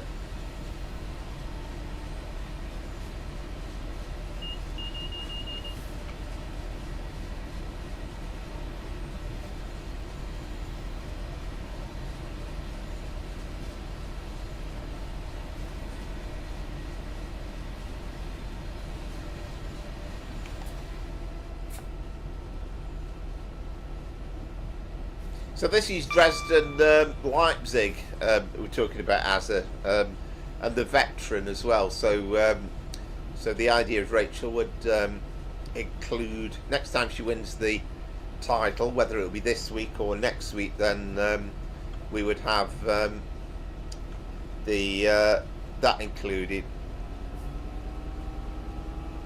I know Amaze Taze will definitely have it because.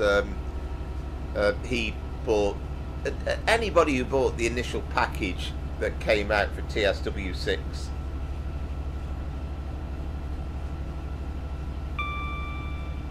TSW6, I think, as I know the time passes quickly.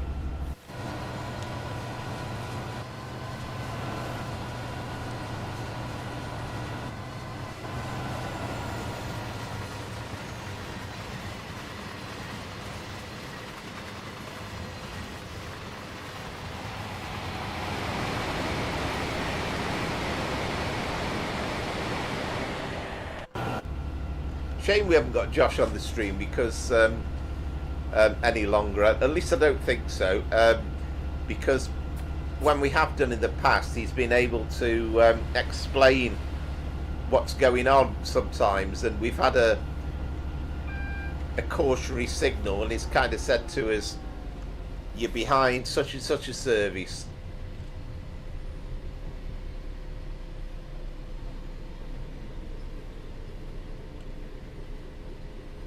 It did, Azzy, yeah, I'm sure it did. I'm sure it came out.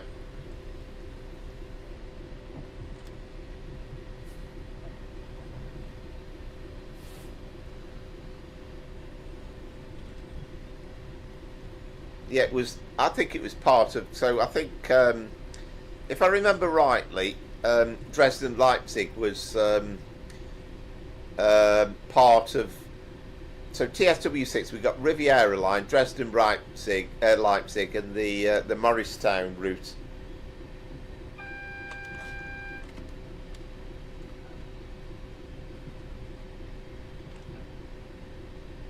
Yeah, I knew it wasn't possible that we were going to go the whole distance here without getting an adverse signal.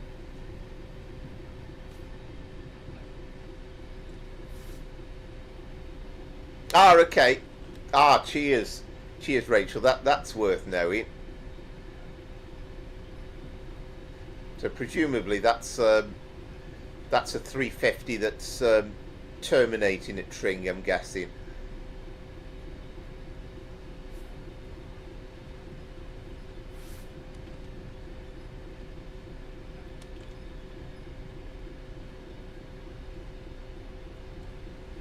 it's very good, Asa. And I mean, I'm with the Mateys. I'm not, normally leaping out to buy American routes, but I do like the New York Trenton one. It's just got so much going on, and it's not the hardest to drive.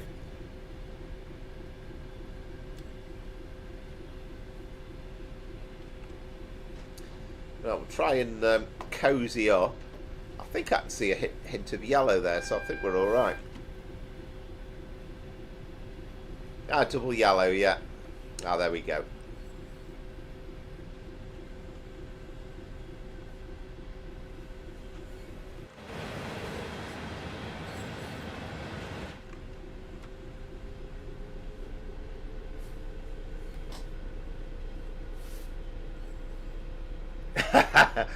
Oh, way up. Pete's off. Tring, what a stupid name for a town. I'd be ashamed to live there unless I was an avid cyclist with a small bell affixed to the handlebars. Oh, I see. Tring, tring. Yeah, very good.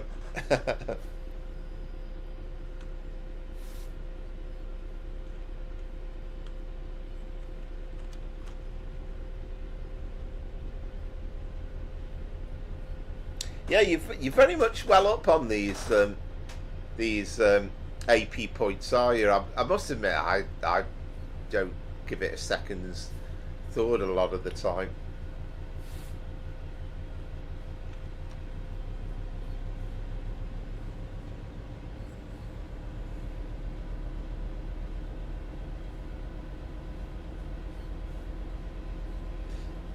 Well, I had to. I obviously bought it full price, but I had to buy a couple of additional things. But I wouldn't have been so bothered about doing that. But I think that LIRR new route was only a couple of quid more, so I got that. I quite enjoy it, and I think the Metro one I did last week was slightly on the boring side. But then I'd picked an empty stop working, whereas if you're doing a stopping service, it's a bit more interesting. Yes, I know you do. Yeah, yeah. Which is good. Which is good.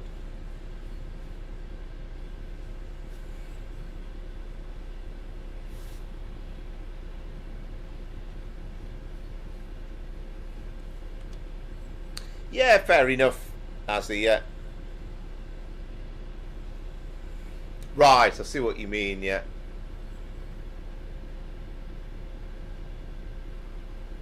What's this? Hemel Hempstead.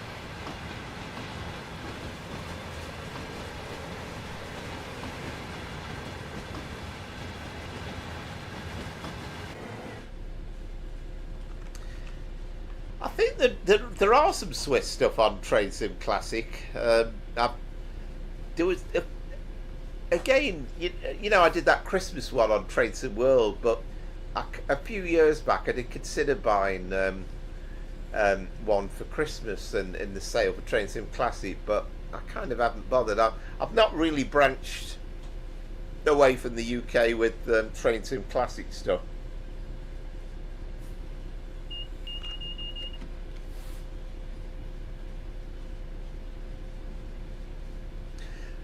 Oh yes, of course, a Mateys. Forgot to ask you. I don't know whether you can say they're not for sure, but I think you were on the verge of going to visit Mr. Pedalston at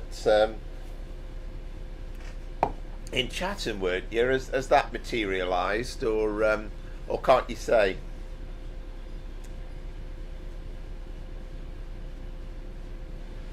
Yeah, I think the that Bernina line's longer, isn't it, on Train Sim on Train Sim Classic than Train Sim World.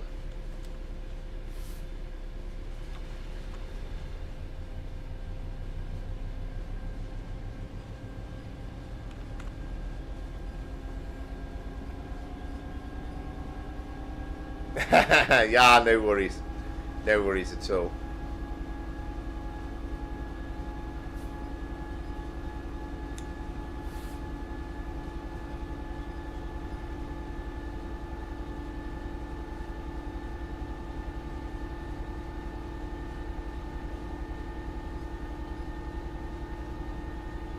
Yeah, I think people were a bit annoyed with the TSW one, that they kind of felt as though it should have been longer. I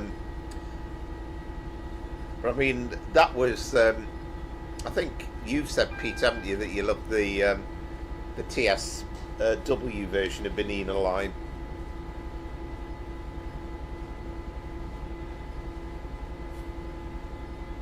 No, this is Hemel Hempstead, isn't it? I really should.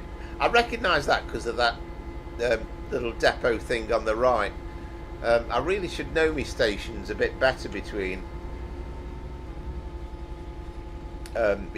Euston and Tring.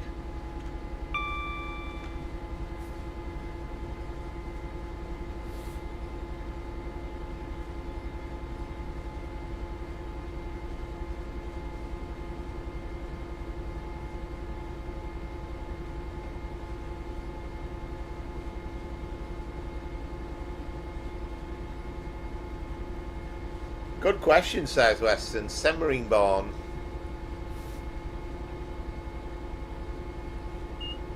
Sure somebody will know the answer.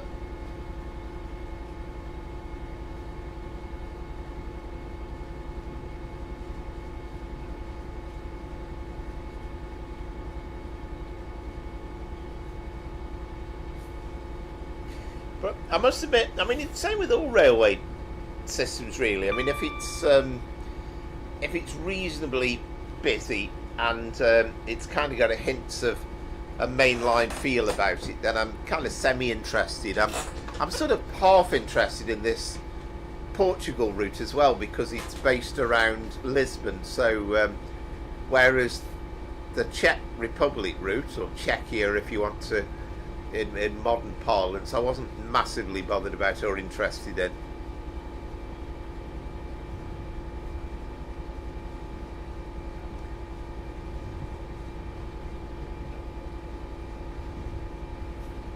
There you go. Semmering Barn is Austrian.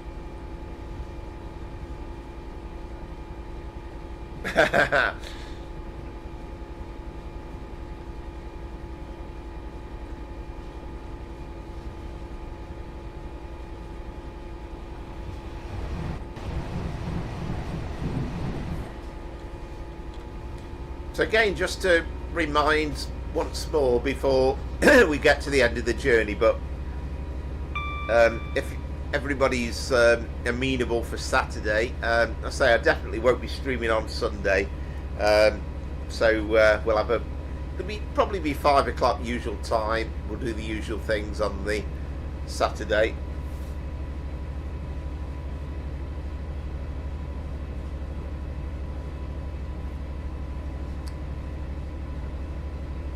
Yeah, I think that's the thing. Sometimes you pick up a route in a sale and then you don't get the chance really to give it much of a run. I mean, I bought Peak Forest in the sale as well, and I don't think I've done a single run on it yet.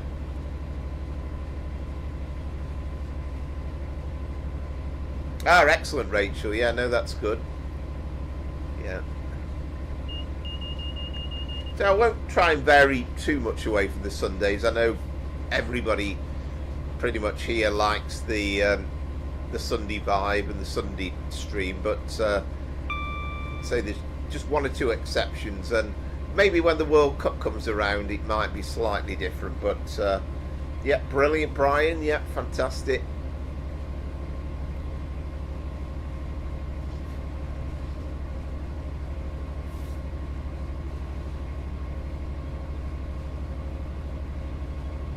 Yeah, fair enough, as I quite understand it's not always doable, and you know, I appreciate, you know, people have got plans, they do different things, so yeah, well, join us if you possibly can.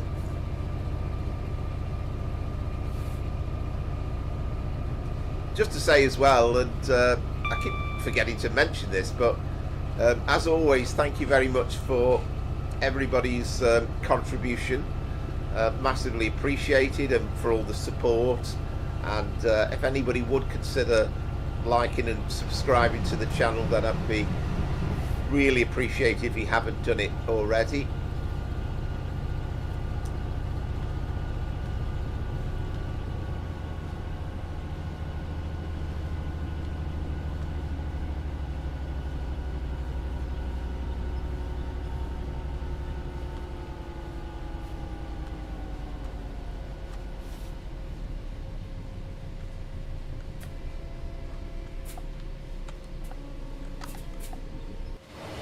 Favourite station, Berkhamsted?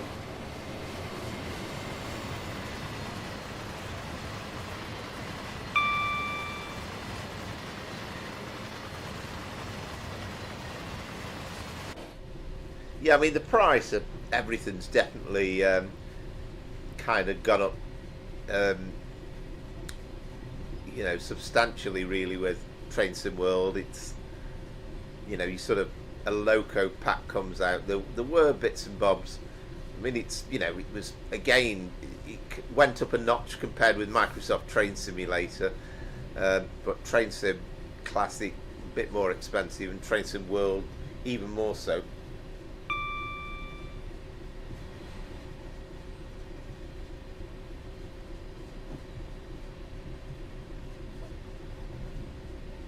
Yeah, I think the passengers is the one thing that's missing on this West Coast Main Line south route, really, and that's been bugged. That's a DTG thing that's been bugged for ages. Yeah, well, there are ways and means, Steve. Yeah, it just shows, doesn't it? You can pick up these things instantly. I mean, I kind of generally feel obliged when something comes out that, UK-wise anyway, I feel as though I've got to buy it for the sake of the channel. Although, you know, of course, the ambassadors are obviously have an advanced copy and can drive it much, well, I say much, but they able to release videos the day before.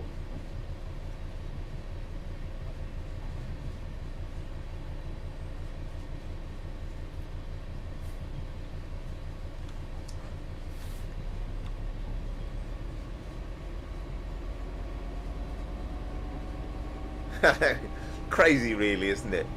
And you know, nobody will criticise this timetable because it's brilliant, but it's a bit silly having, we've got the nuclear pack, we've got the military pack, we've got the intermodal pack, we've got the 805 pack.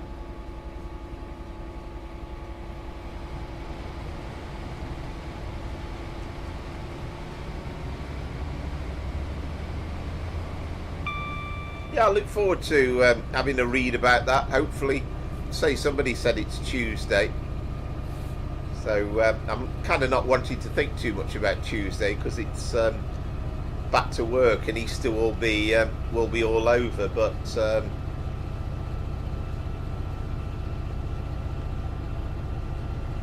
I shall look. That is one thing to brighten up Tuesday.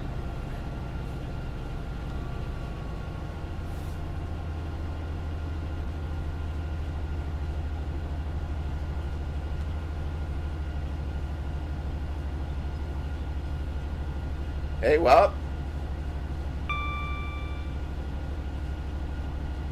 Oh yeah, absolutely, yeah. Oh, the forks, yes.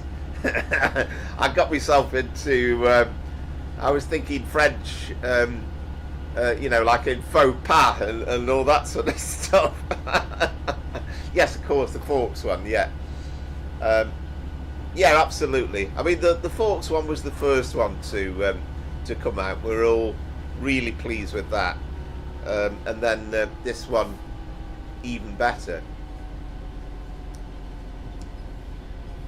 Yeah, I mean the modded ones, you know, you kind of can't complain about. You know they're going to be separate, but there's kind of a reason behind that, and you know, I kind of understand that.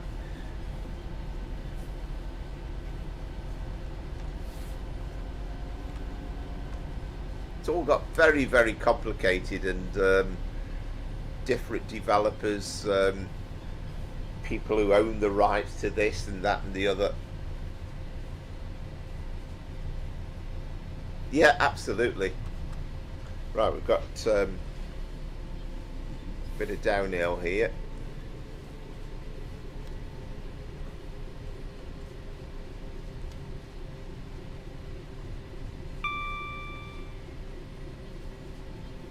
We'll roll most of the way to Milton Keynes now. Tring is kind of the cut-off point, isn't it, for the climbing?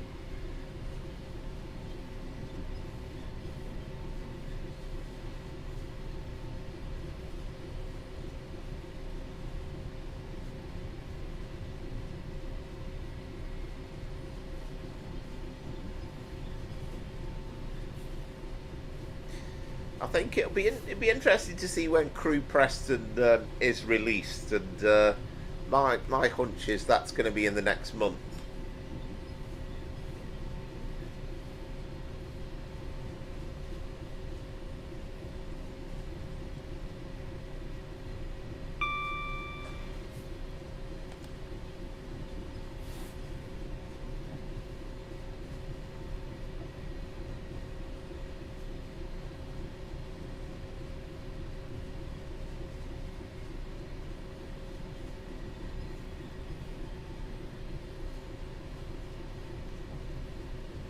Ah, okay. Ah, that's opening on Tuesday, yeah.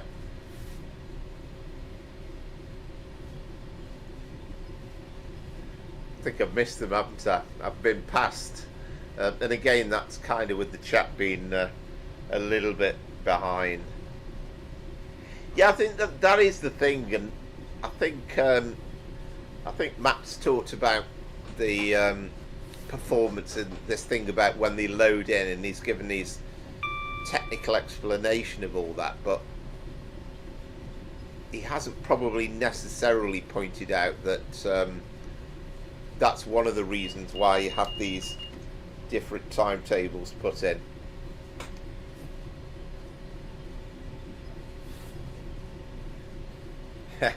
Yeah, I must remember that one. Yeah, Tring.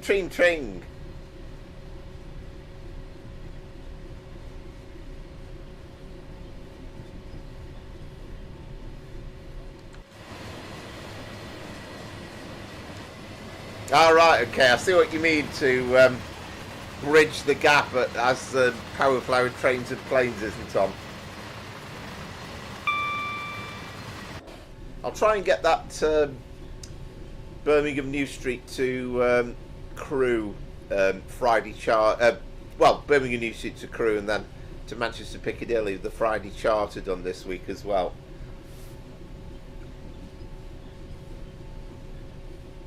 But just takes a little bit longer with the recorded videos, and I generally do the editing with Adobe Premiere and then resend it back to OBS Studio, so it takes a bit of time.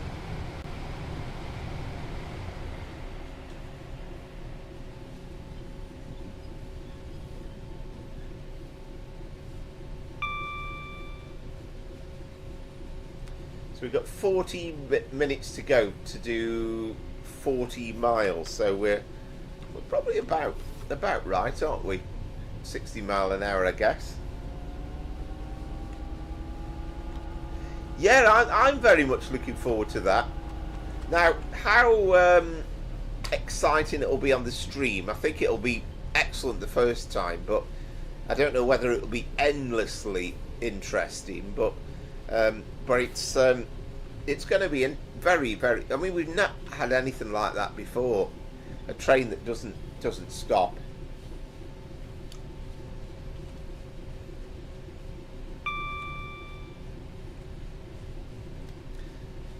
Well, I would say it doesn't stop. There obviously has to be a point when it does. I think the only thing that really missing from Crewe Preston is going to be a first generation EMU, and I think not having the 304s is going to be a shame, really. I know there's no way you could drive them to at the moment, but they would be a big thing in Crewe. I presume the Liverpool Lime Street and the Manchester Piccadilly services will be 101 operated.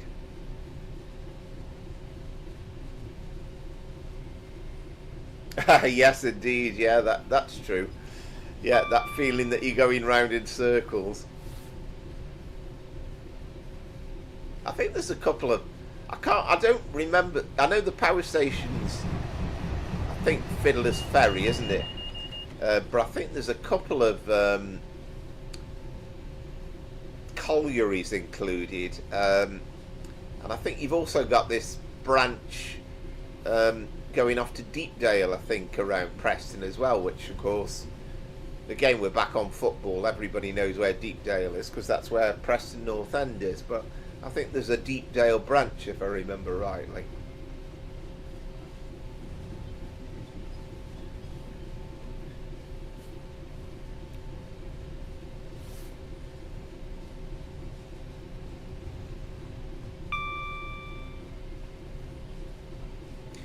Maybe as well, Just Trains want to be separated from all this debacle. They want to release their route, knowing that it's actually ready, that the right build is not rushed into it or anything, and that it's a little bit more coherent than some of the other stuff that we've had on TSW recently.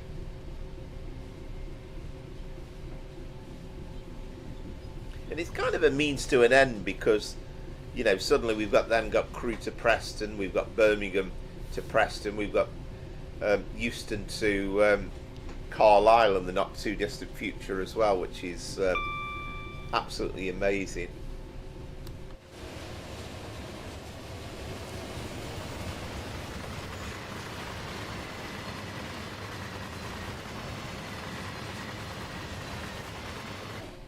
Yeah, it's interesting to see the pictures of Crewe Station, and you kind of think in your mind, well, it hasn't changed that much since the 80s, but there are things that have changed, and there's actually more of a roof, or there was more of a roof back in 1986, so they've made the effort to put that in. I noticed as well, picture of, you could see Gresty Road in the background, Crewe's ground. There's a big newish stand that was built in the 90s.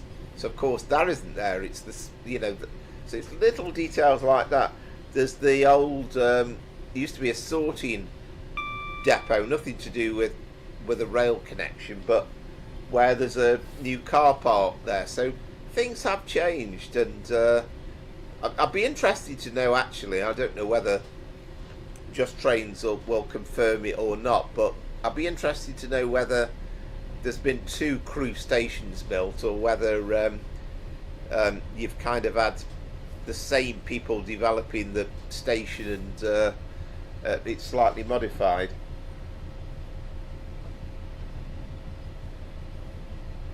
Yeah, that was kind of the natural, and I think it is to this day, isn't it? Stopping off point, I think, for Glasgow Central services.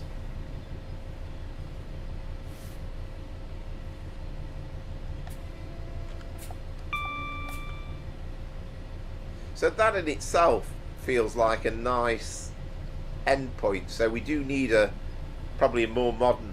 We need a more modern timetable for Crewe Preston, and we also need, you know, a completely backdated timetable for the rest of the route. Really, I know, arguably, it will be inaccurate, but I could live with that.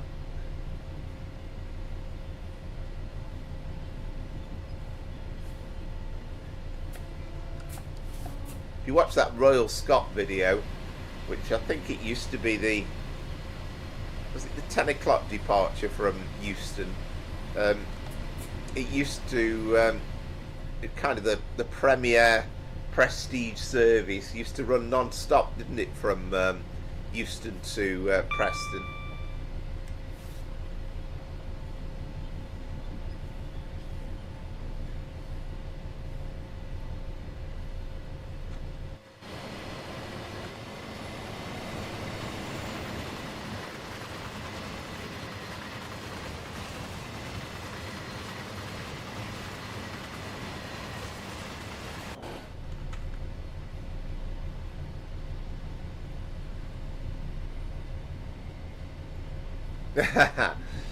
Yeah, I mean, I'm sure they did break down sometimes. I was on a first generation electric that broke down at Norton Bridge area just before Stafford in the that was in the 90s, I think. Sunday morning.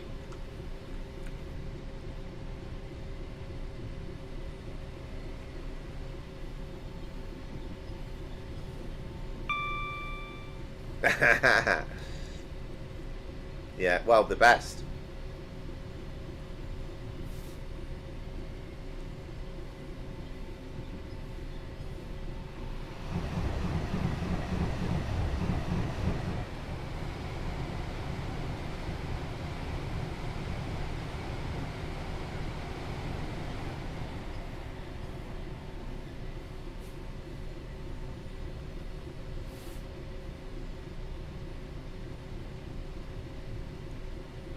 Yeah, we need those sheep to be moving now, don't we, in the fields? But yeah, it was a brilliant period, really. I mean, you know, obviously I was a lot younger than I was in my teens, but the yeah, the 80s were a great era, and got great memories of the old first generation electrics, you know, even before the 90s came in, and a lot of 81s on freight services and 85s, and there was still plenty of passenger services that were operated by 85s as well.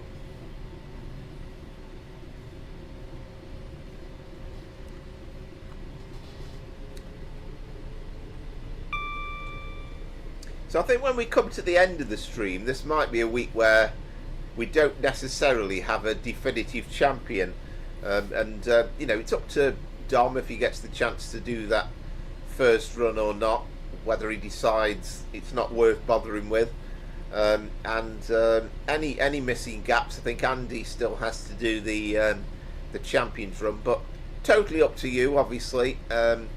And we'll know as the week goes on whether those scores will change or not.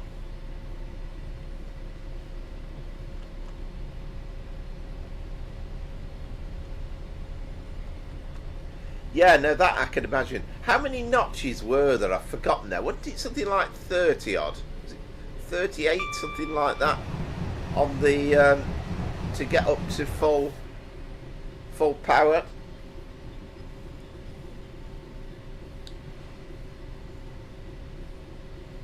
Yeah, I mean, partly with you know, you're remembering the 80s fondly because you were a lot younger then. I was certainly a lot younger then.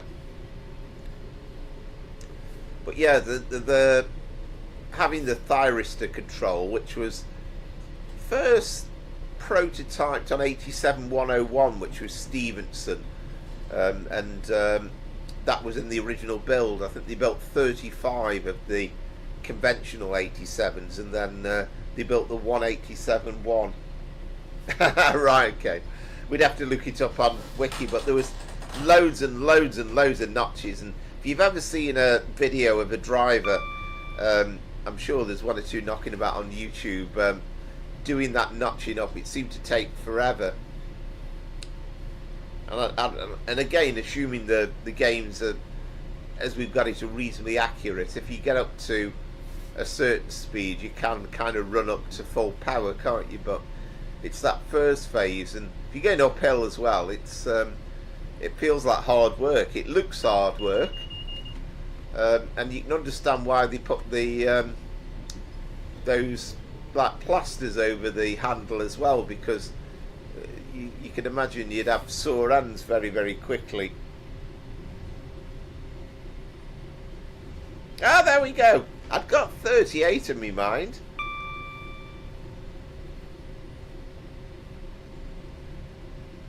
Ah, excellent, Josh. Yeah, just in time. Yeah.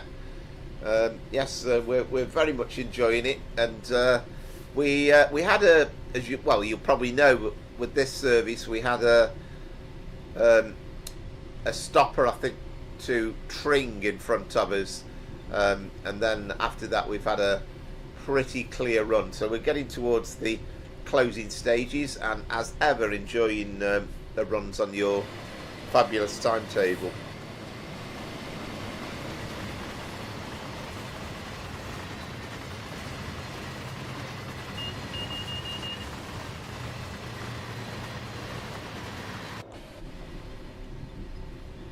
And you can see we're nearly at journey's end as we come through Bletchley. No, I don't suppose you'd have any reason to, would you, really? It's just something that you did.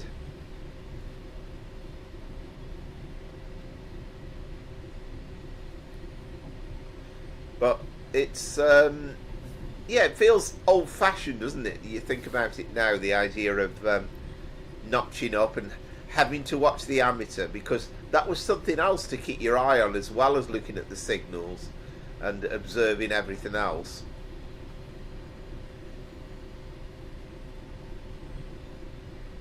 Yeah, absolutely. Yeah, I was kind of slightly relieved. I mean, I was picking. It had got to be in this direction, so I think probably they were mainly empty runs where they were the aggregates.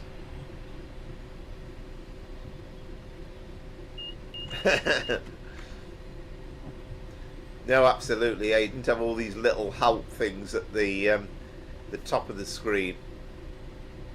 I must get back to doing some dynamic HUD-less driving again.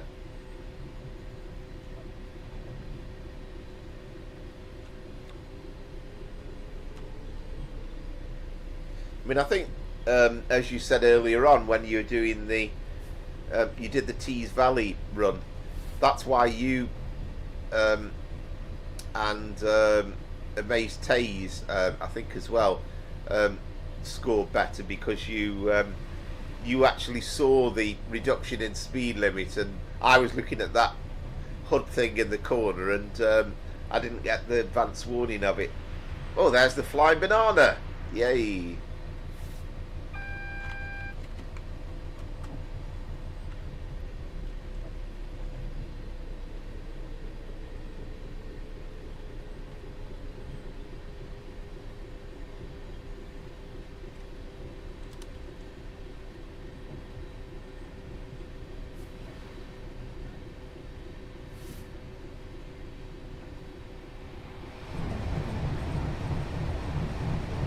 Really isn't until you you do a run on this timetable. I think you notice it even more on the freight runs, but it's just absolutely incredible the amount of traffic that you see.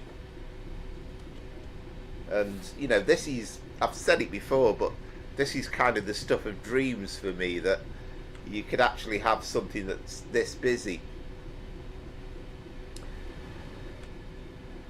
You know, and with a 24-hour timetable as well.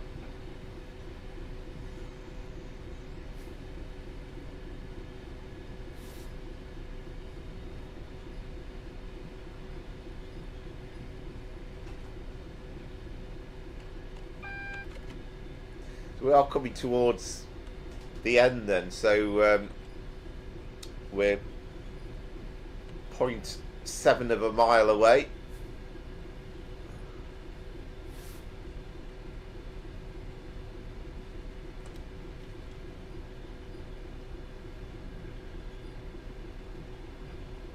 See if we can make a reasonable attempt at pulling into our final stop at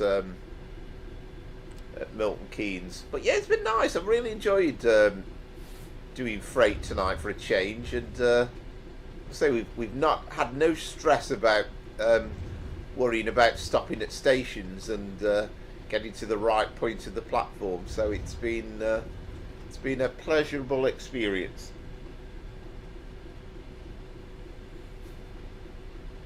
Oh, absolutely, and also the timetable planner as well, and that's why, again, Josh is kind of had to understand all that and work out, all the pathing of every train.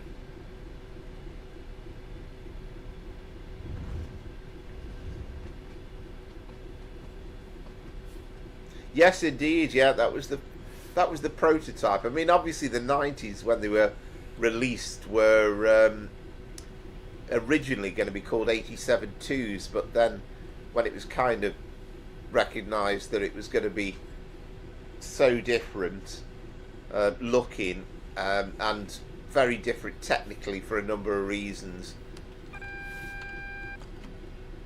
then they actually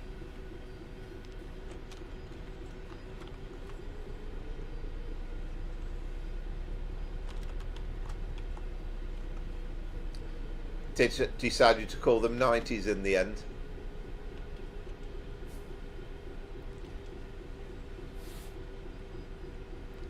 Right, I'm just trying to make sure, because if you don't get past the 0, then you don't get a score, do you? So, got a Pendolino just pulling out.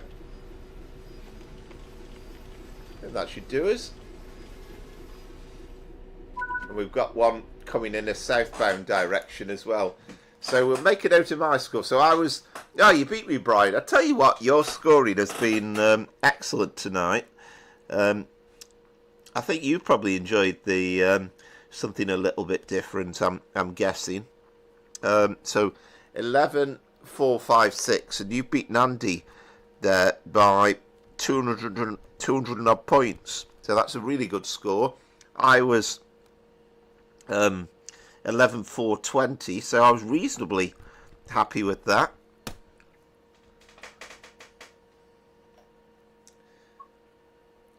So I've made a note of that.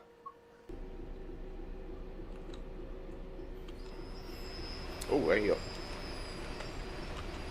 Oh, you can't do it, can you? It's a shame you can't go out with free roam with that and see the outside view. Wasn't quick enough. But yeah, another fabulous run. Really enjoyed that. So we'll get the scoreboard up for the final time, and we'll get some scores on the board, as it were. Leaderboard.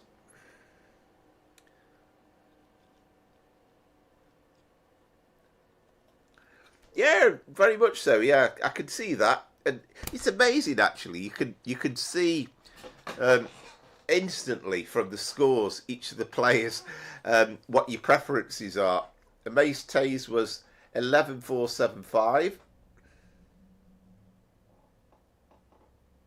Oh yes, of course. Yeah, that's true, Josh. Yeah, that is true. So again, you've just slightly beaten Brian there, but there wasn't much in it.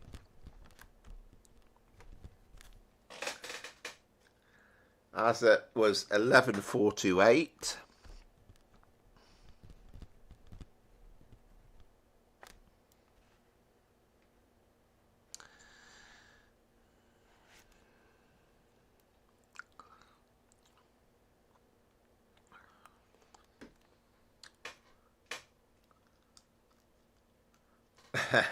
Well, I don't know. It's all relative. I mean, you can look at 11-4-2-8 and think, oh, that was a rubbish score. But you're looking at, as you can see with the scores there, Dominic was 11-4-6-5. Horses for courses were all going to be different in different styles of operation.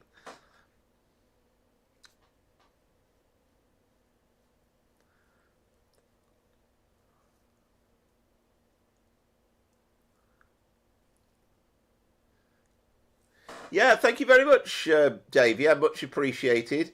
Yeah, really enjoyed it. And yeah, we do. We're all very much friends on here, which is always excellent. And yes, Pete's sense of humour's quite legendary. And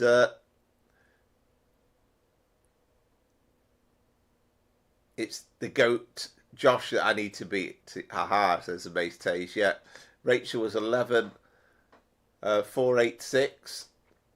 Yeah, absolutely. Yeah, give it a go. Let us know the score. Pop it in the comments or on Discord if you prefer Josh. But we would as ever be appreciated. Right, let's start getting some scores in then. I can't remember whether I've got everybody's now. Right, here we go. So, Amaze Taze was 11,475.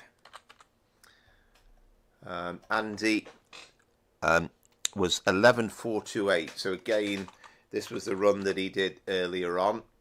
Azza was... Sorry, I'm getting that wrong. I keep confusing myself because of me alphabet. The lettering is different. Sorry, Andy was... That was Azza's score, 11,428. Andy scored 11,208 on this one. Azza was 11,428. And Brian... Brian, 11,476.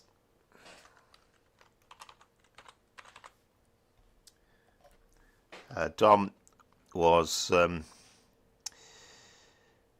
11,208. I was 11,486.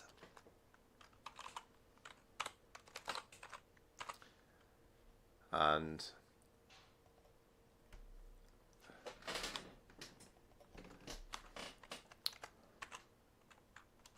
yeah, 11,486. I nearly added myself another 10,000 points on there or something. But Rachel was 11,420. Wow, I got a better score than you, Rachel, on that one. So I think that is right. Oh, I haven't put a Maze Tazy score in. 11,475. Oh, I have. No, I have. Yeah. Oh, it's all right. It was just a bit slow updating the scores. Good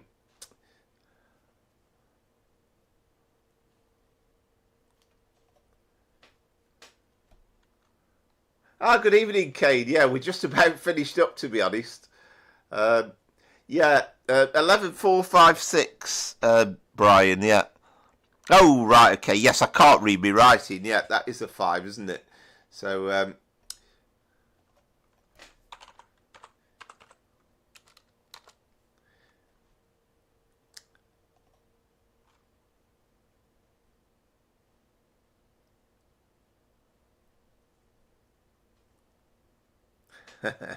yeah, absolutely, yeah. 12,491, yeah. Right, okay. I think that's all right then now, isn't it? I hope so. So at the moment, Amaze Taze... well, it looks as though Amaze Taze probably is going to be the champion because 26-point difference in the final reckoning, and the top 3 have all completed all 5 rounds. Now, Dominic hasn't got a score for round 2, so let's just quickly check with my calculator. What score would you need to do? So 33,370 minus 26,894. You would need a score of 6,476, but that's kind of quite a way off of Maze Tazy's 6,110, and of course that was shared by Rachel, so it might be doable, might not.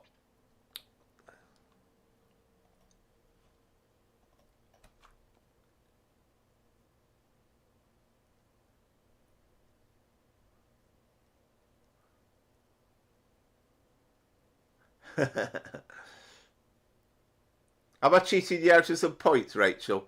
Where are you? 11,486. What have I put? Let's have a look. Oh, yes, I am indeed.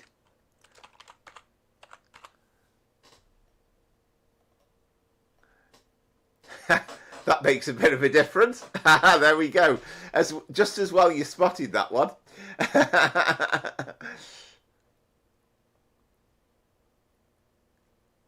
Yeah, I think you probably would, Dominic, to be honest. If anyone has a problem with my sledgehammer sense of humour, they need to get out a bit more.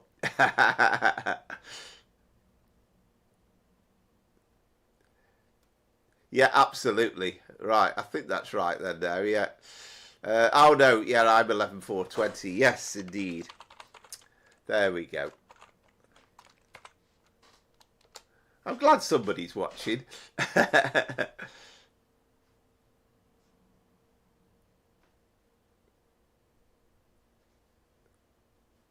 Yeah, it's been a really good night. So I think that kind of says, without any shadow of doubt, Rachel is the champion. So it very much looks as though we have a freight run coming up next week in the and the Dresden Leipzig route on the veteran. I'll have to double check, make sure I have got it, but I think I have. So 6-4, yeah, absolutely, yeah. Yes, I think that's virtually impossible, I would have thought. Yeah, that's really well played, Brian, actually. You were up to third place. I think that's, without doubt, I would say, your best week ever. So I was fourth, despite my best efforts to sneak in an incorrect score at the end. But well played, everybody, and very much enjoyed it. As always, and yeah, congratulations to Rachel. Well done. Yeah, I think so, Brian. 100%. So it kind of shows that freight for you is something that you really enjoyed. And I can see that. You can see that straight away with the scoring. So yeah, brilliant. Well done, everybody. So hope you all have a good week. And Mace Tays, I hope we haven't left it too late for you getting up in the morning, and enjoy your day at work tomorrow. Enjoy the bank holiday, everybody. And I say I'll try and get a video up in the week. We'll look forward to the roadmap videos and the articles, and then, as usual, just to say thank you very much. Anybody new watching, if you consider liking and subscribing, I'd be really appreciated. But apart from that, we'll see you on Saturday. So remember that, Saturday 5 p.m. And we'll have our 4 hours, but we'll do it on a Saturday this coming week. So everybody have a good week. Thank you very much for all the chat. Really enjoyed it tonight, and much appreciate. Yeah, indeed, Brian. Yeah, completely agree. I found it slightly easier, I must say, and it's made me feel slightly more comfortable and relaxed doing it. Sometimes stopping can be quite stressful. So yeah, so thank you very much, everybody, and see you all again on Saturday. And thank you. And from Powerflower Trains and Planes, for now, it is bye-bye.